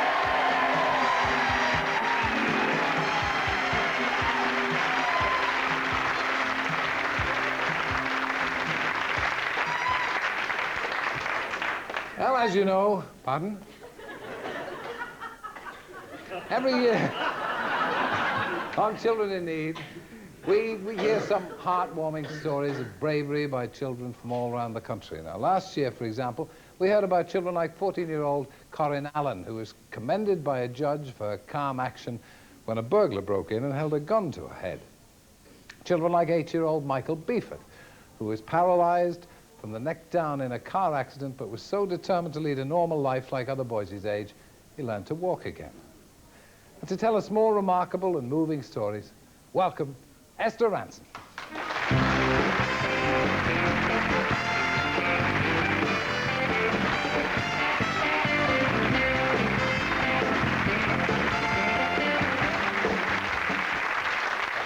Come around and welcome. I'm so excuse the deshabille that you see in front of you here, but it's all to a good cause, isn't it? It's quite tidy for your studio, Terry. It is. Well, it sues as well. You made this mess. No, I'm afraid that I'm very tidy. It's Terry who makes all the mess, and I go around sweeping after him, and it's a terrible job. I'm really... Get out of here. Esther, would you like a swig of tequila with a worm in it? With a worm in it? There's a worm in it. Do you know, that's the best offer I've had all night. Thank you. Oh, Listen, I know every year you do Children at Courage for us, and it's one of the most popular things on Children in Need. So thanks for coming again. but it's my favourite night of the year. Thank you very much for having us again, Terry. Esther. Thank you very much. Indeed, this is the moment in Children in Need when we celebrate some of the outstanding children of the year. Children who've shown such courage in fighting illness or disability, or such great bravery in the face of danger, that they are really an example to the rest of us. Our first courageous child tonight is Fiona Mumby Croft. She can run and jump and work and play like any other child, but the disability she's fought all her life could have turned her into a recluse. Instead, she's used it to give her strength and a sense of purpose. She's 15, and Gavin Campbell went to meet her in her school in Grimsby. Are you going to Scarborough Fair? Rosy sage, rosemary and thyme.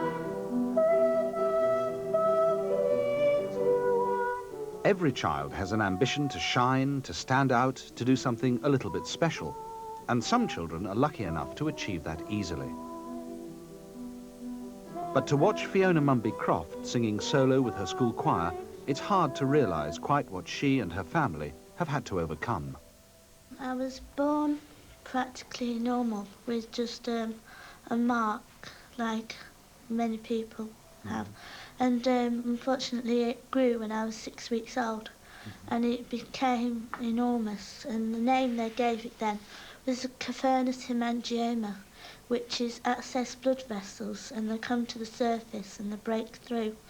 So obviously it was quite gruesome to start with, till I met Professor Ian Jackson, who's presently in America, and he's been working on me now for 10 years, and it's gradually getting better.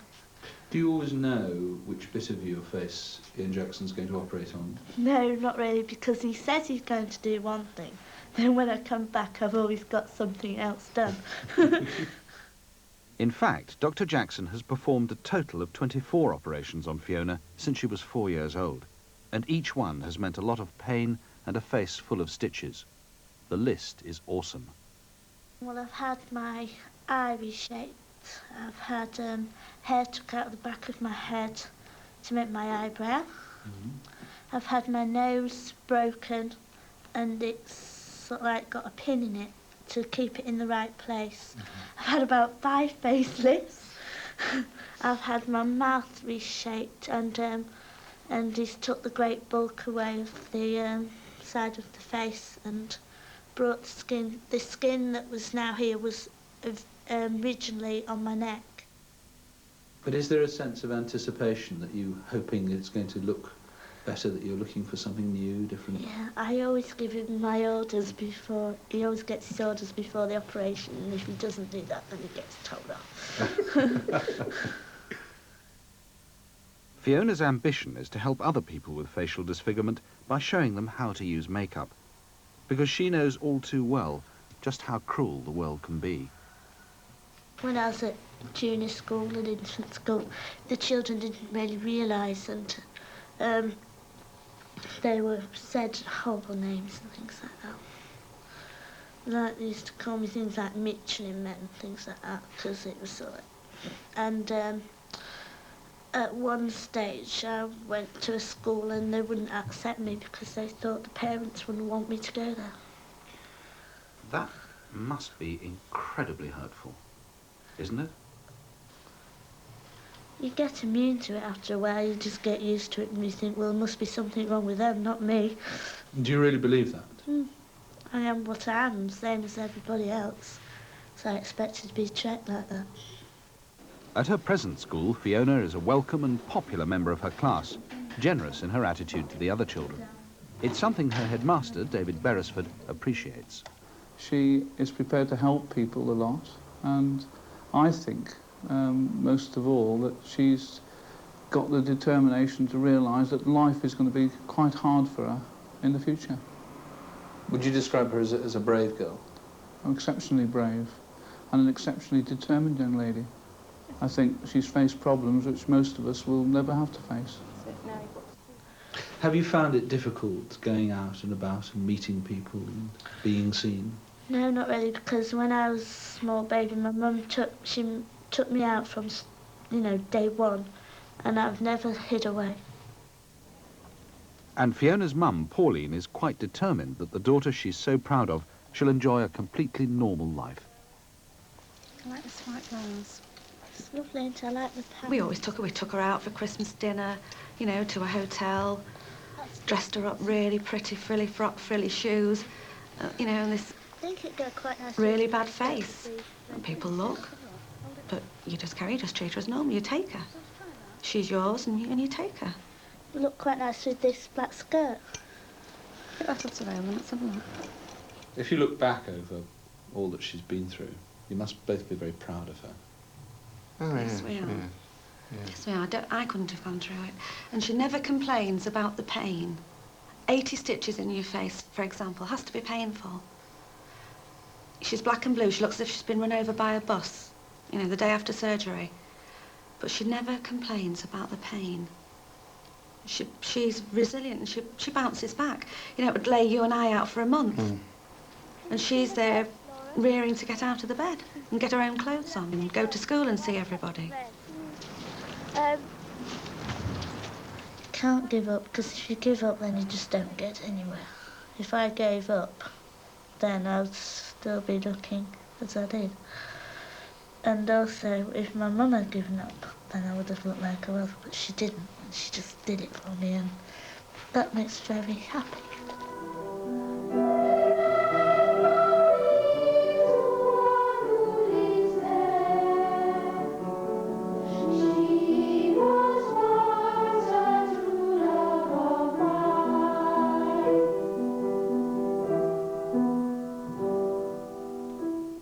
Well, that's lovely, Fiona. And that's your school choir. We may hear a bit from them later if we play our cards right. Is that right? You never know. You never know your luck. I want to ask you what your ambition is in life. What do you want to do? I have many ambitions in many different ways. I suppose the one that has to come overall must be to help people in as much way as I can, because there are many people also like me, and I would like to be able to help them to get through the same as I've done. There has been a recent story about a toddler who was a bit like you, but was banned from his play school because he had a great big deformity on his face. Now, what happens to you when you change school? Do you find problems? To start with, you find problems because people don't realise who you are and what you are, and they see you for what you are, like I'm sure many people would. But when they get to know the person that is underneath, then they realise that they've been wrong, and I am quite acceptable. So were you ever banned from a school? I wasn't accepted from a infant school in my area because they thought it would upset the other children. But then when you did go to school, did it upset the other children? No. So there They you saw are. me for what I am, and many other people would do if they met me as well. They certainly do when they meet you. You've got some checks here, tell us. Yeah. How much? Give us the total of all this. £1,000. £1,000 you bought, ladies and gentlemen. Isn't that terrific? Well, thank you very much indeed.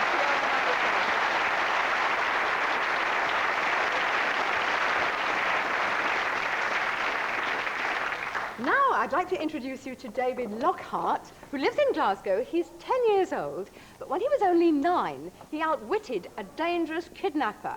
It happened last August when he and his mother arrived at King's Cross Station in London.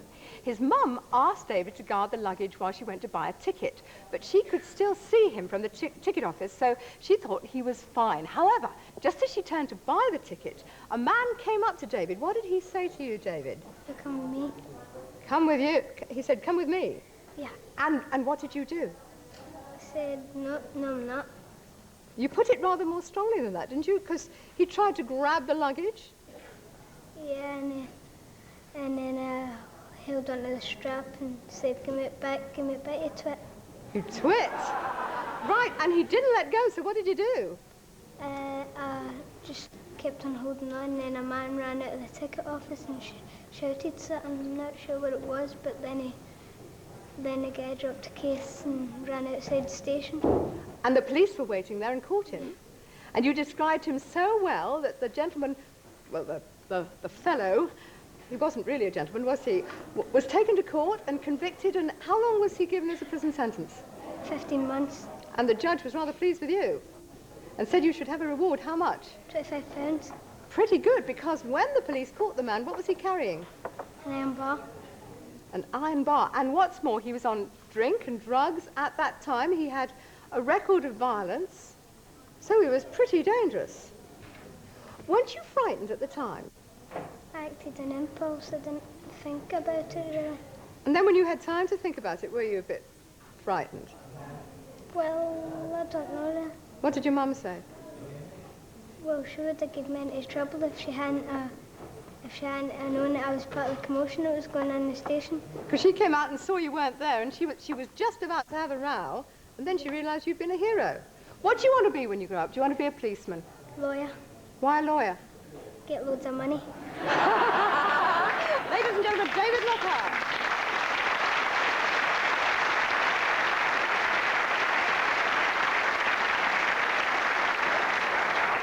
Well, now everybody must obviously remember the terrible Zeebrugge disaster when so many people tragically died. Among those people were Carol and Steve Taylor, a young couple with 5 lovely children. After the parents' tragic death, the children had to be split up to be looked after by other members of their family, although of course they often meet. Kelly is 11 now. She is the second oldest, and 6 months after her parents died, she had another ordeal to cope with because her left leg was very disabled and the doctors decided it had to be amputated. How did she find the courage to overcome all this? Well, Kelly seems to be able to store up her happy memories and stay smiling and cheerful, as Gavin discovered when he met her. The terrible tragedy of Zeebrugge is still being felt in the Taylor family, because when they lost their mum and dad, Kelly and her brother and sisters had to be split up. Kelly now lives with her aunt and uncle, Denise and Kevin, whom she loves and is very happy with. But of course her own parents are never far from her thoughts. My mum was laughing all the time. My dad's always messing about. Do you have anything nice to remember them by? I've got a photo upstairs. It's in my bedroom. What picture's that? Mum and Dad, when they were married. Is that a very special photo for you? Yeah.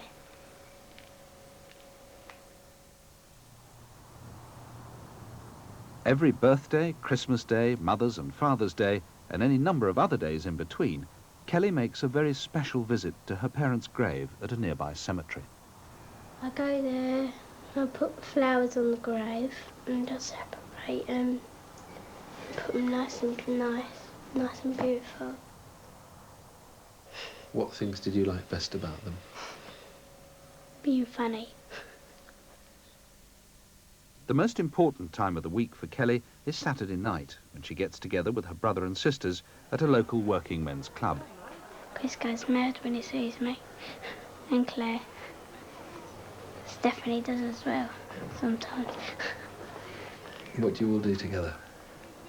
Dance.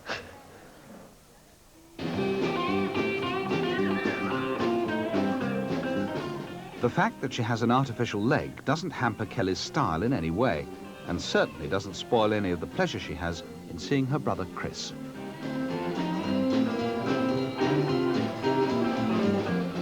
Her good humour and sense of fun are infectious. Club barmaid Audrey Letchford has kept an eye on Kelly through all her ups and downs. She's a marvellous little girl. We all call her Miss Sunshine. She's fantastic. It's a view shared by Kelly's aunt Denise. She's got such a big personality that, well, I don't know really. She's so brave to have gone through all that and to still come out smiling. I mean, to think that she's living with another family, same as her brothers and sisters, but she's still smiling all the time. Very few times do we have any tears, very few. You must love her very much. Yes, like one of my own now, don't I? They all get treated the same. Is it important to be happy and cheerful, smile a lot? Is it? Why? Because everybody like, at school, but one person came up and said, I heard that you were in the paper and you lost your mum and dad. And they said, I expected you to be sad. And I said, no, I'm happy. But not happy that they're dead. I think just make myself happy, not to be sad.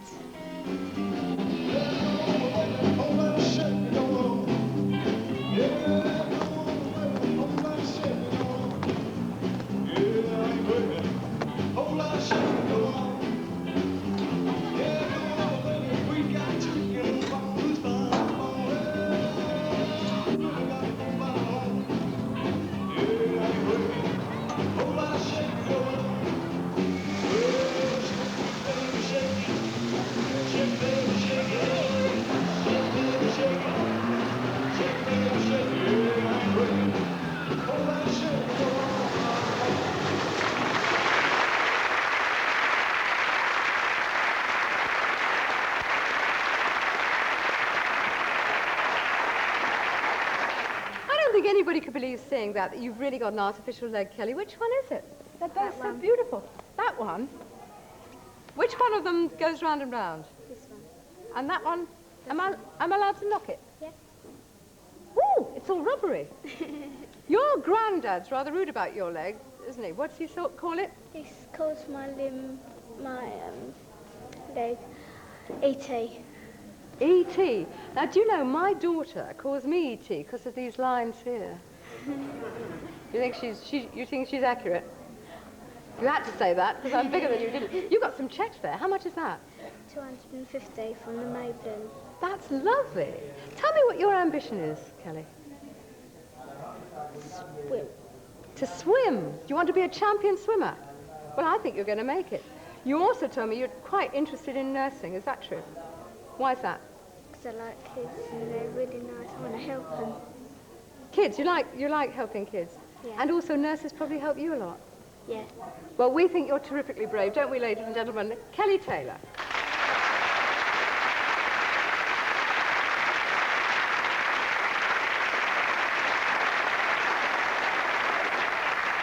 Well, now, this fit, healthy person next to me is called Matthew Tate. He's 13, and 2 years ago, he discovered he had cancer of the bone. So he went to the Royal Marsden Hospital for treatment, radiotherapy, chemotherapy, and a bone marrow transplant. And there, you saw a lot of other very ill children, Matthew. What went through your mind when you saw them? Well, I was really sort of unhappy and sad to look at them and see the state that they were in. And at the time, I didn't really realise that I was going to be one of their children. So, and you also saw a lot of checks on the wall, is that right? Yes, there were a lot of checks along the corridor, and underneath were how the money was raised. So I decided I'd like to raise some money as well. So what did they inspire you to do? Well, I decided to walk 75 miles from my home in Eastleigh to the Royal Marsden. I think we've got some pictures of that walk. I'm not sure if we could see them now. Can we? There we are. How long did this walk last? It lasted for 4 days altogether. 75 miles, 4 days. And how much did you raise at the end of that time? 15,000, but at the moment we have 21,000. So that fund is still going on, and it's in aid of cancer charities, is that right? Yes, that's right. And at the end of that 75 miles, you arrived at the Royal Marsden Hospital, and what did you do? I was ready for some more chemotherapy. And you went through all that treatment. Now, there are a lot of kids, a lot of grown-ups too, having to go through this sort of treatment. And I think it's a worry for people. What would your advice be? Well, not twice. It's terrible when you're having treatment, but after it, you recover quickly and just keep going. So do you think survival is a mental thing or a physical thing? Mental. Really? Yes. And the secret is to be positive? Yes. Well, all I can say is that walk should really have finished you off. What do you think it did for you? Walked the cancer straight right out my body. You walked the cancer right out. Ladies and gentlemen, Matthew Tate.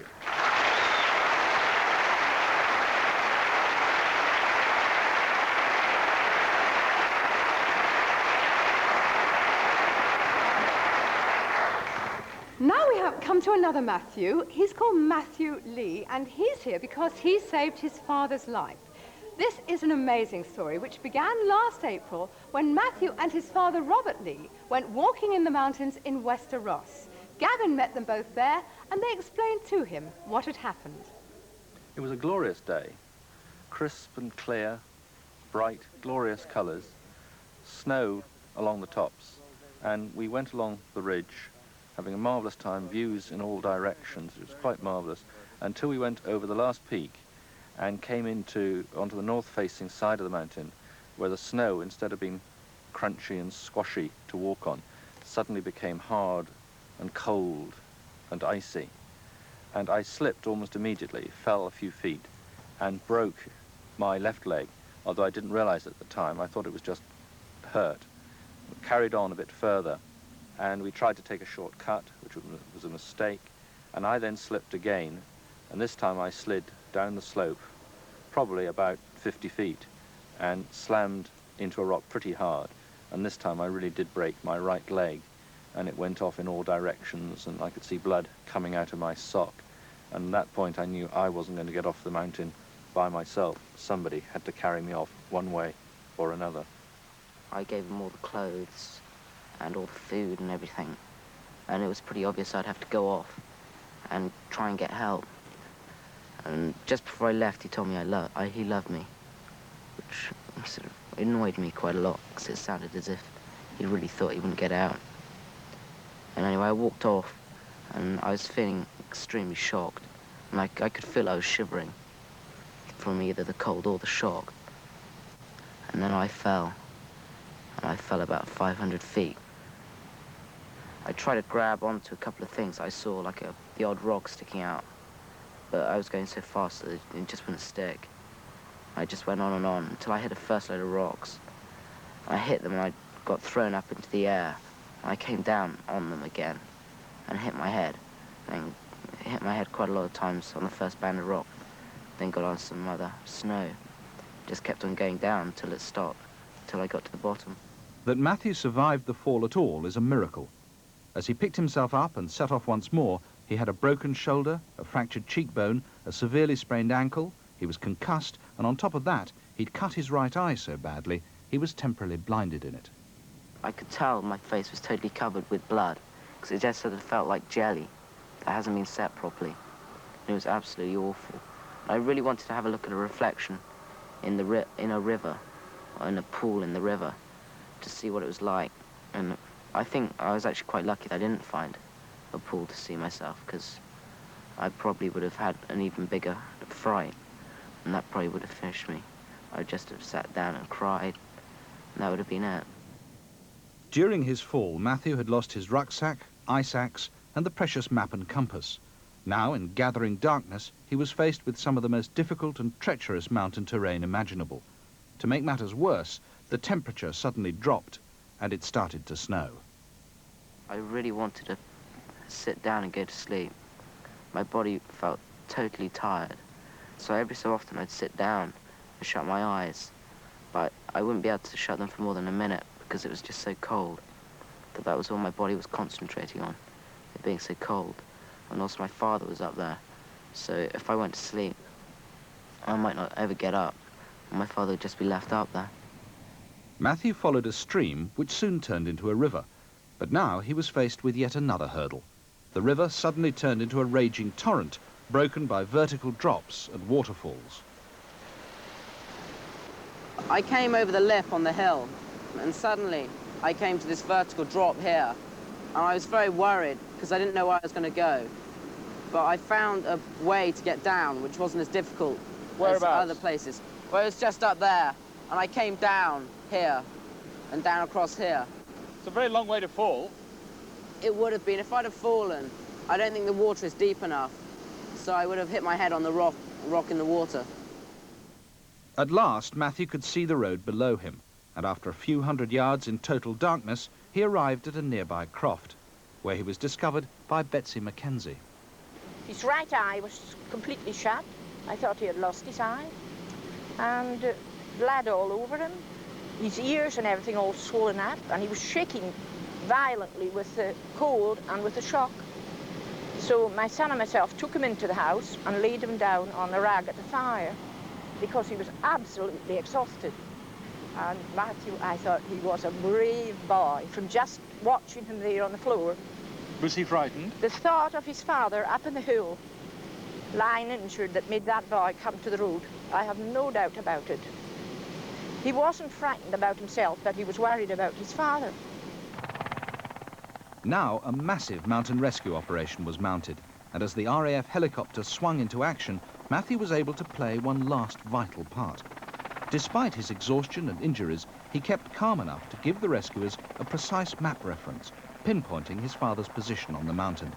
And all this after covering 6 miles of rough mountainside in less than 4 hours. Warrant Officer Paul Chalice was the winch operator with the team from RAF Lossiemouth. I couldn't believe he'd done it. You know, a young lad finding his way off the hill, you know, that could have been another tragedy, another body to find in the morning, but good lad. I think I've got to say that without Matthew, I'm very lucky to be alive, and if he hadn't been so brave and persevering, I wouldn't be here today.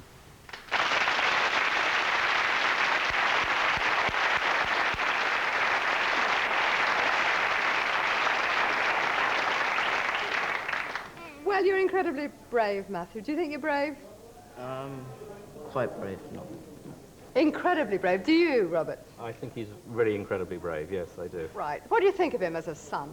I think he's a very good son, but I do wish he'd tidy his bedroom more often. I think many mothers feel the same way. What do you think of his map reading? Because didn't he take you on that shortcut? I think he's a bit of an idiot. Thou shalt not speak of thy parent in that way. But I suppose you've given up walking in the mountains now, have you? No. Last summer we went up and did a bit of walking, and this new year we're going up again. Who's doing the map reading this new year? Me, definitely. Yeah, good idea. There's quite a bit of noise. It's this rabble in the radio studio. They're all busy raising money for the children in need over the radio, doing marvellous work up there. You've brought a cheque for yourself. How much is this, then, Matthew? This is £250 from my mother's company, Needham & James. We don't rent... Yes, fine. Your mother's company... Sorry, yeah. Yes, quite right. I think we've got a new total. Can you read it for us, Matthew? That's £5,325,462.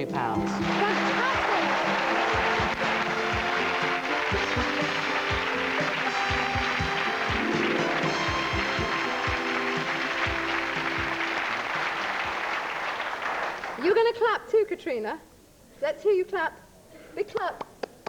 Clap hands. Perhaps we'll feel like clapping Katrina in a minute. She's only 5 years old. She's with her grandmother, Mrs. Yvonne Braben. That's right. Now, Matthew saved his dad's life, but Katrina, you saved your mum's life, didn't you? Nod, nod. Now, what actually happened is Katrina's mum suffers from very bad asthma attacks sometimes, and this August, she had such a bad attack, she didn't even have enough breath to phone 999 to get help. But Katrina was with her, so Mum pointed at the phone, didn't she? And what did you do?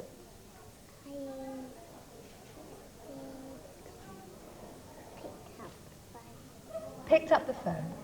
Did you dial a number? Can you tell us what number you dialed? 1, 2, 3. Three whats? 9. 3 nines. You dialed 999. Now, other people might want to know about that if they have an emergency. What happens when you dial 999? Need an ambulance. A lady says, do you need a... Ambulance. Ambulance. And if you need an ambulance, you say... Yes.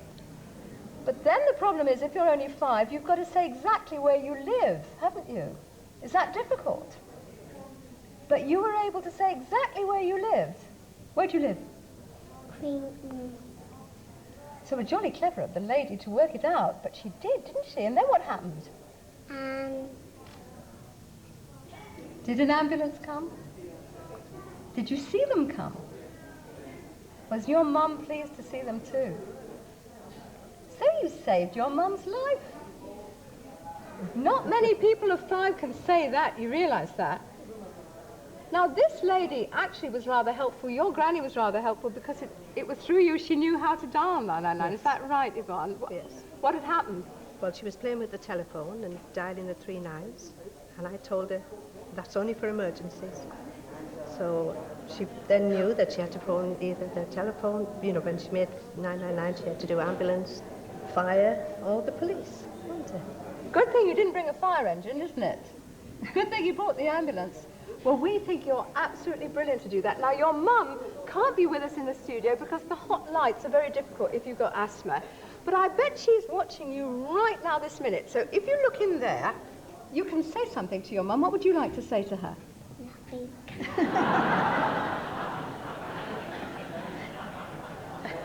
Not even hello? No? Not even, I wish you were here tonight with me?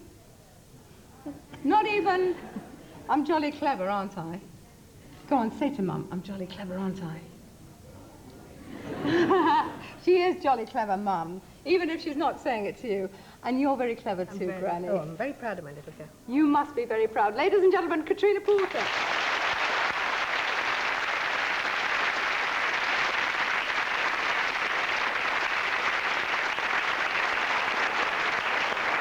Well, now, our final outstandingly brave child sounds a bit like a medical encyclopedia. She was born with a curved spine. Her heart was on the wrong side. She had a hole in her esophagus. She had to have a lung out when she was only 6 months old, and she's still only 12, but she's had 67 operations. So you would think she'd be flat on her back. Her name is Kirsty Lawson, and she's gorgeous. Every month, Kirsty goes to Great Ormond Street Hospital with her parents, Brenda and Douglas, to meet her surgeon, Professor Lewis Spitz. It's an occasion she looks forward to. Hello, Kirsty. How are you? All right, thank you. Come and sit down. Tell me what's been happening to you over the last few months. Hello, Mr. and Mrs. Lawson. I'm very well. Yes. I see you've gained quite a lot of weight, which is a good thing. Yeah. Your appetite? Yeah. Excellent. Yeah. She's a tremendous patient. She has great courage and has borne all of her operations incredibly well and always has been polite and smiling, even hours after major surgery. She's been an absolute delight on the ward. There's an X-ray behind you there. What's that? Is that one of hers? This is a recent X-ray of her chest and abdomen showing the steel bar to correct her spinal deformity and also showing that the heart is on the opposite side to normal and an absent right lung. Tell me about the operation you had to have on your spine, because you had to lie still for a long time, didn't you? About 8 weeks, and had to be on a stretcher. Had to have a halo on my head. So you couldn't move? No. Which bits of you could you move then? Could you move your arms? Only my arms, nothing else. So what did you do? What did you do to keep yourself amused? I did knitting. What did you knit? A long scarf. After 8 weeks, I should think it was a very long scarf, wasn't it? Yeah. Now, you've just had to have another operation, haven't you? And I had to go into hospital, and they couldn't find out what was wrong with me. So I had to have a TT scan, and they found out what was wrong. And so they gave me a colostomy for about a couple of weeks. Was that difficult? No, it's quite funny actually. Is it? Yeah. Did you mind very much having all these operations? No, not really, because I get used to it. What's the most important thing to think about then if you're feeling ill? Try and keep on the right side. Think of what you're going to look forward to. Demand that you're going to be better again. It's that attitude that makes Kirsty so well appreciated at her school, Gads Hill Place, near Rochester. One of her greatest fans is head teacher Betty Newcomb. I can't really describe the wonderful courage she has. She never complains. She's never sorry for herself. She's a fun-loving, happy schoolgirl, and this, I think, is something that we all admire very much indeed. She's a wonderful example. Well, you know, some of the girls go out with a slight headache, but Kirsty never complains, and I'm sure that the girls learn from her. Even though the metal rod in her spine means that Kirsty can't do all the things that her friends can, she's determined not to be left out. I collect the equipment, get the board, and sometimes I'm an empire in netball. You vampire? You were going to say you vampire, weren't you?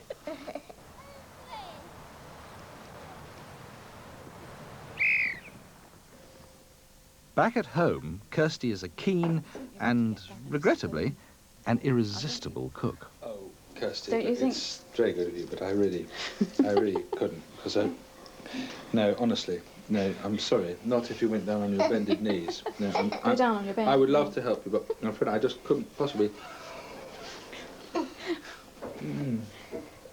I think I'm in heaven.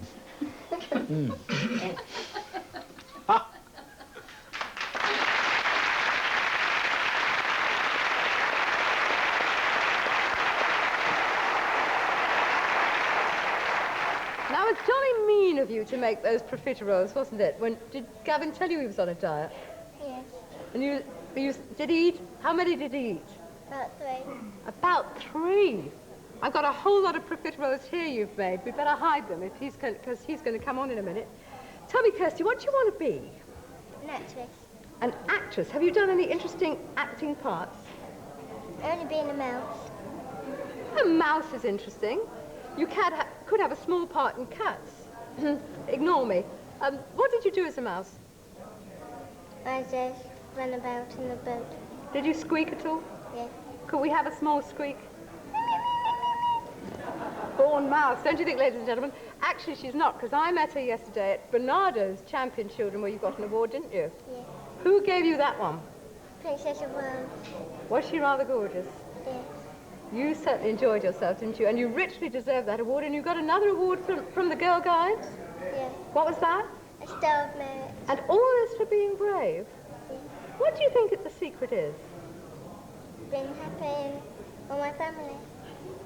I think that's right. I think the thing about all you brave children is that you've also got wonderful families that keep you happy. Isn't that right? Yes. Well, you're a terrific example to all of us, what you've put up with and smiling all the time and making lovely profiteroles. Ladies and gentlemen, Kirsty Lawson.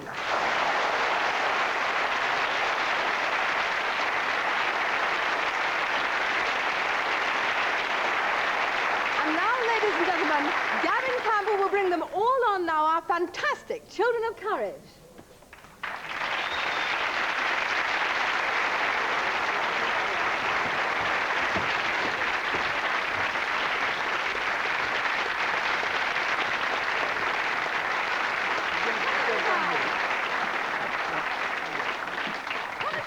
Come and sit here. Now, who's going to guard the profiteroles? Gavin, we've got a plate of profiteroles. I'll guard them. No, you won't. You be careful. Now, we also have, behind us, Fiona School Choir, which is from the St. James School Choir from Grimsby, isn't it? And, Fiona, am I right in thinking, if the ladies and gentlemen in the audience were prepared to sponsor them, they might give us one more song? They've already raised quite a lot of money. £500, is it? Aren't you wonderful? So, £5, am I bid? £5. £10? £10 from the lady? 15? 15 from the gentleman with the beautiful moustache? 35? You could share it between you. There's sir, 35 at the back. Can we get up to 50? 5 people put your hands up and we're at 50. 5 people for £10 each. 1, 2, 3, 4, 5, 6, £70. I said 80, didn't I? I said £80, didn't I? Do you think that's enough, Fiona? It will do, I suppose. Thank you. And what you going to sing? Whistle a happy tune. And everybody's got to join in if they know the words. Everybody, all right, clear your throats. Fiona, are you going to join them? Yeah. Have a nice cough. Happy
Now, Mr. Shaw, you're in charge of all that, aren't you? Well, supposed to be. The work people tell me I am, yes. Well, I don't know whether Terry will allow this, but we've just had a call from your mother-in-law, Mrs. Anne Mackenzie.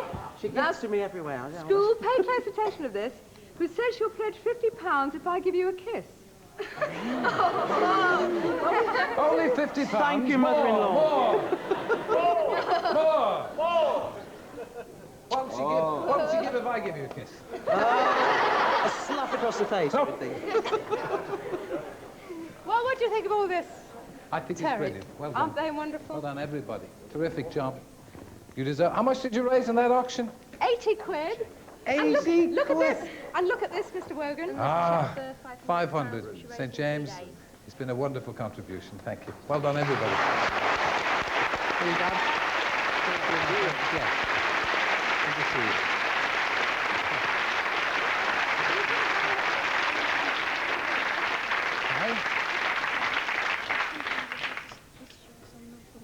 Michael, all the boat is short. Well, we mightn't have time for it. Excuse me, I was engaged in airy banter with one of our wonderful team, one of our wonderful choir. They actually wanted to challenge their choir master to sing Michael Row the Boat Ashore, but I think our trained ears have taken enough for this evening. But much as we'd like to, maybe next year, come back and sing Michael Row the Boat Ashore for enormous money. Okay? Thank you all for joining us. Particular thanks, Esther and Gavin. Children of Courage, as always, a brilliant contribution. Thank you. Thank you.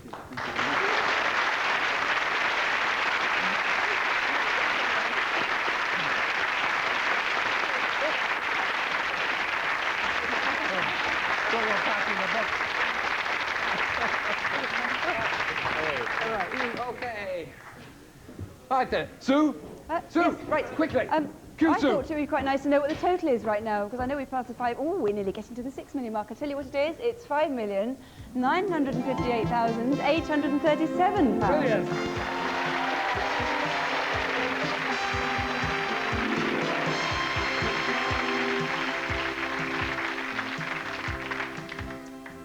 Oh, yes. Well, now, if you belong to a group that might qualify for a grant, you'll find all the details on page 100 of Radio Times and on page 145 of CFAX. Now, there are 2 closing dates for applications, one on November the 30th and the other on April the 30th, in time for the summer outings. But for you to benefit, we need the money from our viewers. So, at the risk of repetition, here's how to pay. You can pay over the counter at any post office through Girobank. Just quote Transcash FreePay 1066, or you post a cheque or postal order to BBC Children in Need, Girobank, P.O. Box 200, Liverpool L69 3HW. But ring now and make your pledge. Oh, forget...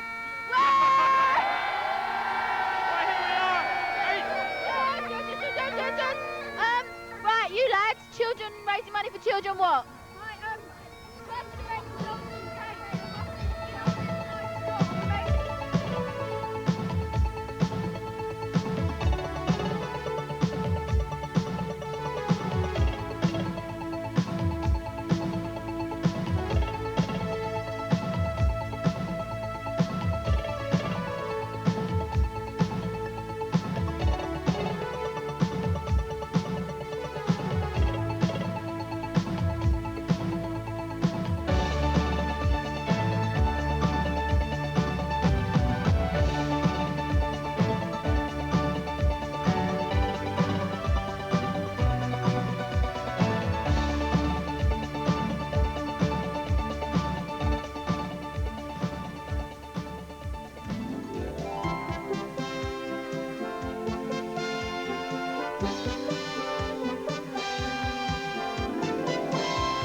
Just saw a glimpse of Terry's hairy chest as he adjusted his microphone. I don't think we wish to see that. Before we go into... Yeah, nearly. He didn't catch you there. Before we go into what we call our bounce around the regions, we've got a story about a bridge too far. Gateshead and Elthwick Harriers Athletic Club have spent the evening running 18 miles, crossing all 7 bridges across the Tyne, and they've raised £1,000 per bridge, £7,000. Well Joe, have you got any stories? Yes, I just want to remind you that if you're in Bournemouth, don't forget on Sunday there's a fantastic concert at the Winter Gardens. Oh, you're there. Sweet man, thanks for waving. There's a fantastic party at the concert at the Winter Gardens, 1812, with all the cannons and everything, and it's going to be conducted by Owen Arwell Hughes. I just wanted to say that on television. Owen Arwell Hughes. Did So that go beautifully. As somebody who's half Welsh. Right, bounce around the regions. I think this time we'll start in Bristol. Thank you very much, Sue. Here in the West Country, we've been doing better than ever before, and our grand total at the moment, looks at hand where she's written down the grand total, is just over £239,000. Now, although most of that is due to telephone pledges, our very own Pudsey Bank has been working overtime, collecting in cash from all around the region. But money apart, we've also had some great entertainment. This is the Bristol Unicorns Marching Band, who put on a great display for us a little earlier.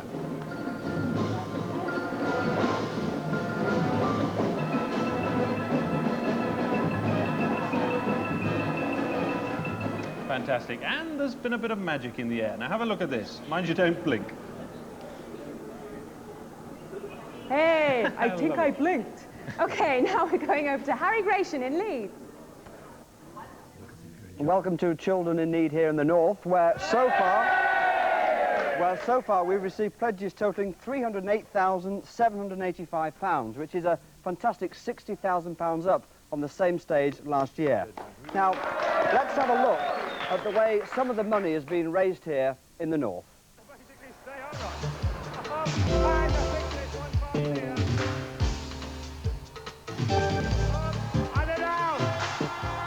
I've been pledged £5 if I cut Harry's tie. So, here goes, Harry. My tie's worth more than £5. Oh, feels good. An extra 50 back up low base, not there again. An extra 50 pounds! Yeah, we've given Mark Curry a Blue Peter badge as well. We've got Rolf Harris, Yes, who's been painting the set and his shirt. And the floor and all my trousers and everything. There's your note, me, don't forget. Now, we're going down to Cardiff now, and we're going to join Rolf, joining. It's Howell Gwynferrin, and we're singing your song, Howell. New Lloyd George. Here we are, indeed, jazzed up Sosbunbach. Welcome to Wales, where the grand total stands at 447,790. Yay! Wales, land of magic, music, merriment, and money tonight, and mystery too, in fact. Now then, two mysterious characters we've been trying to guess all night. A few words from you, sir. I love you very much. Poignant words, and a few from you. That's enough said, More words, in fact, from my old friend Howell Gwynferrin at the fun-filled foyer. Well, they're certainly checking in now, Roy. As you can see, checks all over the place. And look at this one, £20,000 from Aberystwyth Rag. Thank you very much indeed, Adrian Stone. We raised it this morning by dispatching about 200 collectors to cities across the country. They stood on the street corner and rattled their collecting boxes for a good few hours. Well, thank you all. And now over to you, Stuart Hall in Manchester. Well, thank you very much indeed. The total here on the Yellow Brick Road is £761,000. And a welcome to the boys and girls of Sale Harriers. And they have been running through the night. They set off at 7 o'clock last night in front of Broadcasting House up Regent Street there. The boys and girls have run through the night. We have a personal message now from Sir Christopher Corritt, the Lord Mayor of London, to our own Lord Mayor of Manchester. Lord Mayor. Thank you. And the message is as follows. It gives me great pleasure as Lord Mayor of London to send you this message of cordial greetings and goodwill by hand. I also send my best wishes to you in your bid to bring the Olympic Games to Manchester. Wait a minute. Let's have a look at the cheque. No, let's have a look at the cheque. Here's the cheque, what they've raised, the boys and girls. And Steve has cycled as well, £15,000, and the money is rolling in. And now, Steve in the Dartford Tunnel. And welcome to Dartford Tunnel. Under normal conditions, one wouldn't necessarily want to be here voluntarily, but tonight is no normal night. We're all here to raise the maximum amount of money for the children in need. Are we or are we not? Now, you find me in something of a predicament because Thurrock Council has put this ball and chain on my foot and they say they will not release me until I pay £10. I've tried to explain I'm not paid a lot, but they are not impressed. Meanwhile, to give you an idea of what's on the agenda down here, we have a supermarket trolley race. Now, if you're wondering where all those trolleys are from the supermarket, they're here. We've also got a tug of war down the entire length of this tunnel, which is 1 mile long. Now, before I'm completely incarcerated, I hand you back, but I must say, join us here. If you're in any doubt and you're sitting at home, come down here, raise some money. Back to you, Terry. Wonderful. Now, do you watch that everyday story of simple yachting folk called Howard's Way? Set in a port where it never rains, and housekeeping is discussed in millions of pounds. Nobody in Howard's Way ever eats in the kitchen. Just like Dallas, you can't imagine any of them in anything but designer clothes. Until tonight, that is. So welcome, as you have never seen them before, the cast of Howard's Way.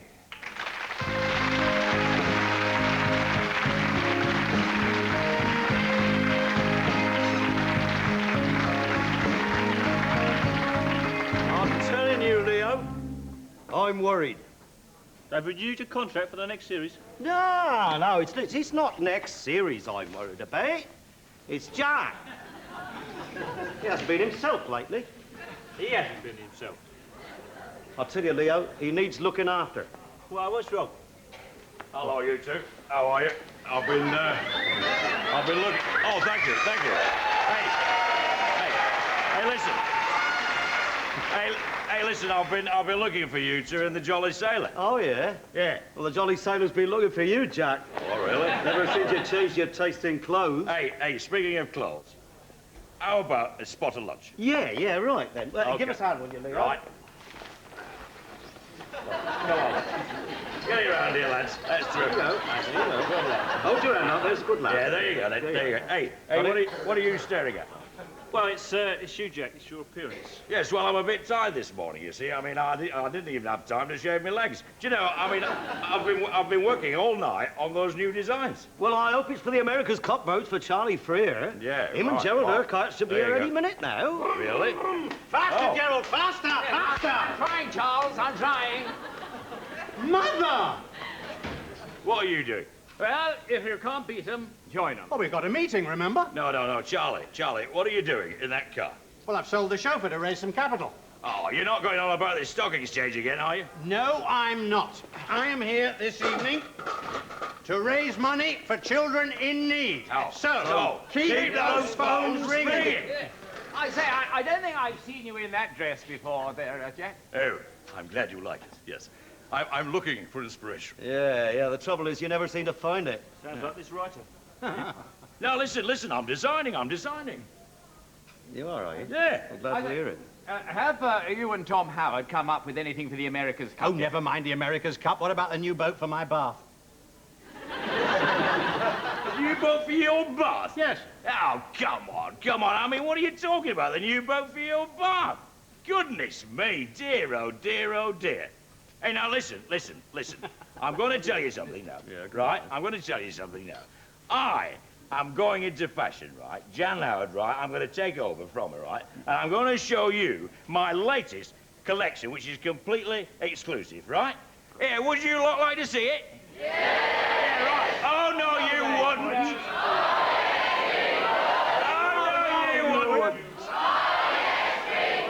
Hey, now, listen.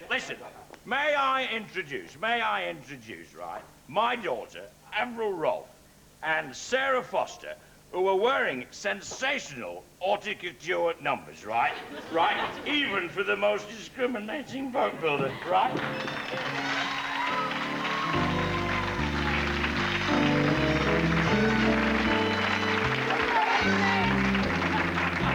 Yeah, aren't they lovely? Aren't they beautiful, eh? Hey, give us a 12, girls. I don't mean to interrupt, but there's a VIP outside trying to get a word in. Oh, is it my producer, Jerry Glaister? It's Terry Wogan, Jack. Oh. Who's Terry Wogan? No, I think he runs the BBC. That's a profitable organisation. Yeah. Buy it for me, Gerald. I think you'll find your father's already made a bid, Charles. Oh, sucks. Well, put in a higher bid, Gerald. Why don't we go for their top man, Charles? Checkland, Gerald? Wogan, Charles. Get onto it, Gerald. I doubt you can afford it, Charlie. No, he earns more than you. Yeah, well, I hope he's got a bit of money and he can pay for this boat. Now, that's the main thing, isn't it? That is the main thing. Right. Yeah? Right. Oh. Right. Oh. Wait a minute. This isn't the Mermaid Yard. Oh, yes, it is. Oh, no, it isn't. Oh, yes, it is. Pardon? Oh, yes, it is. How's that boat coming along, Jack? Terry, it's finished. Bill, Yeah. give it to him. Give it Right, to him. you are. What do you think of that, Terry? Reminds me of something. An actor in Howard's Way. Get back. Gentlemen and ladies from Howard's Way, our thespians, a wonderful evening's entertainment. A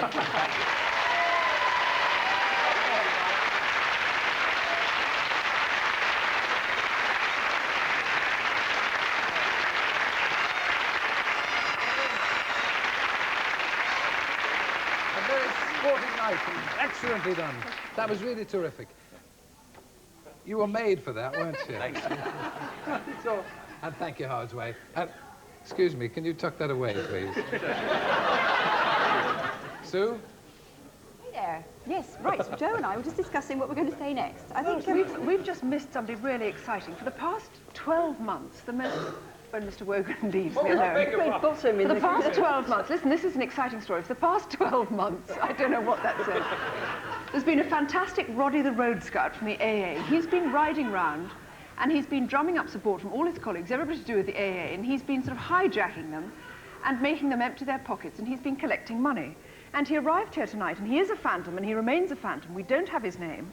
And he strode into our offices, and he tipped out his pockets, and he'd collected £20,000. And I think that's fantastic. Incredible. And I've got another huge sum, I just want to say. Tyne and Weir Fire Brigade have been pushing their fire engine around, and they've been rattling their tins the last 2 weeks, and they've collected £27,000. So Tyne and Weir, thank you very much indeed. I've got a heartfelt plea as well.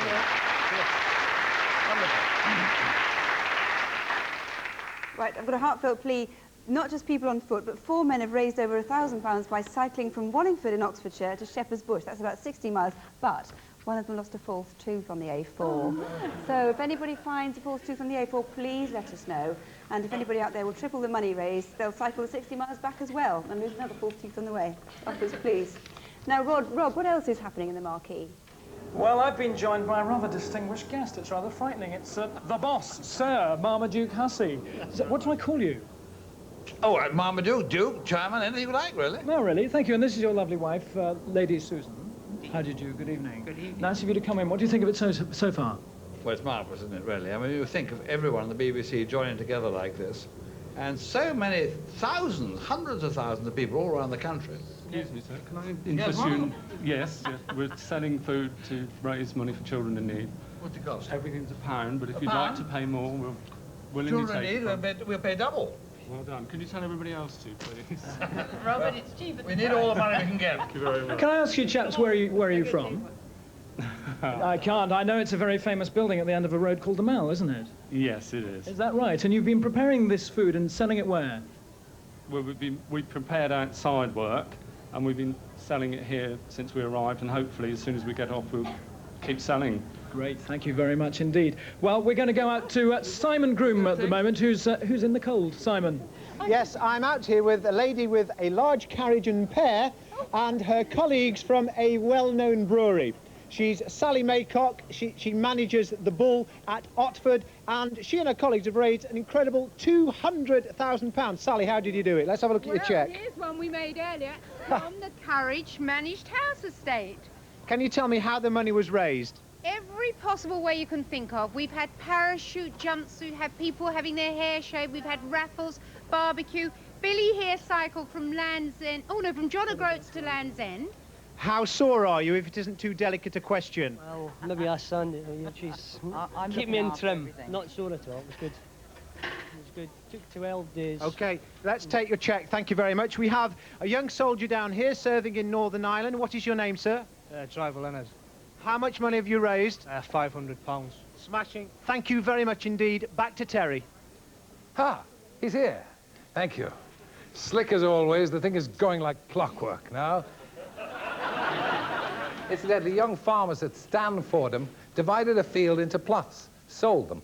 The winner was the farmer in whose square Tilly the cow patted first. And she patted after 2 hours, 45 minutes. It's a long time for a cow. And the farmers raised 500 quid. Yeah. Somebody, Don and Jane Wood from North London, just volunteered £35 for my teddy bear, but I've got rather fond of him. We've got a new total now, 6,500... 6 million, I mean, 6 million, oh. 6,500,000.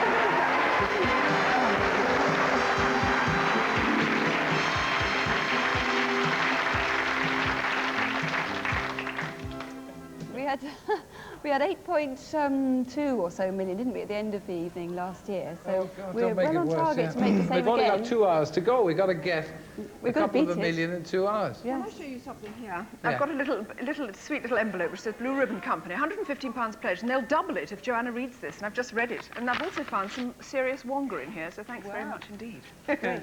Excellent And if you're going to work. send us your money, or however you're going to pay it, we'll give you a few ideas. Here is how to pay. Helping children in need couldn't be easier. You can pay over the counter at all branches of these banks and building societies. One of them is sure to be in your local high street, and many of them will be open in the morning. Just walk in, hand over your money, and the counter staff of your bank or building society will do the rest. We've made giving to children in need effortless and painless. Help the banks and building societies who are helping children in need. But ring now and make your pledge.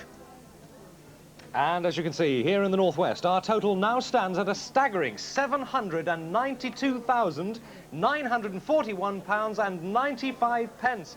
Fantastic. Yes, the till's going there again.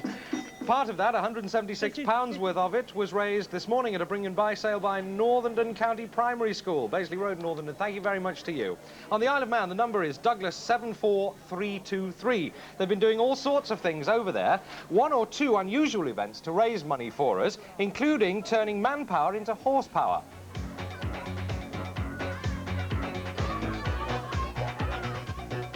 A team of young farmers competed against the Nautilus Fitness Centre to pull one of the island's famous horse-drawn trams along Douglas Promenade. They got off to a fairly even start.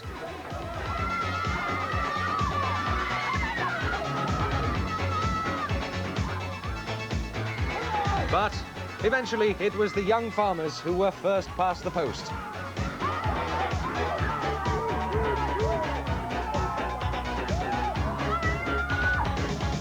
However, of course, it's not winning, but taking part that counts, especially when the joint sponsorship raised over £900 for us at Children in Need. Once again, the number on the Isle of Man is Douglas 74323. Please phone that number now with your pledges if you're on the Isle of Man. Douglas 74323.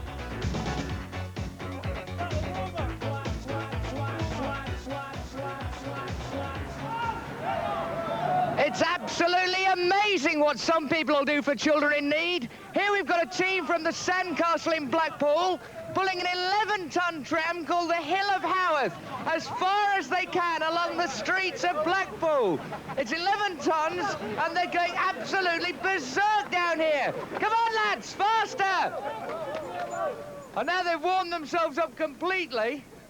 I think they're going to jump in the sea. There they go, rushing off to the sea. It is incredible how some people raise money for children in need. Whew, I think I'll go and have a cup of tea inside. I do like to be beside the seaside. Oh, I do like to be beside the sea. Welcome back to Blackpool and the Sandcastle, and Kate and I are modelling the latest in leisure wear, designer swimwear. And over there, this is a snuggathon. We said they'd be underwater snogging. That's it. All night they've been snogging, and all for children in need. Terry, you fancy a snog for children in need? No! Sorry, girls, he doesn't fancy it. Oh. You fool! Absolutely. Okay, Carlisle, it's up to you. We join Hello. Well, we have raised in Carlisle £15,500 so far. Isn't that brilliant? Give yourselves a cheer. Quick one. That's very good. Now, where are you from? It's Colby. Right, and you've raised £6,100. £6,100. Well done. Thank you very much. You said if I talk to you, you give me £3. Yes, I did. Right, thanks. Right, you are Scott. Who's this? Motorsport Club. Sorry, Dalton. Dalton District Motorsport Club. We pushed this car from Carlisle to Wigton, 13 miles, all these guys here, and we raised £1,000, still more money to come in, and they all did wonderfully. Went around the pubs and everything. Very good. Did you run out of petrol then or something? No. County Garage supplied the car, but they forgot to supply the engine, you know. Right, Anthea. Right, okay, brilliant job they did there. This car, we didn't have to push this car. This is Alistair Goldie. He works for TNT. Tell us what you've been doing for children in need. I've been driving all around United Kingdom, collecting money for children in need through all the TNT depots. And how did you manage to get the money off them? Well, I told them I'd break the legs, break the kneecaps, I'd do anything to get the money. I think that's a very civilised way, isn't it, to collect money? How much did you manage to raise? Well, I've made £8,331.93. And you've got a special cheque there, haven't you? A special cheque I'd like to mention for a customer down in London, Bidding Securities Limited, who have given £1,000 as a customer. Well, it's very, very generous of them. Also, the AA and Trust House 40 have helped Alistair a lot. Yeah. So congratulations, thanks very much. Children in need. To Andy Elliott in the hospital. Ward 4 in the infirmary, please. Thank you. Thank you very much. Andy Elliott. Right, Tony's over here with some men on the end of a rope. Oh, we have the Carlisle Rugby Club, the oldest fixture in the world. We're England versus Scotland, because we're at least we're Carlisle meets Scotland. Are we ready? Take the straight. Come on, let's pull. Stuart, you should be down here taking part, Stuart. You should be down here, Stuart. Go on, England, go on. Who's winning? Is it England or Scotland? Well, yes, here we are. The boys and girls of St John's Congleton raised £180. And over here, we have St John's Scout Troop. Now, last year, we gave them money to help them, and this year, the tables are turned. Yes, we raised on the shopping centre. We had other scouts raising money. We've done a sponsored squash, fancy dress pub crawl for the leaders. And you've raised £707. Thank you very much. Round the Yellow Brick Road, the girls here from BT doing a marvellous job. Keep on the good work. Here, from the Chicago Pizza Pie Factory, the flogging pizzas for children in need. £860 from Runcorn Rowing Club. Right in the corner here, what have we got? The water place. How have we raised the money? Sponsored what? We walked from Bolton to Manchester after work tonight. We've raised £1,200. £1,200, that's lovely, isn't it? Hey, £1,200. OK, that was marvellous. Tonight, just tonight, 1,200 quid. Right, move on, round the Yellow Brick Road we go. And what have we got here? We have £640 from Crompton Road Vehicle Rental. You what? Macclesfield, right. And we have £24.37 from Royton Training Corps. What's this mob here in the clown's costume? Jamestown College! And we've lost a nose. What have you raised? 360 quid. 360 quid. Now then, we've got the golfers here, the golfing house. Broomhouse Group PLC and Robertson Roberts. How have we raised 1,000 quid, boys? Intercompany challenge to a game of golf. Stake £1,000. We both lost, but children in need won. £1,000. Wonderful. Now then, look at this cheque here. Just pan down, Dave. We'll hold it up for you. £57,000. Well, that is incredible. How have you raised the money? People's generosity, Stuart. Yeah. Overwhelming. 12 months we've done it, and it's been great. People at the plant where we work have given 57p a week, every week. Yeah. We ran a marathon from London to Wigan. Yeah. And I'll tell you, it's been great. Absolutely great. £57,000. Put your hands together. That's incredible. Now then, look at this. Look at this. Wait. Now then, £30,000 from Ladbrokes. How have you raised it? Everything. It's been unbelievable. People all over the country have done absolutely. What's the odds on me riding your horse? What's the odds on this? What am I bid? 2 to 1 against for what then? Hold that then. All right. Okay, let's have a go at it. Come on.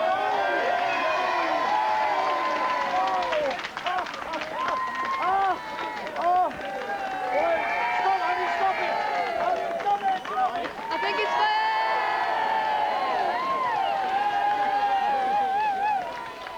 We think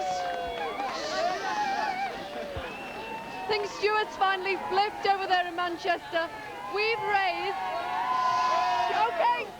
We've raised £30,000 here at the airport tonight. I've got 3 ladies here with some very old-fashioned names. We've got a Winifred, an Agnes and a Nora, and they're the airport cleaners. How much have you raised? £566.06. That's fantastic. This is their boss, John. Yes. Is he all right? Yes, oh yes. Nice boss. Well Yeah. done, well done. Thank you. And this is David Hopkins. He's from Rotary, Poynton Rotary. That's correct. He's trying to spread children in need worldwide. How are you doing that? Well, we've done this with Manchester Airport and their Child Flight Committee.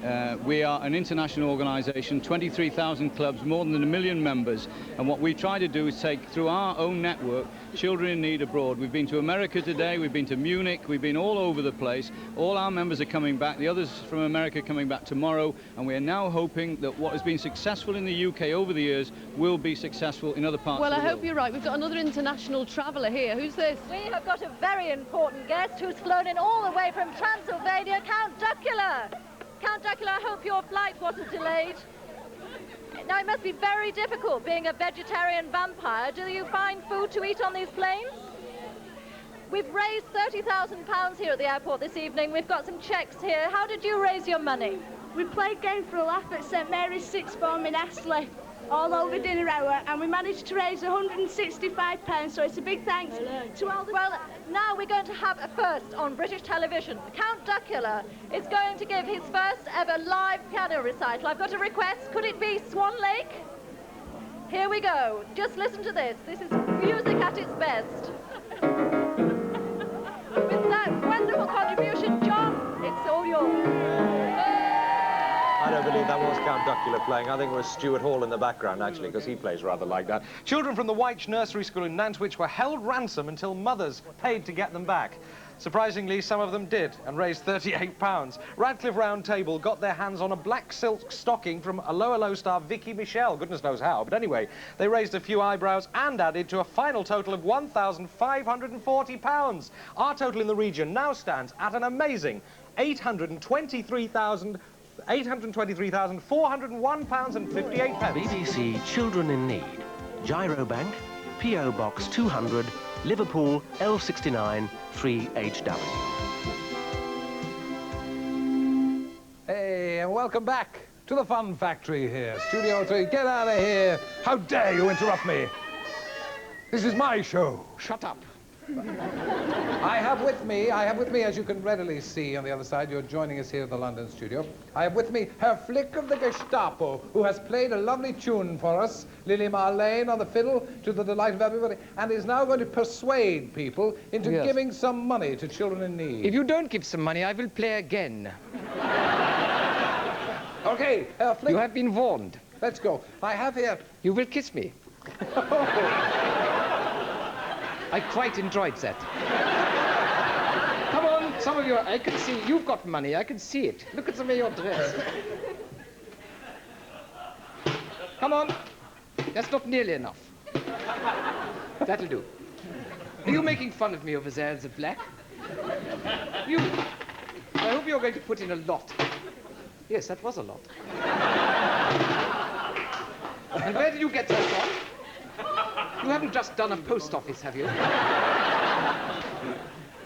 I want to see all the parking meters in the street emptied.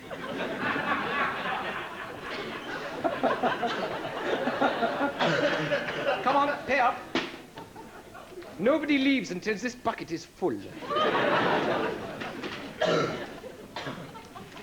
I can see you work in a bank. I hope it's not my bank. What happens? From where? Goldman Sachs. Oh, that's brilliant. And I had to wear a Daisy Duck outfit to do it. You did? Yeah. And they let you out alive? Why did you not come here tonight dressed like this? No thanks. Once was enough. There are plenty of other people dressed in funny fashion tonight, I noticed. Herr Flick. My goodness. I think this calls for a kiss. Not another kiss, Herr Flick. Good grief. That gave me great pleasure.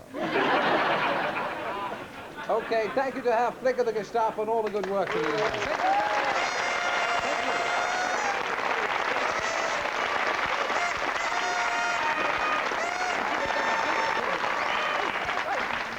We've got a new total, and it's a magic 6,898,996.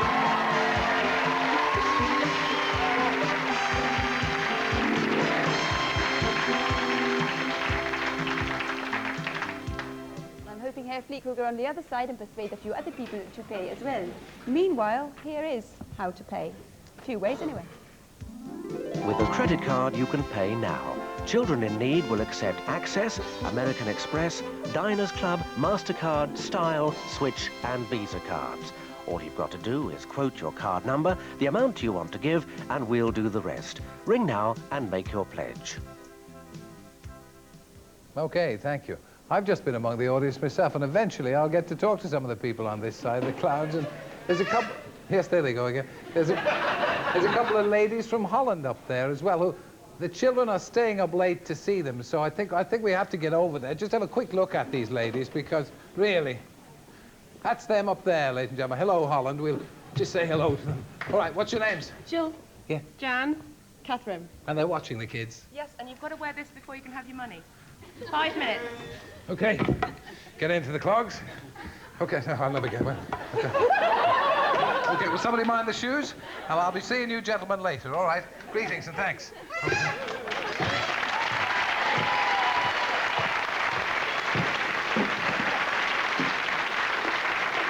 As you do for Ireland.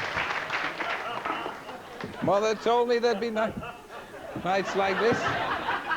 Our next guest tonight tells me he's a singer, a dancer, an impressionist, a caricaturist, a comedian, and well-known.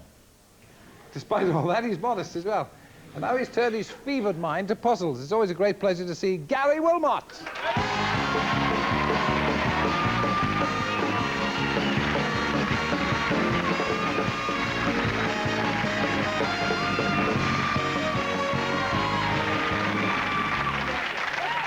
Come a bit closer. That's fantastic. Well, I know I have a habit of treading on people's feet, but that's ridiculous. You didn't have to go to all that trouble. Well, what have you been doing? I saw you earlier. What have you been doing? What have I been doing? Yeah. Oh, I've been working here today in the studio doing a preschools program called You and Me. Yeah? Yeah, for school children. They said I've got to give them a mention. It's great. I've got some checks here. Do you want them now? Yeah, that's or do you want to save them what to are they? afterwards? Yeah. It's just been given to me there. This is for the Plumstead District Working Men's Club. That's £200. Mr. K. Edgar, that's a great one, £50 there. Yeah. This, the National Westminster Bank PLC Grimsby branch, and it's got sundry payment. That's £500. I don't know who that one's from. That's another 150. Where'd you get all these? They said the Barclay Insurance Services Company said they collected £82.67. That's another one for £520 from Halton Lee Clay. Then all the starters orders about £650. Yes, sir, they're really going right now. They're coming down the back street there. That's great. That's it. That's the lot. great. Yeah. Terrific. Well done, Gav. Fantastic stuff. So you're into these puzzles. What's that? Yeah. Oh, no. Well, everybody's into puzzles, really. Well, at least that's what I found. Yeah. You know these sort of things that you used to do at school and things. Can you remember about that far? You know, you used to... No need to be offensive. Well, it's nearly 12 years now, isn't it? I know, Terry. Things like putting coins on the edge of your elbow and trying to catch them and all of that. Yeah. But nobody's ever put them in a book before. You know, all these silly teases like, well, can you poke your head through that hole? Yeah. Go on then. No, look, it's easy like this, look. Things like, can you stick your tongue out and touch your nose? Yeah. Go on then. I can do it too, look. It's full of stuff like that. I've got to wet up a lip now. And the That clothes. sounds like a very good idea. What about, you're going to make an album or something? Oh, yes, that's when the photographs come back from bonus print, yes. I'm going to make an album in about March. It was going to be sooner, but I'm taking over from somebody in pantomime. I'm in panto at Bristol. Are you? The Bristol Hippodrome, yeah.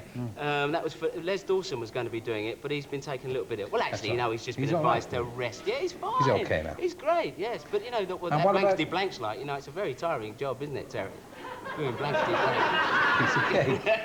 It's like all television. But it's fine. What about your TV? What else are you... I mean, are you going to do another series or what? Well, I'd like to think so. Yeah, I'd like to think so. But, you know, that's next year, really. I've got lots of other things to do between now and then.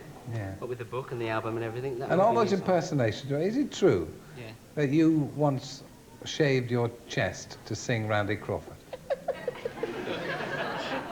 Yes, it is true. I haven't got a really hairy chest. Excuse me, Gov. I haven't got a really hairy chest. Have a look, Till. See? Oh, it's quite attractive. Isn't it? Don't let that flick see that. And I shaved it because the guy that made the dress for me, he was a fella, Clive his name was, he said, I made a lovely dress, he said, beautiful brand crawford. No, really lovely, it's got a lovely low neck. And I put it on, and it had the full stingies. You know, I haven't got my own, you see. And it's got the full stingies in it. And then he said, oh, we'll have to shave it, love, nothing for it, you know. Can't put netting up there, it'd spoil it, love. So, so I shaved it. He's a rugby league player, actually. Big fella. Yeah. Well, look, so I shaved the chest, and it took a long time to grow back, and it did not hurt as well. Yes. Well, look, you always support us, and you're a great supporter of children in need. And thank you for taking the time, because I know you're a busy man. It's all right, a pleasure. Gary Wilmot, good to see you.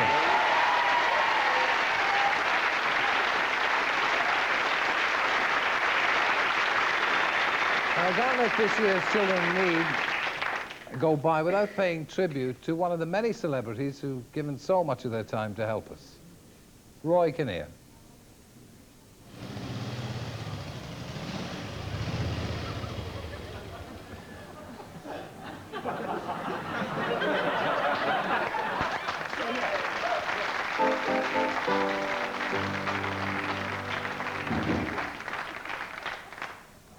What the Sam Hill is this?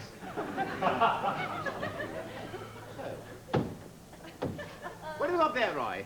I beg pardon? What have we got there? This is what we brought all the way. I know. From Milton Keynes, isn't I it? know, where we ought to have been. Yes, BBC Transport. Yes, exactly. Yes, Again? Yes, I know. We'd They like to rescued thank us at them. the end. Yes, indeed. They said they'd collect us. At 6 o'clock, yes, and they did, and they did, Yes. and they brought us here. Oi, and oi, they brought us oi, here. clear off.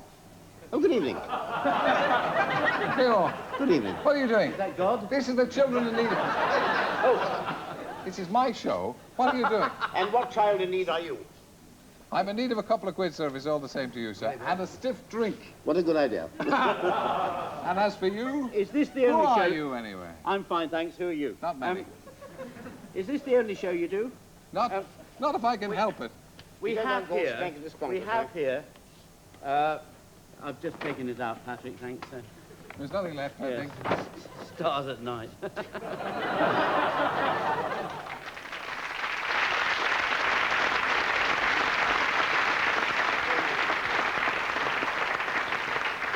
Wonderful man. I'm now going to collect a bit of money from the audience. I've been dying to meet some people up there, but first of all, phone us now with your pledge, your credit card number. Pudsey is sitting there waiting for your call. Right. Hi, right, we're still partying here in Carlisle. Yeah, so far we've raised £15,500. Been selling kitties, haven't we? We have. No toffee apple yet. Here's a reminder of North West Region telephone numbers. Phone now.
Right, I think we've got a new total somewhere, but can you tell me what it is in my ear hole and I will tell everybody?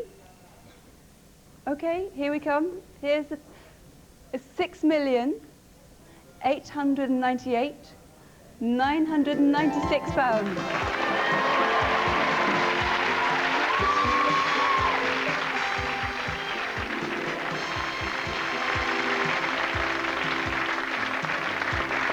And here are some ladies I think might knock it over the 7 million mark, all dressed in paper. Why? Oh, this is your shoe, we isn't did it? a street collection, What about and some we all clowns at the dressed back like here? You this got any money to on your attract the clowns? public's attention. We've got a cheque here for £347. In the bucket? And £600 in cash. Righty.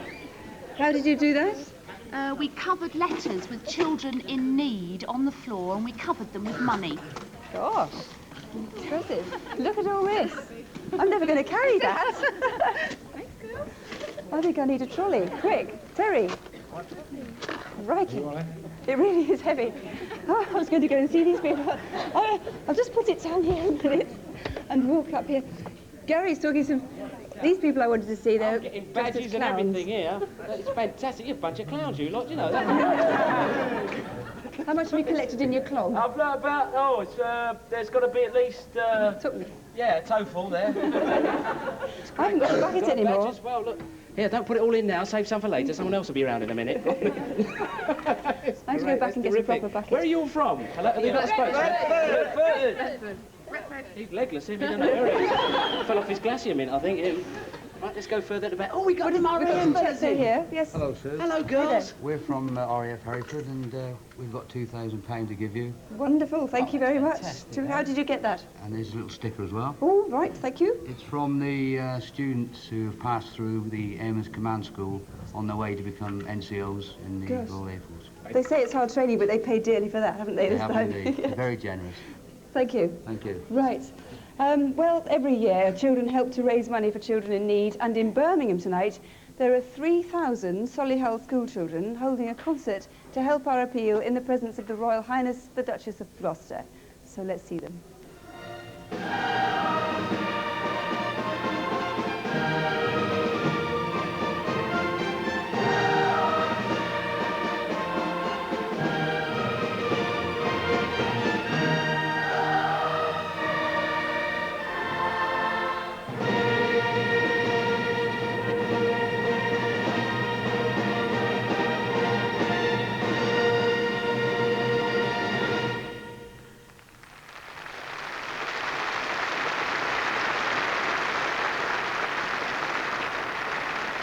We have tonight the first ever performance of a specially composed song for tonight's Children in Need appeal. The words are by Sue Ball, a local teacher, and the music is by our conductor, Malcolm Goldring. To join the orchestra of 2,500 young singers, I'm delighted to welcome from the BBC Singers, soloist Fiona Clark. Here, especially for children in need, Solihull Schools present We Are Singing Out.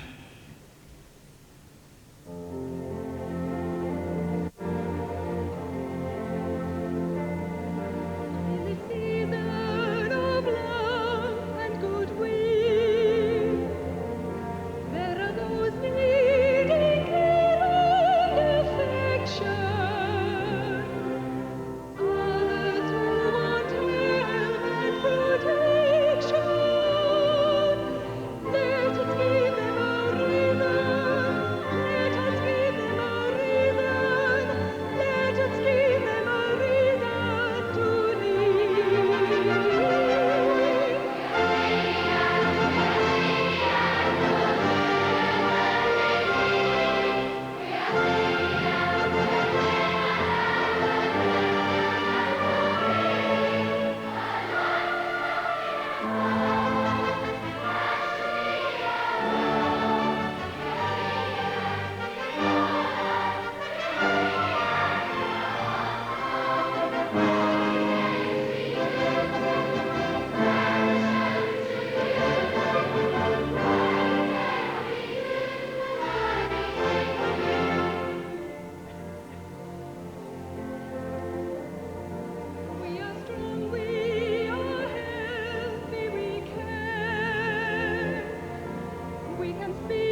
It's been a wonderful night here at the NEC.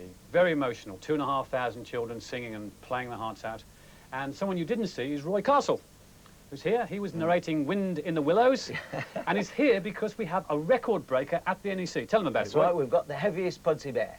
Not quite the biggest, is he? No. Not as big as the one in reception at the BBC, but it's definitely the heaviest. What's he made of again? It's those concrete blocks, you know, that they build buildings with, and it weighs about like 3,000 squillion ton. Yeah. Like that.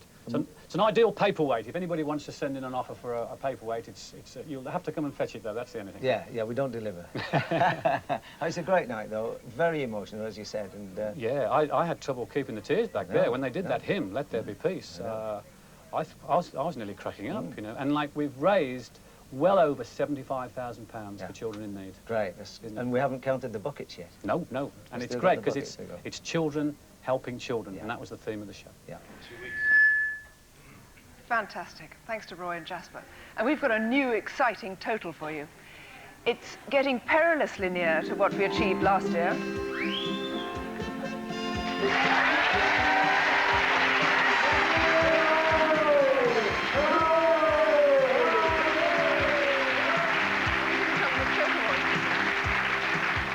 Anyway, the total is £7,675,307. Whoopee, we're getting there. And this is where it's coming from. There are 10 members of the police force in Guernsey who are eating shredded wheat, and they've stuffed down as many as they can.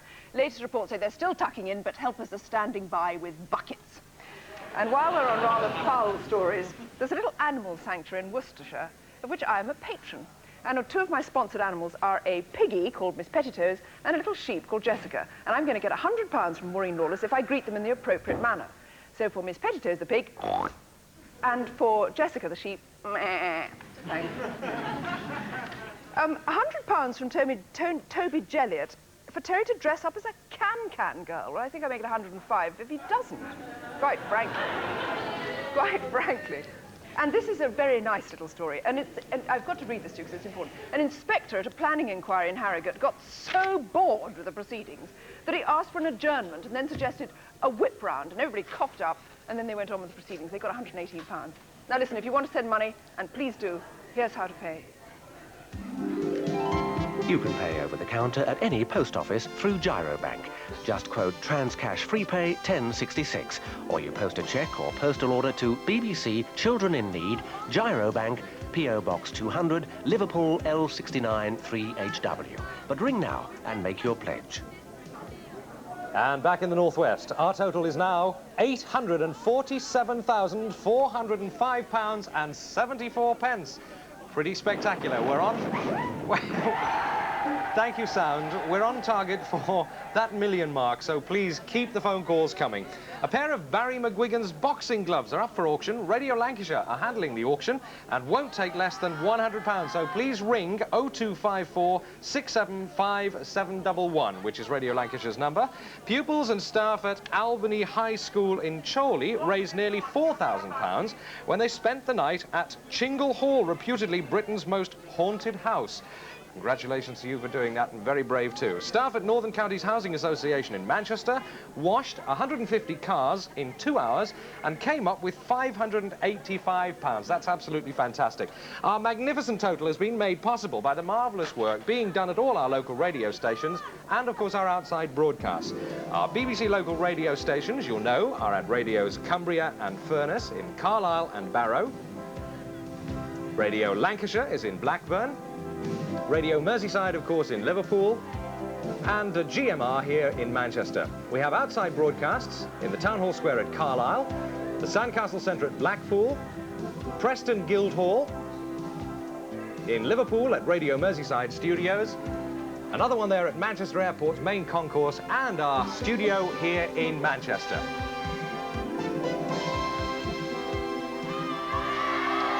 North Manchester College hairdressing and beauty students raised £1,427.06 by offering their hairdressing and beauty skills to the public for a donation to the appeal, and someone has pledged £25 to cover Stuart Hall in custard pies. Let's see if we can do that one. Oh, no, you don't. Not yet, but here on the Yellow Brick Road, it is still bedlam. We've had thousands and thousands of people pouring through. Where are we on the right? Like top bounder. How much you raised? £900. 900 quid. And in the middle here. Leo's of the northwest of England. And the sum of money is? £1,015. Lovely girls at the back. Wellsford Horse of Justice in St Didsbury. We've raised over £1,000 during a pub crawl. Woo!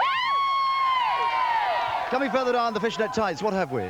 Leo. Oh, you're still Leos and the fishnet tights. Any advance on Leos at all? Any advance on Leos? No, we haven't. Lulu, it's with you, darling. Hey! Well, I've come straight from the Opera House in Manchester where I've been playing Peter Pan. I've collected 1,348 from the front of house and from all the kids backstage, and they said I should shout, well, I've done it, okay? And who are you? How much have you won? Hyde fundraisers, £308.71. And you're going to do some more tomorrow, collect some more money? Market tomorrow morning. Just give us a word. Let's have a look at the Dalek. Greetings! Exterminate! Pay or be exterminated! Exterminate! Exterminate! I think we have the message, but meanwhile, here's David Vine at Preston.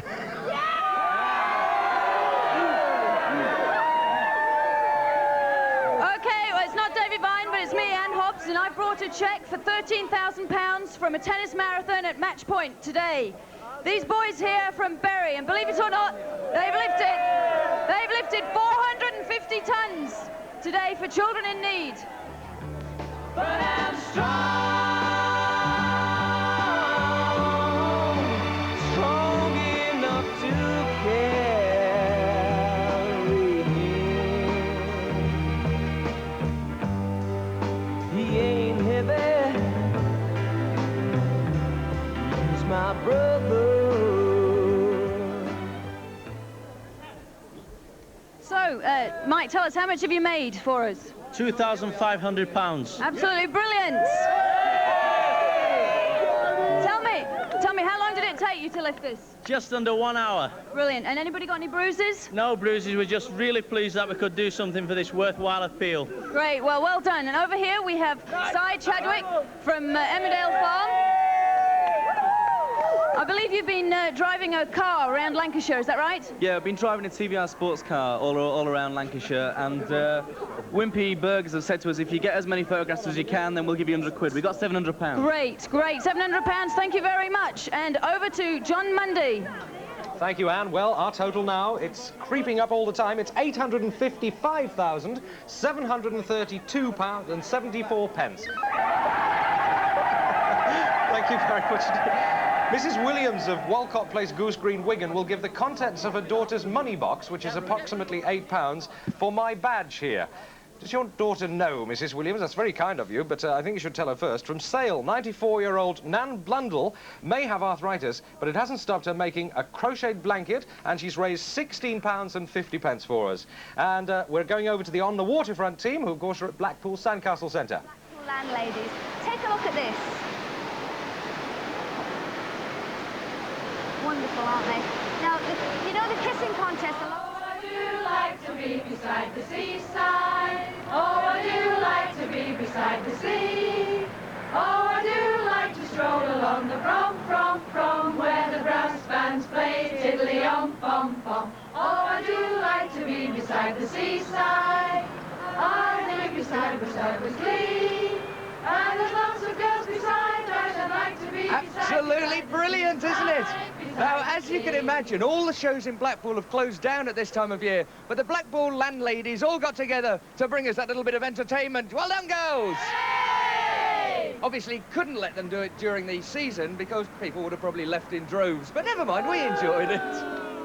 We also have members of FAB, the Physically Handicapped and Able-Bodied Society, and a very special member of that is Mark. Now, Mark, you're our judge, aren't you? Because what the ladies didn't know, we've got Mark to pick out the worst singer from the landladies. Now, Mark, which one do you think it is? The one with the glasses there with black hair. What, that one there? Yes. I'll go and get her. What's your name, my love? What's your name? Gina Jefferson. Gina, come with us. We have a little surprise for you for being the worst singer. Is he going to give me something? He's going to give you something, darling, yes, that's okay.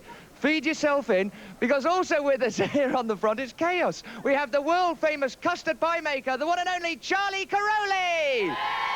In you come, Charles. Oh, yeah. Charles, that looks disgusting. What's in it? That's the landladies. They serve it for breakfast every day. Oh! Mark, this is a special landlady's breakfast.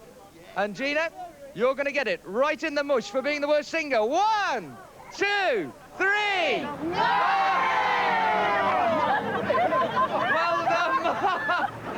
We've also raised a large cheque there, £250. The guys have got another cheque as well. The girls have been raising money. Custard pies are flying everywhere. And we're going to finish on another song. Away you go, girls! Let's have a song, girls! For me and my girl. Well, we're having an absolutely brilliant time here at the Sandcastle. Whoa, guys, we've got to have a chat to the Lord Mayor of Blackpool, and you brought along a truly brilliant cheque. How much is it for? Got a fantastic cheque here for £7,750. Whoa! And how did you raise all the money? I didn't raise it. Two gentlemen on my right, Martin and Ian, who came from Barnick. They're round tablers from 32 area. They've raised this money with a very special convention tonight in the Norbrick. 600 people there, and they've helped to raise this money. Brilliant, great total there. Let's have a look around. We've also got 200... Oh, I'm going. It's all right, I'm going. Go. I know, but I'm beaten. Now look, you remember the hissing competition we had underwater earlier on? Well, I think they should be just about finished now, coming out. Yes, there they are. Absolutely fabulous they are. Now Kate's on her way up the slide now, and I don't know when she's going up the blue. She's going to come down the blue slide, and I've waited to see this for a long, long time. Yeah. She's going to get absolutely soaked. I know. We're going to have loads more lines in the next series. Without Kate. Yeah. I hope Andrew's watching this wherever he is, because this is going to be a great laugh. Okay. In all the lovely leisure wear, specially designed for this scene. And we should really, we're all going to watch her coming down the slide any minute now. Where is she? She should be near the... I think I can hear her screaming. Yes, she would be screaming. Is that Kate screaming? Yes? I think she's on her way down now. I'm sure that was Kate screaming. I know that scream. Here she comes, yeah? Where is she? Come on, Kate. Yay! Oh, there's a splash. But meanwhile, at the Yellow Brick Road, we're well up to £855,000. Here's another 8,888. How we raised it very briefly. With boys and girls out all over Merseyside and the Isle of Man shaking tins. Absolutely marvellous. Where are we all from here? Royal Ford. We don't know how much we've collected, but it's all right. Meanwhile, attention if you please, soldiers of the line. Which regiment are we? 21st of the line. 21st of the line. Where have you marched from? We've marched from Oldham down to Manchester. And why the uniforms? Come on. Because we support Napoleon. You support Napoleon. Vive la France, vive la France. And from Vive la France to Vive Bruno Brooks. A little applause for Bruno Brooks, if you please. Thank you very much indeed. Nice to see you, Stuart. Nice to see you. Stuart, I tell you what, we've had a fantastic night. The nice thing is, it's nice to know that a lot of people, they normally go out for a drink and their entertainment on a Friday night, but they didn't forget children in need, right? Because all the people who went to the pubs locally in the Wythenshawe area, in the Stockport Road area, and £22,500. right, Cut the long story short, we'll talk more. Meanwhile, let's get up to your girlfriend in Carlisle. Let's go to Jenny in Carlisle. I wish Bruno wouldn't shout so loudly. Sorry. We're in the bank here in Carlisle, still collecting money, and it's nice and warm here, I must say. And on the way, we did manage to bump into some people from the Laurel and Hardy Museum in Ulverston. And Anthea, what are they up to? Well, what are they up to? What's your name? Mark. And your name? Daniel. And this is your granddad, Bill, isn't it? Yes. Now, apparently I hear you have a very strange initiation ceremony to this club. Tell me all about it. Well, we have the finger wiggle, Right. and then we have the easy, kneesy, nosy. Yes, what's that? That's it. The tie twiddle, and of course the hair for Stan. I think this is brilliant. And the beautiful thing is that Stan can actually blow his hat up with his... Wow. How about that? That is absolutely amazing, isn't it? Now, what have you been doing to raise money for children Well, in need? there's the Laurel and Hardy Fun Bus, which is in Greenodd tomorrow. We're going to have film shows all day long and donations to the Children in Need fund. Great, so that's where you've got to go if you're a Lauren Hardy fan. And right now, over to Tony, who's got some more fundraisers. You meant to say it's another fine mess. Now, all the troops have been bringing their cheques there. Must read some out. Carlisle Roundtable raised over £1,000 by doing a passport control. And Phyllis and the Tribe of Kids raised £153.21 just by knocking on the doors. And where's Laura and Kenny? Where's Laura and Kenny? Now, why have you got your faces painted up? It was a bit. It was a bit. So this is there a pound a face or something going on? Well, no, it's the youth. If I mention the youth library, everyone will give £1. So we'll get it on Monday, hopefully. Also, hello to everyone in the Caledonian Pub in Carlisle. £122. You've been. How have you got the money this evening? Well, we've been working at the Caledonian Inn. It's just been all the customers have been really good. Marvellous, absolutely marvellous. And let's come over here. This is our latest total so far. Everyone, can you read it out? £18,223, but we still have more money to come later on. Back to you, Stuart. Well, there we are. We're back on the Yellow Brick Road, and here we are with Claire and her mates, having raised £5,010. And tell us, Claire, how have you raised it? We did a parachute jump, and also last night 4 people did a 180-mile run from Titherington to Titherington in Cheshire. They ran all through the night from 9 o'clock last night.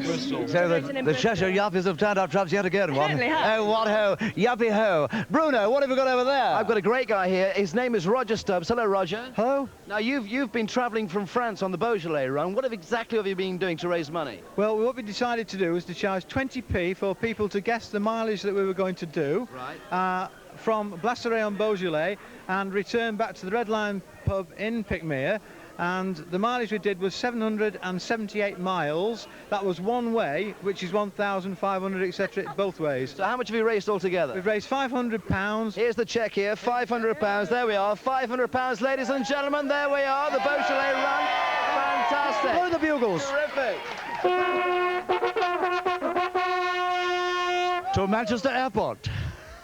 Here at Manchester Airport, we're in the baggage reclaim area, and just look at this baggage that's been flown in. This is the Bolsterstone Male Voice Choir. A big round of applause. With me now is Jeffrey, who is the conductor of the choir. You all look a bit tired. Why is that? Well, actually, we've been flying around the length and breadth of Britain for 14 hours, would you believe? And all by courtesy of Britannia Airways, who with little persuasion lent us a Boeing 737 for the day. So you've been singing at airports around the country? 10 airports throughout the length and breadth of the country, Wales, Ireland, Scotland and throughout England, with choirs meeting us at each airport and donating collections. Pride of place goes to Royal Ulster Constabulary, who raised £1,350. And here we've got the Haydock Male Voice Choir, who have come to meet you at Manchester. So how much money have you raised for children in need? Well, we have raised and had definitely pledged approaching £18,000, and there's a lot more to come. Right, well, what are you going to sing for us tonight? We'll sing a little number called My Bonnie Lass. Take it away, gentlemen. My bonny lass, she smileth when she my heart beguileth. La la la la la la la la la la la la.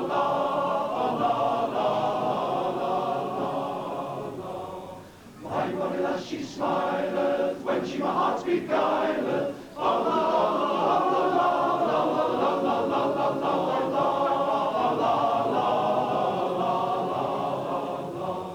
Smile, less dear love, therefore, and you shall love me more. Ah, la la la la la la la la la la la la la. Smile, less dear love, therefore, and you shall love me more. Ah, la la la la la la la la la la la la. When she is sweet, I turneth, oh, on a heart it burneth. Ah, la la la la la la la la la. Well, very lyrical, but meanwhile, back on the Yellow Brick Road, are we still awake? And I have 2 bottles of Beaujolais. What have I bid for 2 bottles of Beaujolais Nouveau? Now, quiet, shh, in the middle of the Yellow Brick Road, Steve has been handling here. How many videos, home videos of eventing have you handled, Steve? Oh, well over 200-300, I reckon. 2 or 3. We must have had thousands through here, and all the videos depict how they've raised the money. Are they brilliant? They are absolutely wonderful. Absolutely terrific. Some real highlights. Super. Yeah, there's some even people sitting on a roof for 24 hours, which they've made interesting. Well, I've never seen eventing like it, and I've been in knockout now for the past 15 years, but this has beaten the band. And I think, shall we now have a look at how you've been enjoying yourselves and raising money for this great, fabulous charity?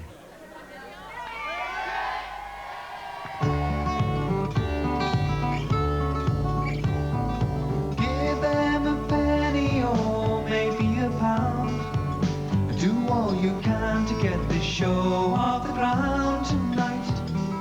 Will be a time they will remember. Give all your money from a glass of beer.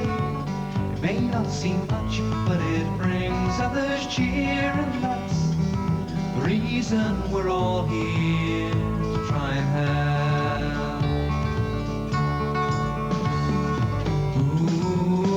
Who's in need? The children.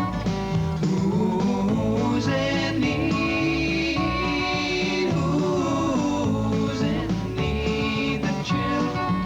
Just a simple act of kindness, we can turn around and give them home. Another year moved on, another aim is set. Some this year will be the best ever yet if we give enough to help them in any way. It's not only money, but help you can give. Thought and feelings for young ones living now.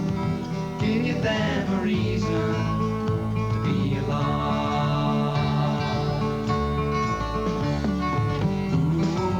Who's in need? The children. Who's in need?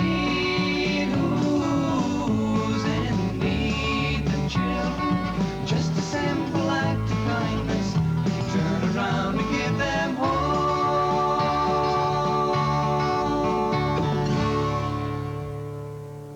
Fantastic. I'm just amazed at the spirit of people. That was a band called Intaglio who wrote that song specially for us. All the clips of video that you've seen have been edited by Steve Cooper Bagnall, our ace editor, down there this evening. What a marvellous little piece we've had. £985,338.03 is our total here in the region at the moment.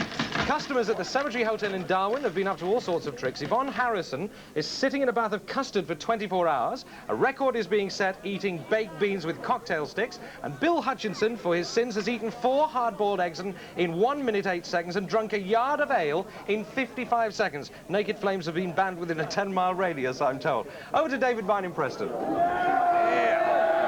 Well, I tell you what, there's so much warmth from all you people out there with all the money you're kindly sending us. We thought we'd have a spot of cricket. I've got 2 famous Lancashire cricketers here with me, Jack Simmons and Harry. Harry Pilling's the one down there. Just before I tell you what it's all about, they're involved in a great cricketing marathon at Bowlers in Manchester. A few of them are going to have the bruises to show for it. Take a look at this.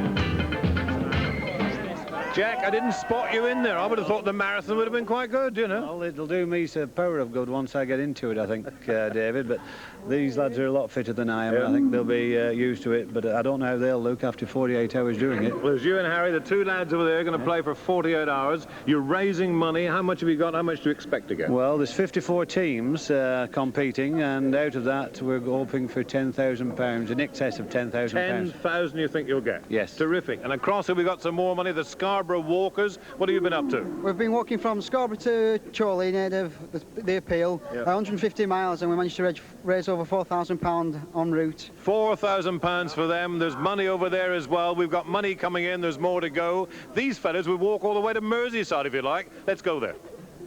Yes, Merseyside, Northwest Telly and local radio get together. The girls from Premier Brand Social Club.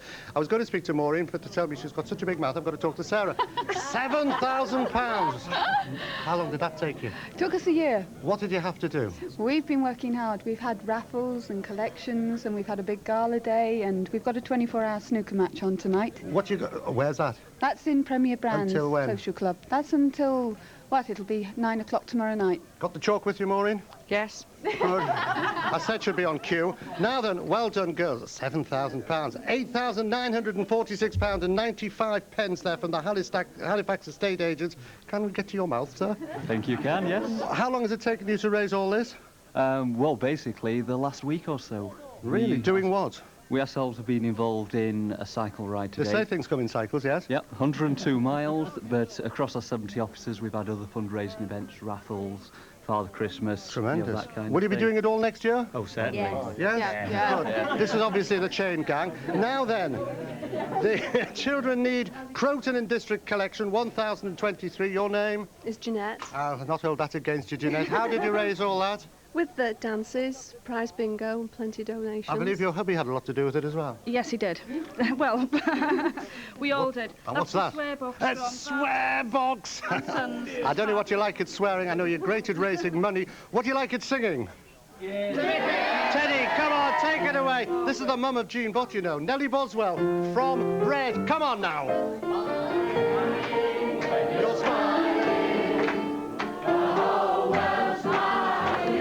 Come on, Merseyside.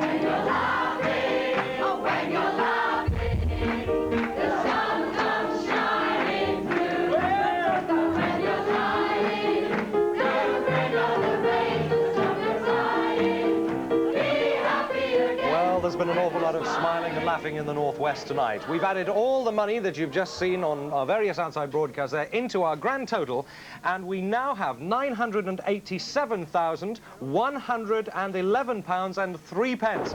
Nearly at that million mark. Keep it coming in, please. Now, Andy Baxter from Windermere Aquatic has tried a water ski record with a difference. No skis.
Like the water skiing, this is Anne and I's last slot, I think, from Preston. I'm going to show you something special now. We've got some people here from Meanwood Primary School in Rochdale. You've heard about that fella Thompson, haven't you, who does a decathlon? Let me show you the mini dailies, and let me show you what they got up to. They're terrific.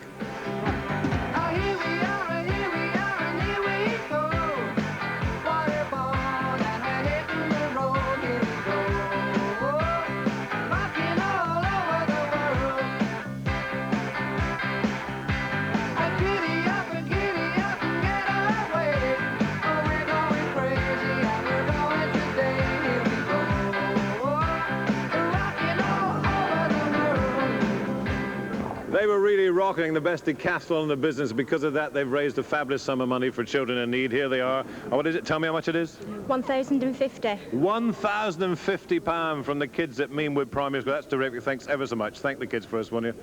What have you got? Yeah. Clowns, cowboys? I don't know what you've got, Anne. Santa ladies. Santa ladies, that's right. Tell us. We've raised £1,000 and there's more coming in as well tonight. Absolutely brilliant. Fantastic. Tell us what you've been doing. We've been serving petrol to all our customers, washing the cars, washing windscreens. I've got a car outside. Donations off customers. Great, great. Thank you very much. Thanks for coming in. Lovely. You've been very quiet tonight. Well done. You know, as I say, almost our last time. Time for you still to pledge. Don't forget the number. What is it? 02546757111. When the Pepsi challenge here on the snooker table, that went to £1,900. Pepsi said, make it 2,000. Thanks, Pepsi. And we've got Coral who've come in here. Coral Snooker and Bingo. £1,000 from Coral. That's it. More coming in. We've had a great night. Hope you have. It's still going on. Thanks, David and Anne up there in Preston. Now, bids for my badge have now reached £60, and this one's from Jed Hutton of Westcombe Drive in Bury. Thank you very much indeed for that, but keep the bids coming in. Let's go over to Carlisle. In the Midland Bank at Carlisle, I'm with the girls from the Penguin Sweet Factory. And Jean, what have you been doing dressed like this? We've been on a pub crawl. That sounds a bit disgusting. Have you had a drink at each pub, or have you been raising money? We have had a drink at each pub, and we've been raising money. And how much money have you raised? It's still counting. All right, now I believe that one of the ways that they have been raising money is by flashing Jean suspenders.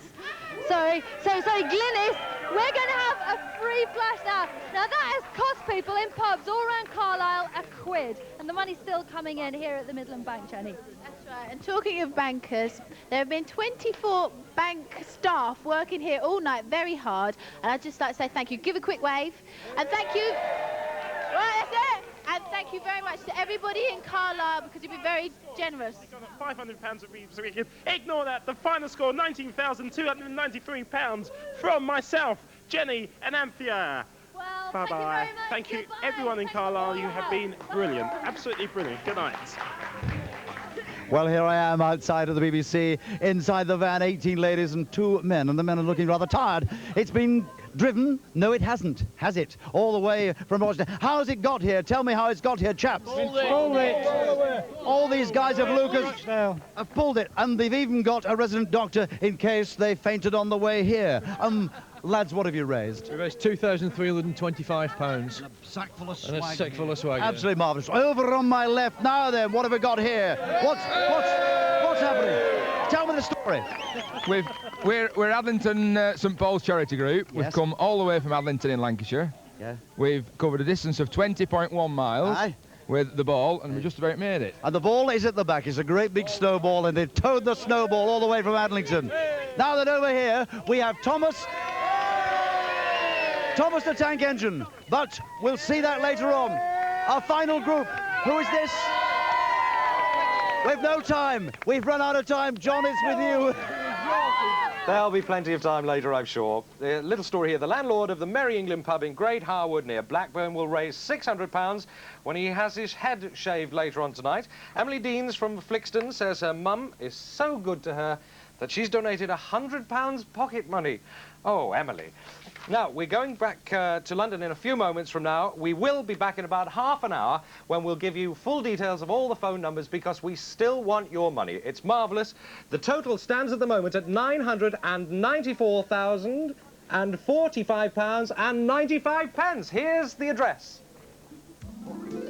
BBC Children in Need. Gyro Bank, P.O. Box 200, Liverpool, L69 3HW. All right, back to me. I can't imagine why, but I might as well continue talking to you. Yeah. How is it? Oh, yeah. Have we got a total? I think we're getting very near, if we haven't actually made the total at the end of last year. Let's see what it is. £8,954,316.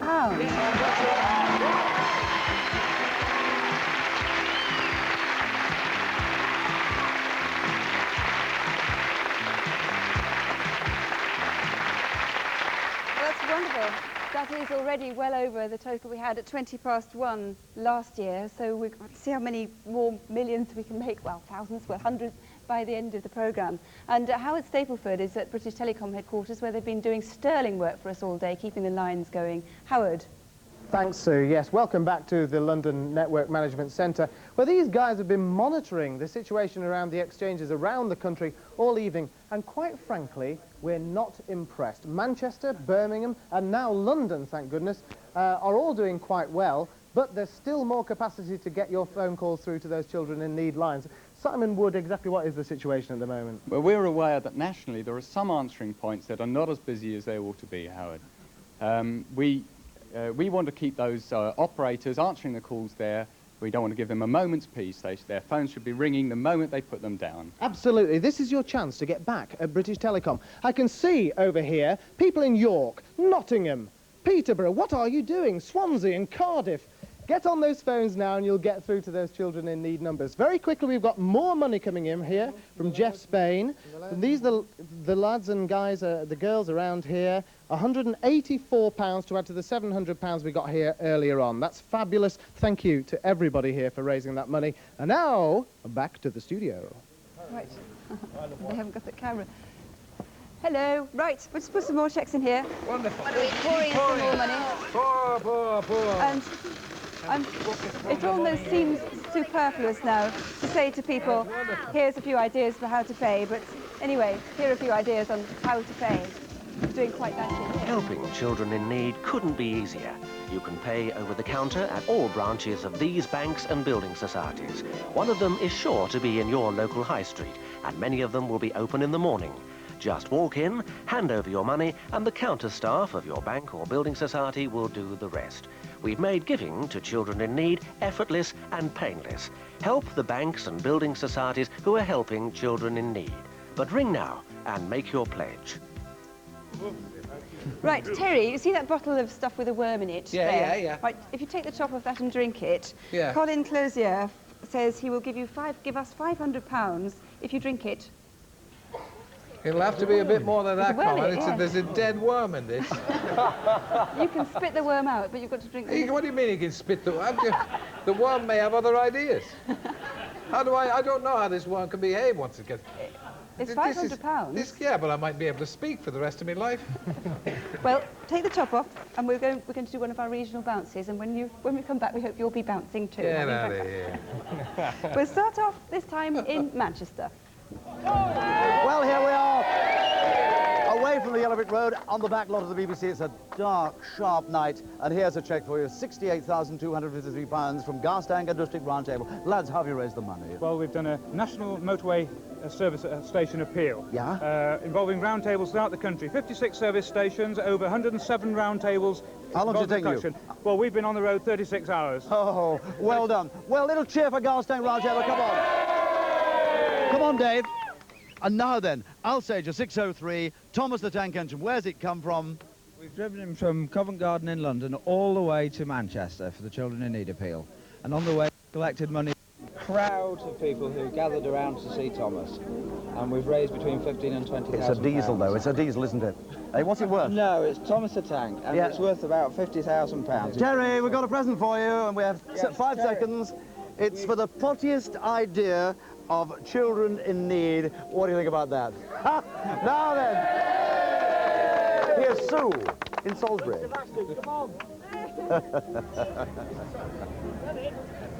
Thank you very much, Trin. It is a potty idea indeed. Here in the south, over £500,000. You can hear, look, £559,000.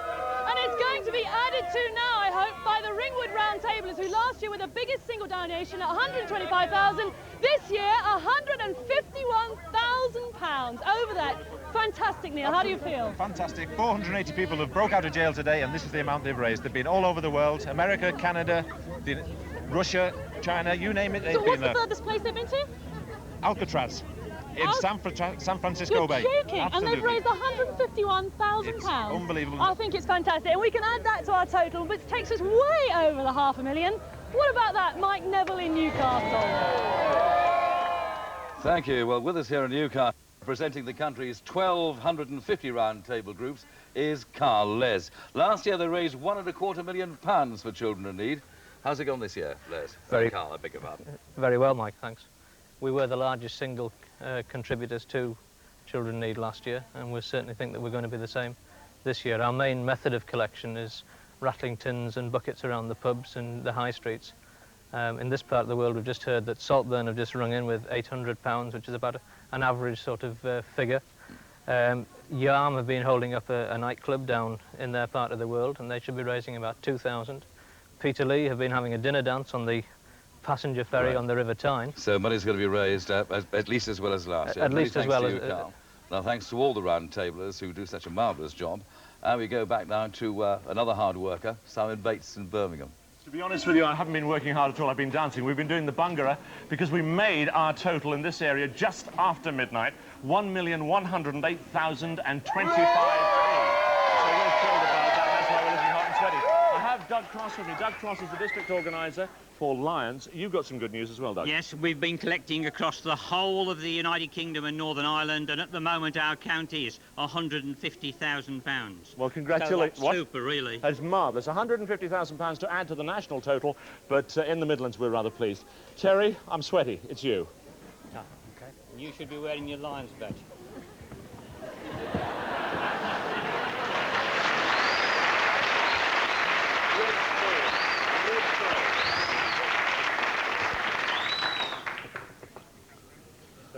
Telephone? I don't hear a ringing sound. For you, Mr. Wogan, I think it's a call for you. It's the wrong phone. Do the way we rehearsed. Why doesn't it ring if there's a call for me? Can't we do the sound effect? Thank you. Hello? Have you that one? Hello? Ah, hello. Who am I talking to? This is Brian Rogers, the Chief PT Instructor on HMS Illustrious. Oh, gosh. Well, greetings to you. Greetings. You can see me from there, can you? I can hear you very loud. Well, you're coming through reasonably loud and clear. Can anybody hear in the audience? Oh, wonderful. Working nicely. Where are you ringing from? We're in the Caribbean and we're on our way to Fort Lauderdale in Florida. What a rough life you lead. Well, it's terrible, but I'm having to hang on a credit. Yeah, thank you. Are you doing a little bit for Children in Need? Well, we've already done our bit, Terry. Before we sailed, we found we couldn't actually do anything on this today because of an exercise. Yeah. So a couple of weeks ago, I organised a bit faith and horse racing night for charity. Yeah. And the culmination of that was we dragged as many people on the deck and invited them to pick up some balls to have money off them. And we raised £1,000 during the day. Also, in conjunction with that, we raffled a BMW 318i. And £1,000 from that's been donated as well. So we have £2,000 to give you. Well, look, we're delighted. Thank you very much. We're delighted to get it, and thank you for taking it. It's wonderful to hear, to get a call. Before you chop me off, Yeah. radio, Yeah. British Telecom has given this call free, and it's the first time we've had anything out of Telecom. Well, yes. Well, good luck. I'm not surprised at the quality of the call. Yeah. Thank you very much for your contribution. Thank you for taking the time and the trouble. Give our regards to everybody aboard ship. Of course. Okay, thank you very much. Thank you for joining us. Bye-bye. From the Caribbean, from the very Caribbean itself.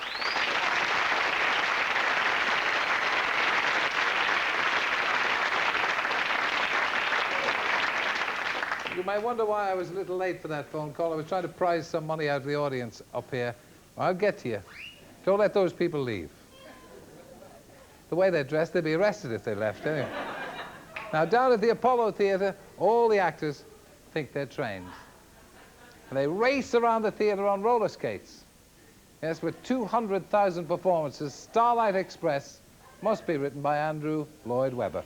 So here, with the eponymous song from the show, some of the cast, with Bobby Collins, music Starlight Express.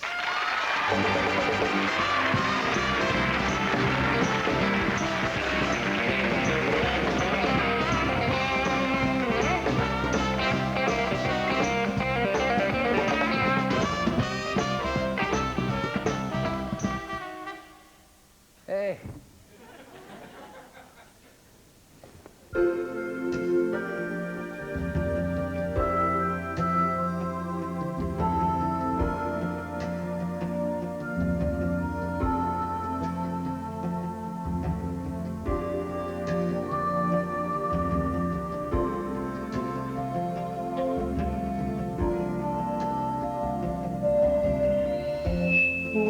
what is darkest. Open up your mind. What can you see? Is it getting clearer? Listen to the distance. Listen and you'll find the midnight train is getting nearer. Starlight Express, Starlight Express, are you real? Yes or no? Starlight Express, answer me yes. I don't want you to go.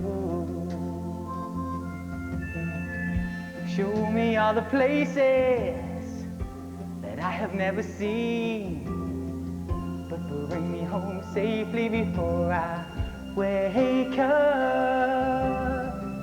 I don't want to stay there, just want to say I've been.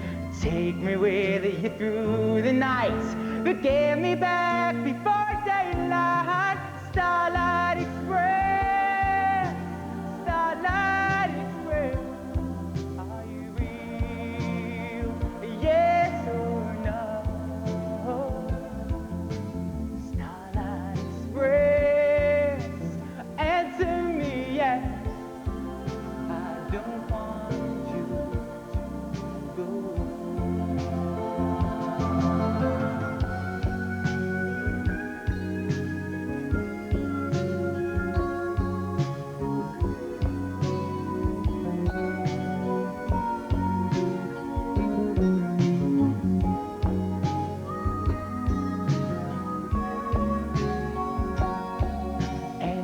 You're there, and if you know, then show me which way I must go. Starlight Express, Starlight Express, are you real? Yes or no? Starlight Express, please answer me yes.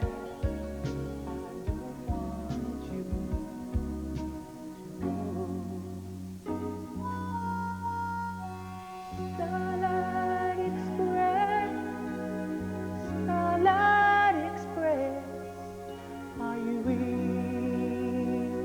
Are you near? Starlight Express, Starlight Express, I need you to be here.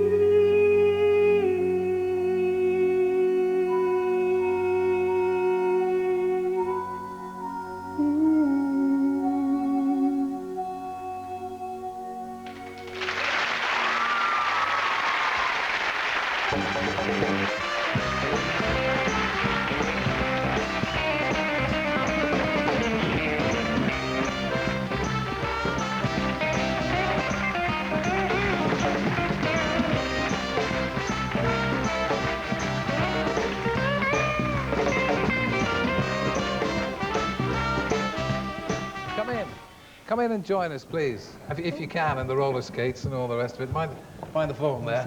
Just a minute. There you go. It's not easy. All right, you move down there. Thank you. Thank you all for joining us from Starlight Express. You're still in makeup. Hi, welcome. Good. Just sit down there and join us and tell us about this check and what you've done. Yeah. Well, this check was raised by sponsors for children in need who came to see the show yesterday. We had a special matinee especially for the children. Yeah. Which all the staff and the cast and everyone else did for free of charge. Brilliant. So 1,500 children in need yesterday. That's fantastic. And the rest was done by people with collections and everything. £2,241. Well done. Thank you, Starlight.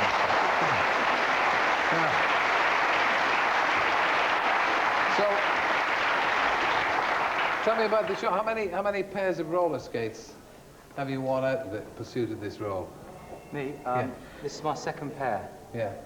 My last pair lasted about 4 years, but they were all gaffer taped up and everything. Yeah. I've got a new pair now. So, I mean, could all of you roller skate before you took on this show? Oh, I could. Yeah. Could you? God, I never roller skated in my life. And how long did it take you to learn? Well, I've been doing it for a few years now, so... Yeah, but when you were starting it, when how I was long? starting? Well, they do a 3-month intense course. On roller skating. And I mean, it's dangerous, isn't it, on the stage? You could break your neck. Does anybody ever break their neck on stage doing it? Legs, ankles, wrists, and ribs. That's about as far as we've got it so far. Because you wear the old protection on the knees and everything. But, I mean, you must sometime, I mean, if one falls, well, you're doing that particular thing of the train going along, one falls over, you all go. Does that ever happen? Yeah. Yes. Yes. What the... Yeah. You're shooting, the turntable turns and you kind of miss each other, so it could be... So, I mean, what happens when one falls off? The audience bursts into applause? Oh, yes. Not really. You have to carry on. The music keeps going. You have to carry on. Yeah, half the time people want you to fall over. That's half the fun of watching the show, is it? Something to talk about, yeah. So, I mean, how long have you been working on the show? How long have you been doing it? I did the original show, and I've just come back and joined the show. Yeah. But on and off about 3 years. Yeah. You missed it, did you? Yeah. The thing is, you're not going to put on an awful lot of weight doing this show, are you? No. You don't have any excess weight on you. Well, yeah. Maybe. But I mean, touch around the hips. Who made those fantastic costumes? They were just beautiful. Who designed them? A chap called John Napier. John Napier. He's the greatest, isn't Fairly he? well known. They're not exactly cool, though, are they? No, polar like. You've got layers of tights on tights, haven't That's you? right, yeah. Mm-hmm. And support tights on. Sorry, soft bottoms, I wear those myself. Yeah. For the various veins. Yes, I definitely. know exactly how to and I don't even roller skate. Well, anyway, thank you all for joining us. Our particular thanks to the people who've contributed to this. And you've just come from an exhausting evening on the stage, and it's very good of you to join us here. Thank you. Thank you.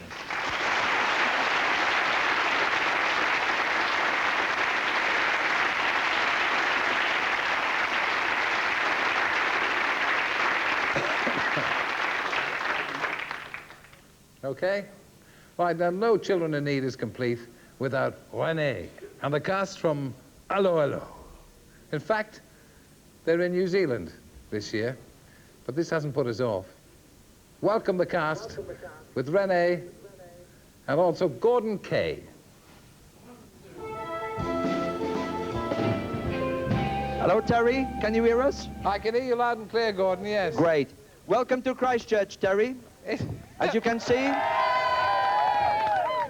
it is a lovely day here. It is about 1:20 in the afternoon here, Saturday. Yes. What is the weather like over there, Terry? Is it dark? No, it certainly isn't, Gordon. The sun is splitting the paving stones here. Oh, great. Can you tell us, Terry, we're anxious to know how much you have made so far. Well, I'll give you a running total in a minute. I think it's precious close to 9 million, if it's not over that already, Gordon. Wonderful. Oh, we are delighted by that. Yeah. Listen, Terry, you know that I am very big down under, and I have been here with my colleagues in New Zealand. I'm sure you would like to know how we are going on, all right? Yes, of course, fire away. Tell us, how are you doing? Here you are, girls, you tell them. We're doing brilliantly. We are having a wonderful time. We've been to Auckland and Wellington. And now we're in Christchurch, and it's beautiful here. It's so hot. It's so hot. Ah, shut up. There was a beautiful day here with a lot of sin about. Terry, we did take the opportunity of doing a few pictures of Christchurch because we thought the people there might like to see it. It looks like a promotion for the New Zealand Tourist Board. If it does, well, so be it. Here are the pictures. Have a look at this.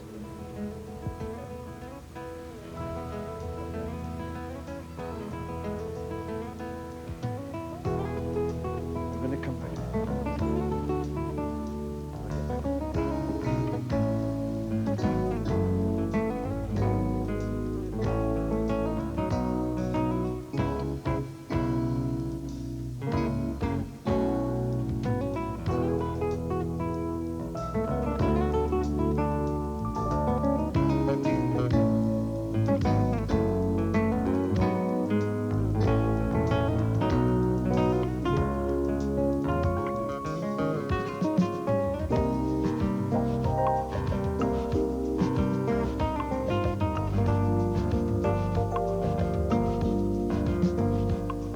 Well, there we are, Terry. This is one of Christchurch's newest hotels, and you can see when it comes out of into the daylight in a minute. There we are, and we are down in the square there. We're trying to wave to you. We're a little dot in the corner there. Can you see us? Yes, I can see you. Tell me, so you prefer New Zealand to war-torn France, do you? I'll let Officer Crabtree answer that, because he has some views on that point. Well, no, I am having no problem here whatsoever in New Zealand. The people here in New Zealand seem to understand my language perfectly. In fact, they all speak French peaceably well. But, what are you laughing for? Yes, I can imagine. I can imagine what a time the Kiwis have tried to understand you particularly, and all those double ententes. But if I can interrupt, we have a surprise for you here, René. So I want you to listen very carefully. I'll say this only once. I want you to welcome Edith from your cafe, otherwise known as Carmen Silvera. Oh, my God.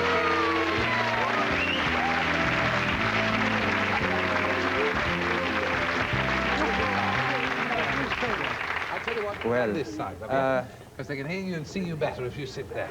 Good. Can so now, see me? I want to check. No, they can't see you in New Zealand, but I want to check. I want to check that René. There they are over there. Look, I want to check. René. René, you are being unfaithful. No, Put that no, woman down. You stupid woman. She had fainted. She had fainted because of the heat here in Christchurch. It is 25 degrees here today. And what is the one doing at your Terry. feet? What is the one doing at your feet? Oh, well, she is massaging my ankles. I have had a hard day behind the bar. I have to tell you, Terry, that before we left for New Zealand, my wife went into the larder and the lock jammed, and I went off to get somebody to fix it, but it completely slipped my mind. Well, there is plenty of food in there. Apparently she has escaped.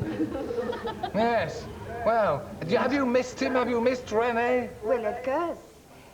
Lonely nights. But I have decided not to be as faithful as, to be as unfaithful as he is to me. What? Yes, I have had an admirer, a very unexpected admirer.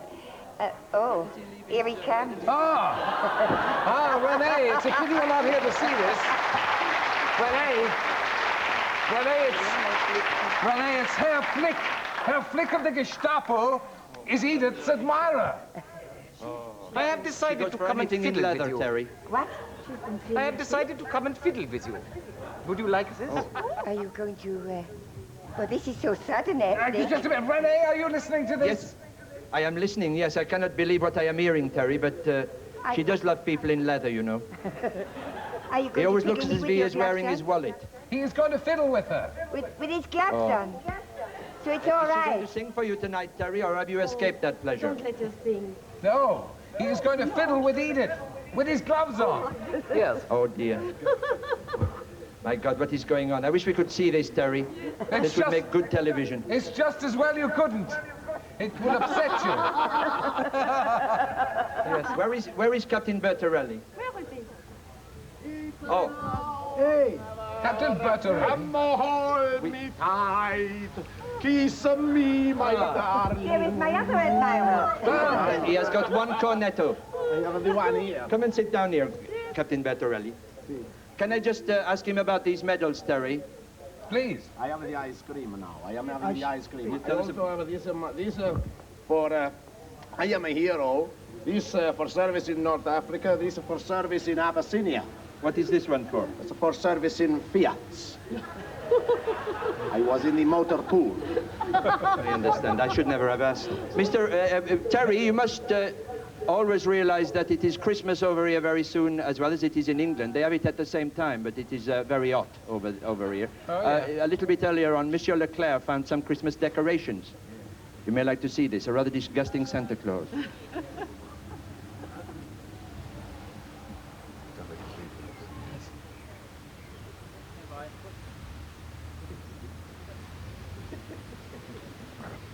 We're on there, are we? Here we are. It's a bit chaotic here, Terry.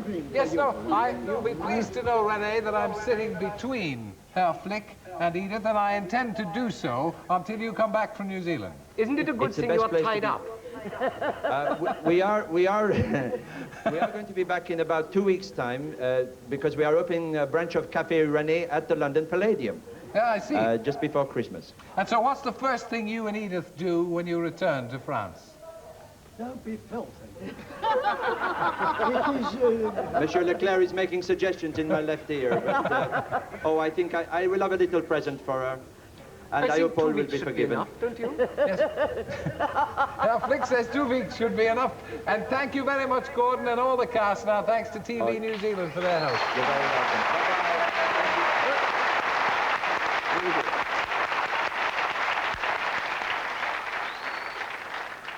Thank you, Herr Flick, once again. And thank you, Edith. I haven't fiddled with her yet. I have to come out of character now.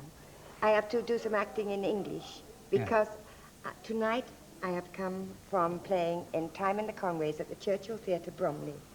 And the patrons of the Churchill Theatre, Bromley, and some of the members of the cast and the staff there have collected this £1,425. And there's more to come because there's another collection tonight. And this is for children. Well done. Our thanks to them and to you. And to you, sir. No. I thought it best not to. I feel that while René is away in New Zealand, in the Antipodes, it's best that I come between you. You are a very disobedient man, Mr. Wogan. Your life is hanging on a slender thread. He's protecting my what shall I Are you say? sure he's protecting it? I'm not so certain of that myself. Thank you both very much. Sue, I think you've got a total for us. Right, well, people are obviously staying up late tonight for Children in Need. There's been a flurry of activity, and we have a new total, which is a very exciting one. It's 9,945,738.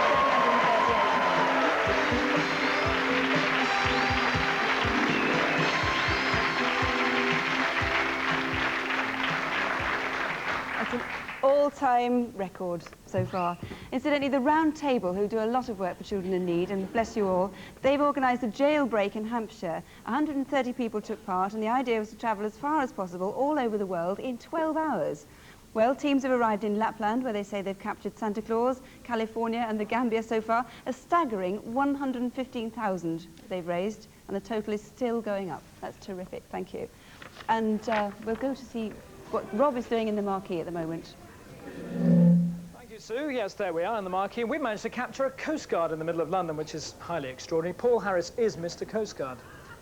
Well, thank you very much. Well, you are. You're the senior man, aren't you? They tell me so, yes. So what have you been doing for children in need? Paul Agate, I know that you had the most extraordinary idea for raising money. That's right. There's 26 main stations and over 400 auxiliaries, and we decided to link all around the country, including Lerwick, Northern Ireland, By and as radio. far as south by radio, and send a message through 48 of them and raise money that way. Brilliant. And you raised how much? £8,857, 82 pence. That's wonderful stuff. Thank you, the Coast Guards, who do a wonderful job. I'll take that if I may. And we've got two married couples here from Gatwick Airport. What's going on?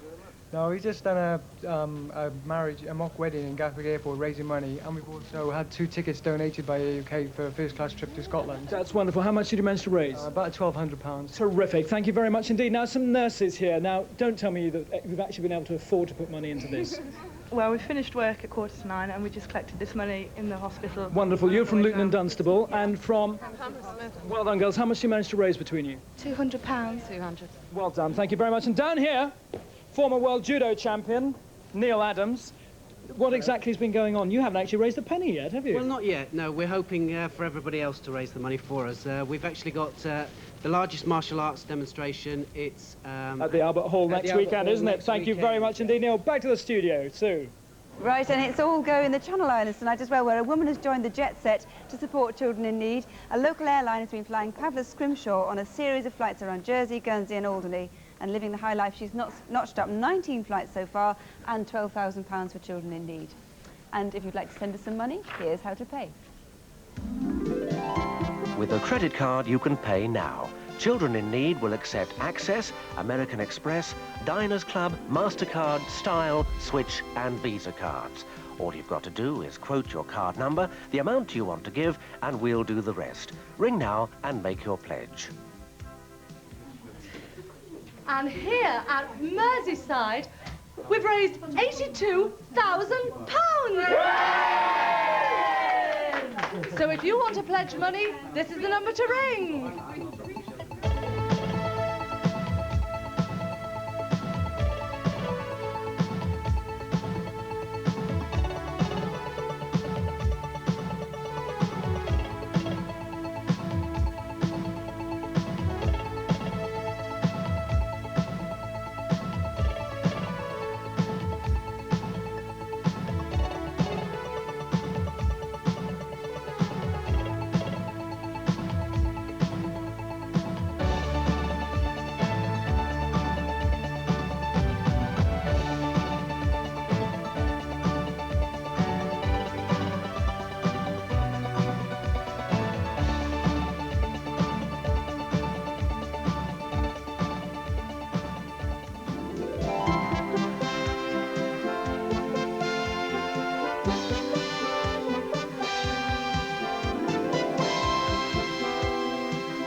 Right, well, firemen in Scotland, I hear, are reaching new heights, in fact, the same height as Mount Everest. The crew at Arbroath Fire Station are being sponsored to climb one of their 40-foot ladders 500 times, which in all means they'll have climbed the height of Everest by the time they've finished. So they'll be physically exhausted, and they're rumoured to be sending out for supplies of Kendal mint cake.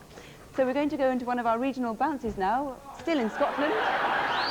We're going to bounce up to Glasgow. I had tears in my eyes when you... Well, here we are, here we are. What have we done? We'll be That's right, we started the evening hoping we'd make the million barrier, and we've done it. So let's go up to Jane Frankie in Aberdeen and celebrate with her. Well, up here in Aberdeen, amongst the most generous people in Britain, we've raised more than £80,000 so far, but just north of here, there are people who claim to be a great deal more generous than even we are. Have a look at this. Kirkwall Harbour, Orkney. Each year, Orkney and Shetland, Scotland's Northern Isles, are amongst the highest givers to children in need. The crofting and fishing community is not only hardy, it has to be, but generous. Orkney, too, has its own children in need. The Scapa Gym Club, special children are physically active. It's a gym club for families that have children with some sort of handicap. It has to be for the whole family. There's, you know, you can't... The child that's got the problem is automatically different, even within the family situation. You know, either they take up more time in the family, or they're just a nuisance, or you have to be gentle to little so-and-so. Here, the whole family sees the child as something that's an advantage. You know, they would never get any of this if they didn't have this child in the family, brother. And from way up in Scotland to our fellow Celts in Wales. Bye-bye. Saucepan, hello! Here in Wales, the party's been blowing hot and strong all night. And Broadcasting House Cardiff has been besieged by thousands of fundraisers. Wales is a big place. If you flatten the mountains, you know it's bigger than England. We've been all over it, so step aboard with Mystery Tours Cymru.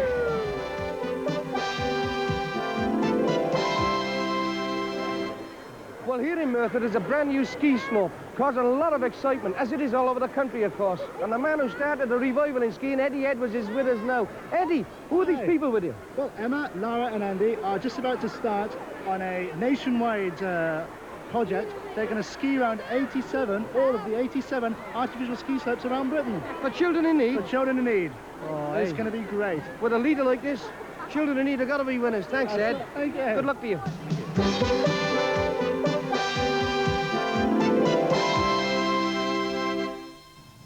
Good evening. We come to you from the Deer's Leap pub, Morriston in Swansea. There's certainly a nip in the air, and I think there's a bear in the air. Say hello to this chap. Good evening, sir. Good evening. Your name? John Gray. John, what on earth are you doing sitting on top of a pub? Well, I've been sponsored by my friends and the regulars here to sit up here for a period of 24 hours, and that's exactly what I'm doing. John, you're mad. The very best of luck to you. Thank you very much indeed.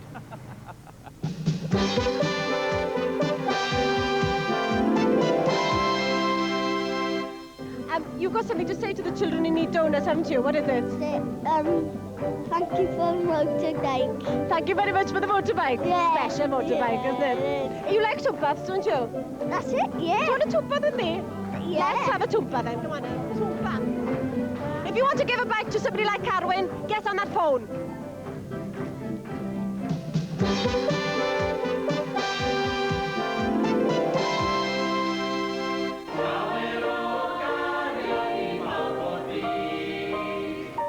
There's plenty of power and love in this room to destroy any sadness, for Jesus is in this room.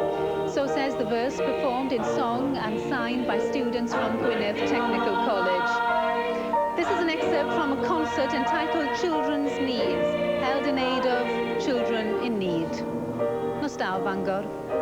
This is a great night in Wales and we're not finished yet. My cutting friend here has some news. What's the news? Good news, your loftiness. The grand total so far in Wales is 749,224 players. Well done, Wales. And now over to Phil Sayer in Manchester Airport. Well done, Wales. And I'm proud to tell you that the Northwest total now £1,031,103. Thank you all. We're still packed out here at Manchester Airport. There's a man here in a very smart blazer who's been watching with fascination the trip round Wales there, because his name is Geoffrey Wynne Davis. You can guess where he's from. Yes, that's right, Sheffield. Geoffrey, why are you here at Manchester Airport? Tell me the story of you and the Bolsterstones Male Voice Choir. Well, Bolsterstone Male Voice Choir thought that a very good way of raising a large amount of money for children in need would be to fly around as many British airports as we could, collecting money at the terminals. So with very little persuasion, Britannia Airways agreed to lend us a Boeing 737. So you've been to how many places? 10 airports throughout the length and breadth of the British And you've met up with other choirs each time, with haven't you? other choirs as we've gone, and they've raised individual totals in each region. And you've raised over £18,000? 18,000. Well done. Let's have a song from you, Geoffrey, and the Bolsterstone Male Voice Choir. Here we go.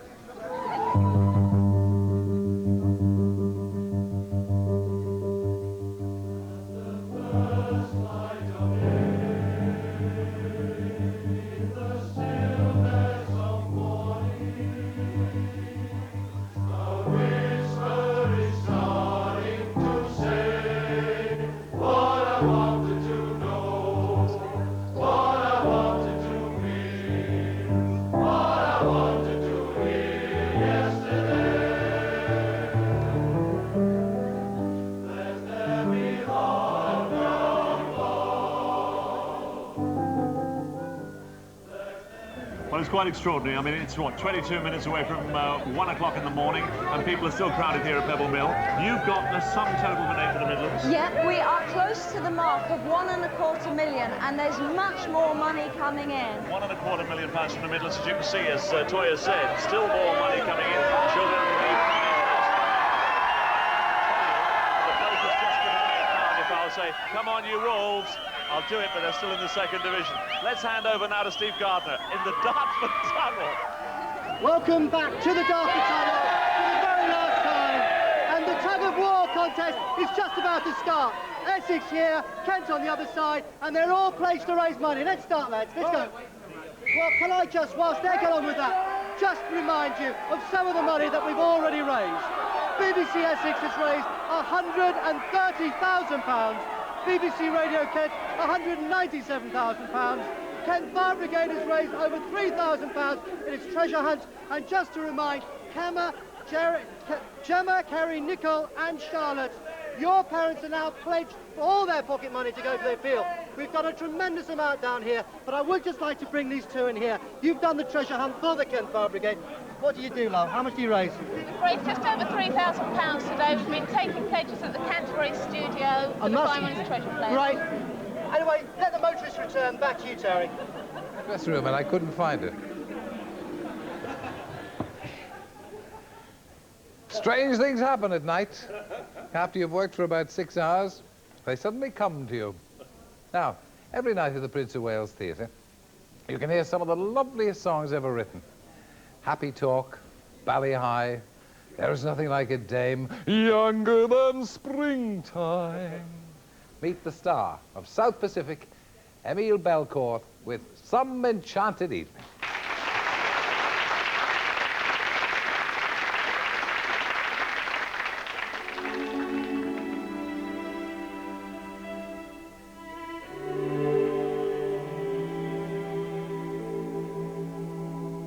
Some enchanted evening stranger, you may see a stranger across a crowded room, and somehow you know even then that somewhere you'll see her again and again.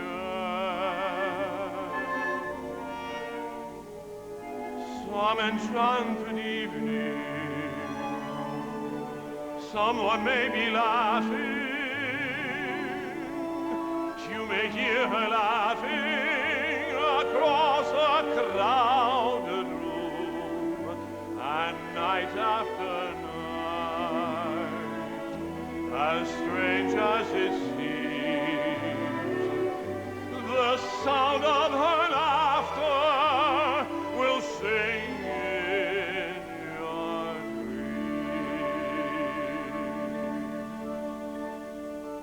Who can explain it? Who can tell you why? Fools give you reasons, wise men never try.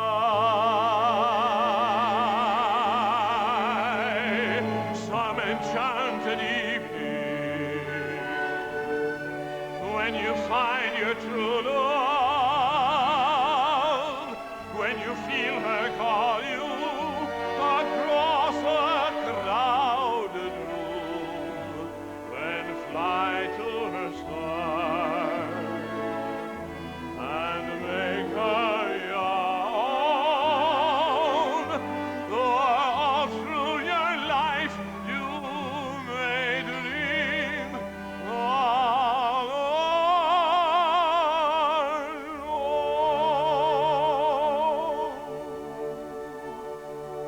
Once you have found her, never let her go.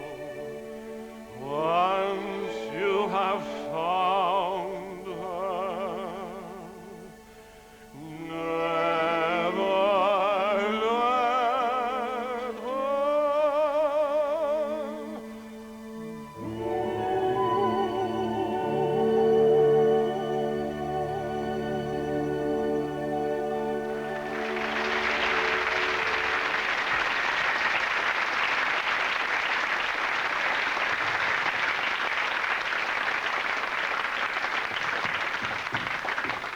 I'm getting later as the night goes on. Emil Belcourt. Thank you. I saw you do that in South Pacific. You Yes. sang it beautifully then. You've sung it nicely for us tonight. Thank you very much. It's a lovely show. Anyway. It is. You enjoying it? Very much. Because, I mean, you are... Let me relieve you of that. God, you're stronger than you look as well. I mean, how much is this? How much is in this? £901 and 75p. From the audience? From the audience, and £105 of that is from the cast. Brilliant. And there's 17 foreign coins and $1 bill. That'll do for me. We can change them. Thank you very much, and thank you for bringing from the cast of South Pacific, Emil Belcourt. It's pleasure. Thank you. Thank you.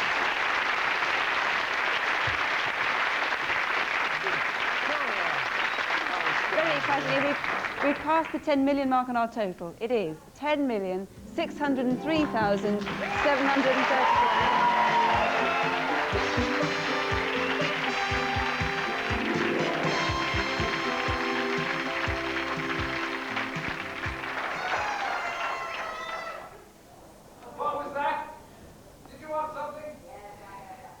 Do you see me standing here in a rather sort of strange accoutrement, a dressing gown, which just is sort of one of those, and something rather exciting underneath? Now, I have a friend here called Jean-Yves who is wearing a hat, and Jean-Yves, with the aid of some Waitroses plastic bags, is going to make me a frock. So stick around and watch. Now, how are you going to start and what are you going to do? He does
Pack it, pack that. That'll be quite enough of that, Harry, please. You're only leading the girl on.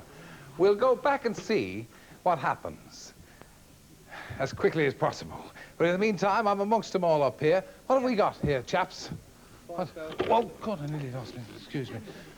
£5,777.32p. From? Well, it's all East the Sussex Ambulance Service. Well done. Will you stick with me bucket? We've already entered the money in. Oh, have you? Well, put that, put that in there anyway. That'll be, and you've handed the money in, and there's people handing me money from the bucket here, thank you. All the counties in England. We're all around England collecting. How much is the total? £5,777.32. Brilliant, well done. More to come. More to come. That's what I like to hear. That's what I like to hear. Thank you for your contributions. Thank you. I shall move speedily. Now, I have here... you all work on the television, don't you? Yeah. Yeah, what's your name? Jonathan. Richard. Sophie. Sophie. 2 Sophies for the price of 1. Yeah.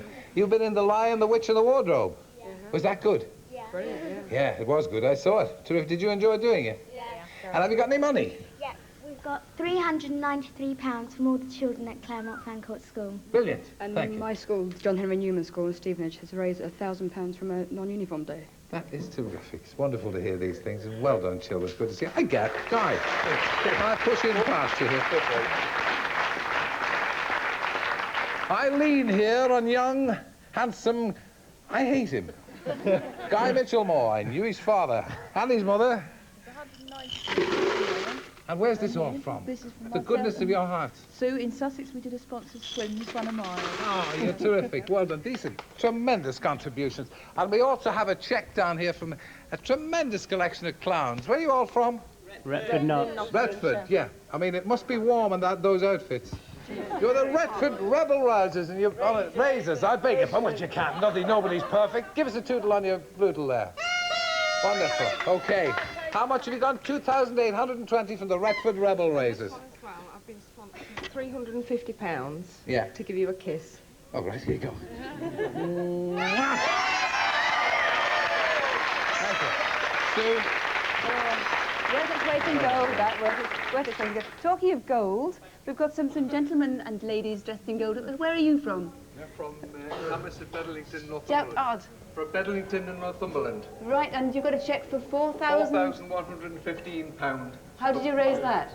We do it for 6 months with a variety of sponsorships and shows and minstrel shows and all sorts of things like that. Half a year's worth. Wonderful. Give it. I'll tuck it under my arm. Thank you. Thank you. Great. And a lady here's got a picture of Barry Manilow and a cheque of £100. Yes, well, a few fans had a get-together at Blenheim Palace on his 5th anniversary of his concert, and he sent over a signed photograph specially, so we raffled it and we got 100. Wonderful. And we formed a club, and we're having another get-together in Bournemouth before his concert on the 29th of November, and all the proceeds from that are going to come to children in need. Fantastic. Well done, Barry. A very quick one here, cheque for £500. Yeah, a £500 cheque from 1066 newspapers in Hastings. Well done, thank you very much indeed. Right, one of our, I think possibly our last bounce around the regions. We'll start with you, Chris Slade, up there in Land's End, down there in Land's End. Yes, down the line, my dear. Down the line, my dear. Here we are in Land's End, and we have a host of stars here. Nigel Davenport from Howard's Way. Nigel, had a good evening? Hello. Listen, the reason I'm here is the reason why we're all here tonight is to raise money for children Indeed in need. we are. Labby Sifri is here as well. Labby, all going well? It's all going brilliantly well. The total, £440,428. And Jill Dano's here from Breakfast Time, raising hopes. Oh, yes, raising a bit more as well. Anyway. We have, from Land's End alone, we've raised £60,000. Not bad. Leo Sayers here, old man of Cornwall. Well, not old man, but has lived here before. And it's all due to Peter de Savary, who owns this wonderful place. Thank you very much for having us here, Peter. Pleasure. Back now to Stuart White in Norwich. Yeah. Well, here in Norwich, we've had a street party, but as with all things, the street party ends around about midnight and everybody goes home, so we're left on our own with this animal here, which has been variously described as a bear, and even a gerbil took a fancy to it just now. But in fact, we've had lots of bad news for seals recently. This is a good news seal who's been raising money for us. How much have you raised, sir? £1,100. £1,100 with the sponsored swim, so thank you very much indeed for that. Out here, we've had our best year yet. £699,000, £574. So thank you to everybody in the eastern counties. Let's go now to Bristol and Vivian Krieger. Thanks very much. Well, here in Bristol, we've been battling to get people to ring in with their pledges. Literally because one group who came in spent their time reenacting Saxon battles, and we're going to try and stop them now. Okay, boys. That's it. It's not going to work. We need a few more dead yet, I think. Anyway, it's been a fantastic time here. We've been hearing non-stop on our telephones up in the newsroom from you, and there's been no respite. Cash has been pouring into the studios. Our special Padsy Bank is groaning under the strain, and our tellers are wearing their fingers to the bone, counting all the cash and checks. Our grand total at the moment is 423,000. We're hoping to get it up to 500,000. And now over to Rob Curling in the southeast. Hello, welcome to the southeast. I'd love to tell you how much we've collected, but we haven't got the faintest idea because we're still collecting. In fact, as I go down the line, let's have. Thank you very much. More here. I can't carry that. More from here. Thank you very much. Loads of checks. 2,635. 2,068. Let's keep going. £1,200 from here. A huge check from here. I don't know how much. Oh, you can't give that to me. Let's go over here. 2,697. I hope someone's adding this all up. We've got an imposter here. John Sachs from Capital Radio. Quick, good evening. Good luck, BBC. It's disgraceful, isn't it? 1,130 from this lot, and they've got a safe full of money here. I don't know if you can see that. 1,040. Who are you? Where are you from? Batchworth Seas Ventures from Rickmansworth. But how they got all these sea people in the middle of London? I don't know. Anyway, back to the studio. Sue Cook. Sue. Right, thank you. I've just lost my bucket, but I've instead got all sorts of checks. A whole bag of cash from two guys who've just been doing a disco and just come straight to the studio to give us the money, £150. Well done. And we have a new total. There really is a flurry of activity suddenly. It's £11,901,909.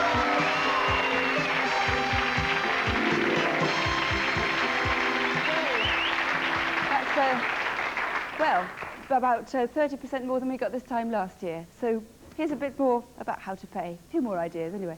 Oh, well, then we're going to do that. We're going to find Terry, who's... I've no idea where Terry is. Where are you? Sue, that's a wonderful total, because our total at the end last year was 8.3 million, which was staggering enough. But to have nearly 12 million gathered at this stage means that when we finally top things up, even if we stop now, we must be in the region of 16 million. Now, we have our friends from videotape recording downstairs in the bowels of the BBC. How much have we raised? £400. 400 quid. Well done. Well done to you. Bob's a man who works with me here, a well-known comedian, character actor. What have we got there, Bob? Terry. I've just come up from Studio 4, where we've done a new situation comedy called A Touch of Spice. It's going to be a blockbuster. We had a quick whip round with our audience and cast. Quick £200. How's that? Wonderful. And if I can just say, August and Leicester, all the girls, they're pledging as well if we give them a mention. Jolly good. So we've done that too. Good. OK, this is how you pay. You can pay over the counter at any post office through Gyrobank. Just quote Transcash FreePay 1066, or you post a cheque or postal order to BBC Children in Need, Gyrobank, P.O. Box 200, Liverpool L69 3HW. But ring now and make your pledge. And here in the Northwest, our contribution to that network total of 11 million is £1,098,324.37. Fantastic. Michael Walsh will donate £10 if John Mundy rolls down his sleeves next time he's on screen. It says, so there you are, rolled it down, back up again. £10 you owe us. Now, how could anyone refuse to do this? Ian Johnson will pledge £100 if I'll propose on his behalf to his girlfriend, Sue Hannon. So, will you, Sue Hannon, take this man, Ian Johnson, to be your lawful wedded husband? Either way, we've just earned £100. Thank you very much. Over to Judith Roberts of Radio Lancashire with our Liverpool Answer broadcast. And here in Liverpool on Merseyside, there's been a lot of activity this evening. We've made a lot of money, we've met a lot of friends, and I'm quite sure that my colleagues at BBC Radio Lancashire have been working equally hard, as indeed so has Lem. So is mine at BBC Radio Cumbria. £89,645 Radio Cumbria. You never let us down. Absolutely You've done it again. fantastic. Absolutely fantastic. And has it been fun tonight? Absolutely marvellous. And of course, Greater Manchester Radio and Merseyside, they've been working just as hard. What a couch this is, though. It's super, lovely. super. You carry on talking. Oh boy! Now this is. Do you mind? This is a gentleman from the Gallen district, Round Table, and they've been out collecting tonight. Do you know, I've never had such a handsome chap sit next to me. Will you say a tick of my mother? Really and truly, yes. Oh, right. Yes, yes. Anyway, well done, because you've collected £1,100. Let's get this right. Len, I think the thing we've got... Come on, wake up, wake up. I think the thing that we've got to remember... You've been on a long time, I know, but what we've got to remember is that very soon we can go home to bed. But poor old Norman Thomas in there... He's there, battling away. Yes, he's going to be working all night, right through the night, and he's still going to be collecting money for children in need right through the evening. So there's lots and lots to do. Those matchsticks he's got between his eyes are working now. Yeah, well, of course, Norman's pretty good, you know. Little I'm Norm. impressed. Yeah, he's pretty good. I'm impressed. Well, anyway, let's hope that Norman is going to get lots more money for us. Let's hope that everybody here on Merseyside, everybody in Lancashire, everybody in Cumbria, everybody in Manchester is going to have a super evening. Are you all right? Everybody okay? And meanwhile, on the Yellow Brick Road, come on! The pleasures are pouring in. Mr. Clough of Safeways Winslow has pledged £500 and will double it if Stuart Hall reads it out. I've done it, Mr. Clough. You're in for another 500. That's £1,000 you owe me. Now then, down the Yellow Brick Road. Janet Mulholland at Oakwood School, Warrington. £651. Yes? June Stall, hi! Come on, what's this in your hand? £10 for June Stall to say hiya. Hiya, and your £10 in my pocket. Right, Cherry Tree Runcorn. Thank you. Thank you, Runcorn. Thank you, the Cherry Tree. You've been marvellous. £1,330. And look at all that. They're wearing the Cherry Tree tonight. Now then, what have we got here? Club Primary School, and we've collected around the local pubs. We've got £438 and a bike from Manchester Society. £438. What have we got here? Runcorn Round Table, the most northerly round table to take part in the Ringwood jailbreak from Bournemouth, raised £200,000 coming up from Bournemouth this morning. 200,000? £200,000 coming up from Bournemouth this morning. Right, OK, what have we got here? Roger Rabbit. It's going to be auctioned. Norman Thomas, listen to this. Auction throughout the night on radio. Come on over here, we have. £108, D-Block Greystoke raised on the number 41 bus between Desby and Manchester. Right, and here we're... Sale Leisure Centre, we've raised £8,500 in 24 hours. I missed the name. Sale Leisure Sale Leisure Centre. There's something behind me now then. Cannon Cinemas, £1,000. Arning all night. Fish Church, Kingsley. Thanks for all the donations. And hello, Mum. Now then, wait a minute, £3,000. £3,000 donated by Norway for the worst recording of the now awful tape.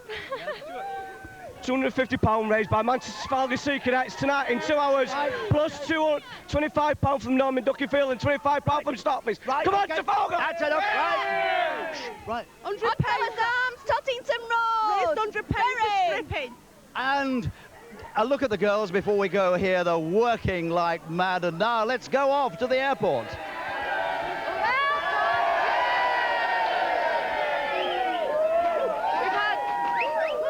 We've had a really wonderful evening here, and it's still continuing, and the money's still coming in. These two ladies here, what have you done? £355 from the Ash Tree Inn at Pressbury. And are all your friends still watching and waiting We to see hope you on so, telly? yes, we so hope there so. you are. It was worth the wait. Yes. That's absolutely great. Now, this man here, he has done all the counting tonight. Yep. How's it gone? We've raised about £33,000 donated tonight, and we're still counting. Be here till early hours of the morning. That's enough. Yeah. I think it's fascinating now the way people have actually raised money. What about Mark here? How did you raise your money? I did a sponsored wheelie. I stayed on my back wheels for an hour and a half and raised £30. Wonderful stuff. And what about this hairdo? Where did you get that hair? I made this 10 minutes before I came out tonight. It was just improvisation, basically. And those legs are just wonderful. I should have shaved them, really, but... What have you raised? £750 exactly tonight. For the Cheadle, it's the station in Cheadle. That's the pub. Wonderful stuff. What about this gentleman here holding a bucket? Is that in case of disaster? On the contrary, no disaster, just £400 for the Children in Need appeal from Macclesfield Forest Round Table. Well, I think we've certainly given some entertainment to people waiting for their flight. Back to the studio! Yes, well, here we are back in Manchester. Some stories behind the marvellous amount of money that we've raised here in the Northwest. To prove that Children in Need knows no barrier, staff at Grenada TV, it says here, and Grenada's TV studios in Manchester have collected £3,000 amongst themselves and the general public this week for Children in Need. £100 now for the badge from Violet Routledge, if you can beat that, phoners. Helen, Laura and Sam from Wallasey will pledge £15 if I say hello, so there you are. And Bev, Michelle, Debbie, Tony, Graham and Gary now owe me £20 for the mention, so cough up. Let's say hello for the final time tonight to Blackpool and Bernie Nolan. Well, everybody, as we know...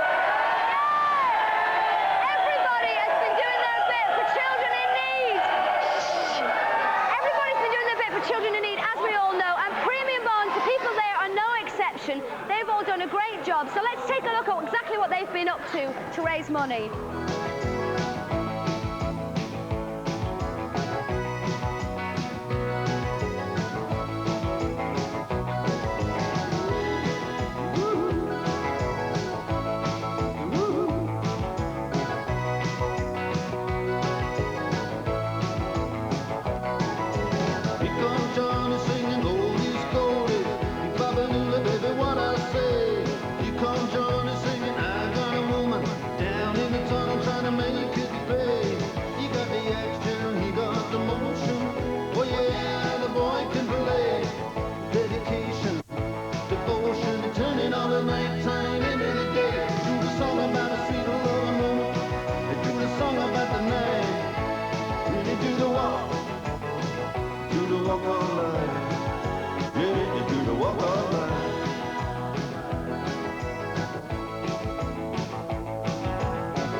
It really doesn't matter how large or how small, it's all gone to an absolutely fantastic cause. And the checks are still coming in, because we've had checks from the Palace, from the Pleasure Beach, great big one from the Inland Revenue, would you believe? And 2 from the Born Poacher. So it's a big thanks to everyone who's been here. Thanks to the Sandcastle. Thanks to everyone.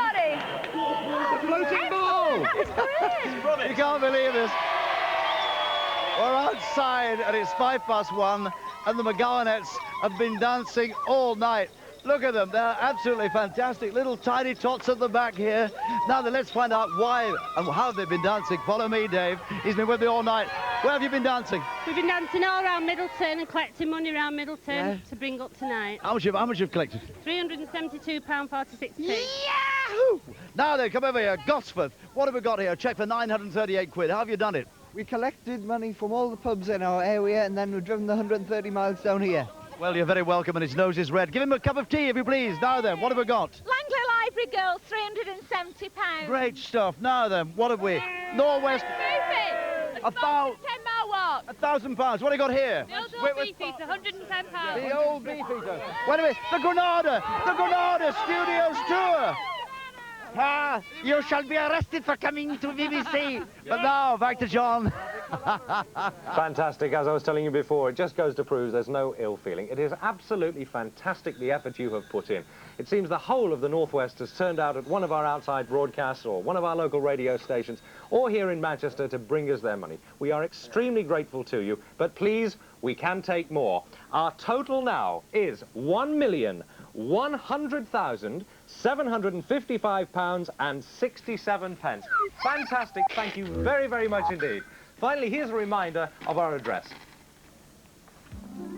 BBC Children in Need, Gyro Bank, P.O. Box 200, Liverpool, L69 3HW. And we're heading towards a cracking total. Keep our fingers crossed. Really looks terrific, doesn't it? Fantastic. Yeah. As I can. You look terrific. May I pass my compliments to you, Jean-Yves Aubin, and you've made this exquisite little numéro. We're just coming to the last soupçon, the pièce de résistance. Oui, and oh, le feather boa. Voilà. Oh, and this is made entirely from liner bag. Yes, bin liners. Very attractive. The audience are entranced.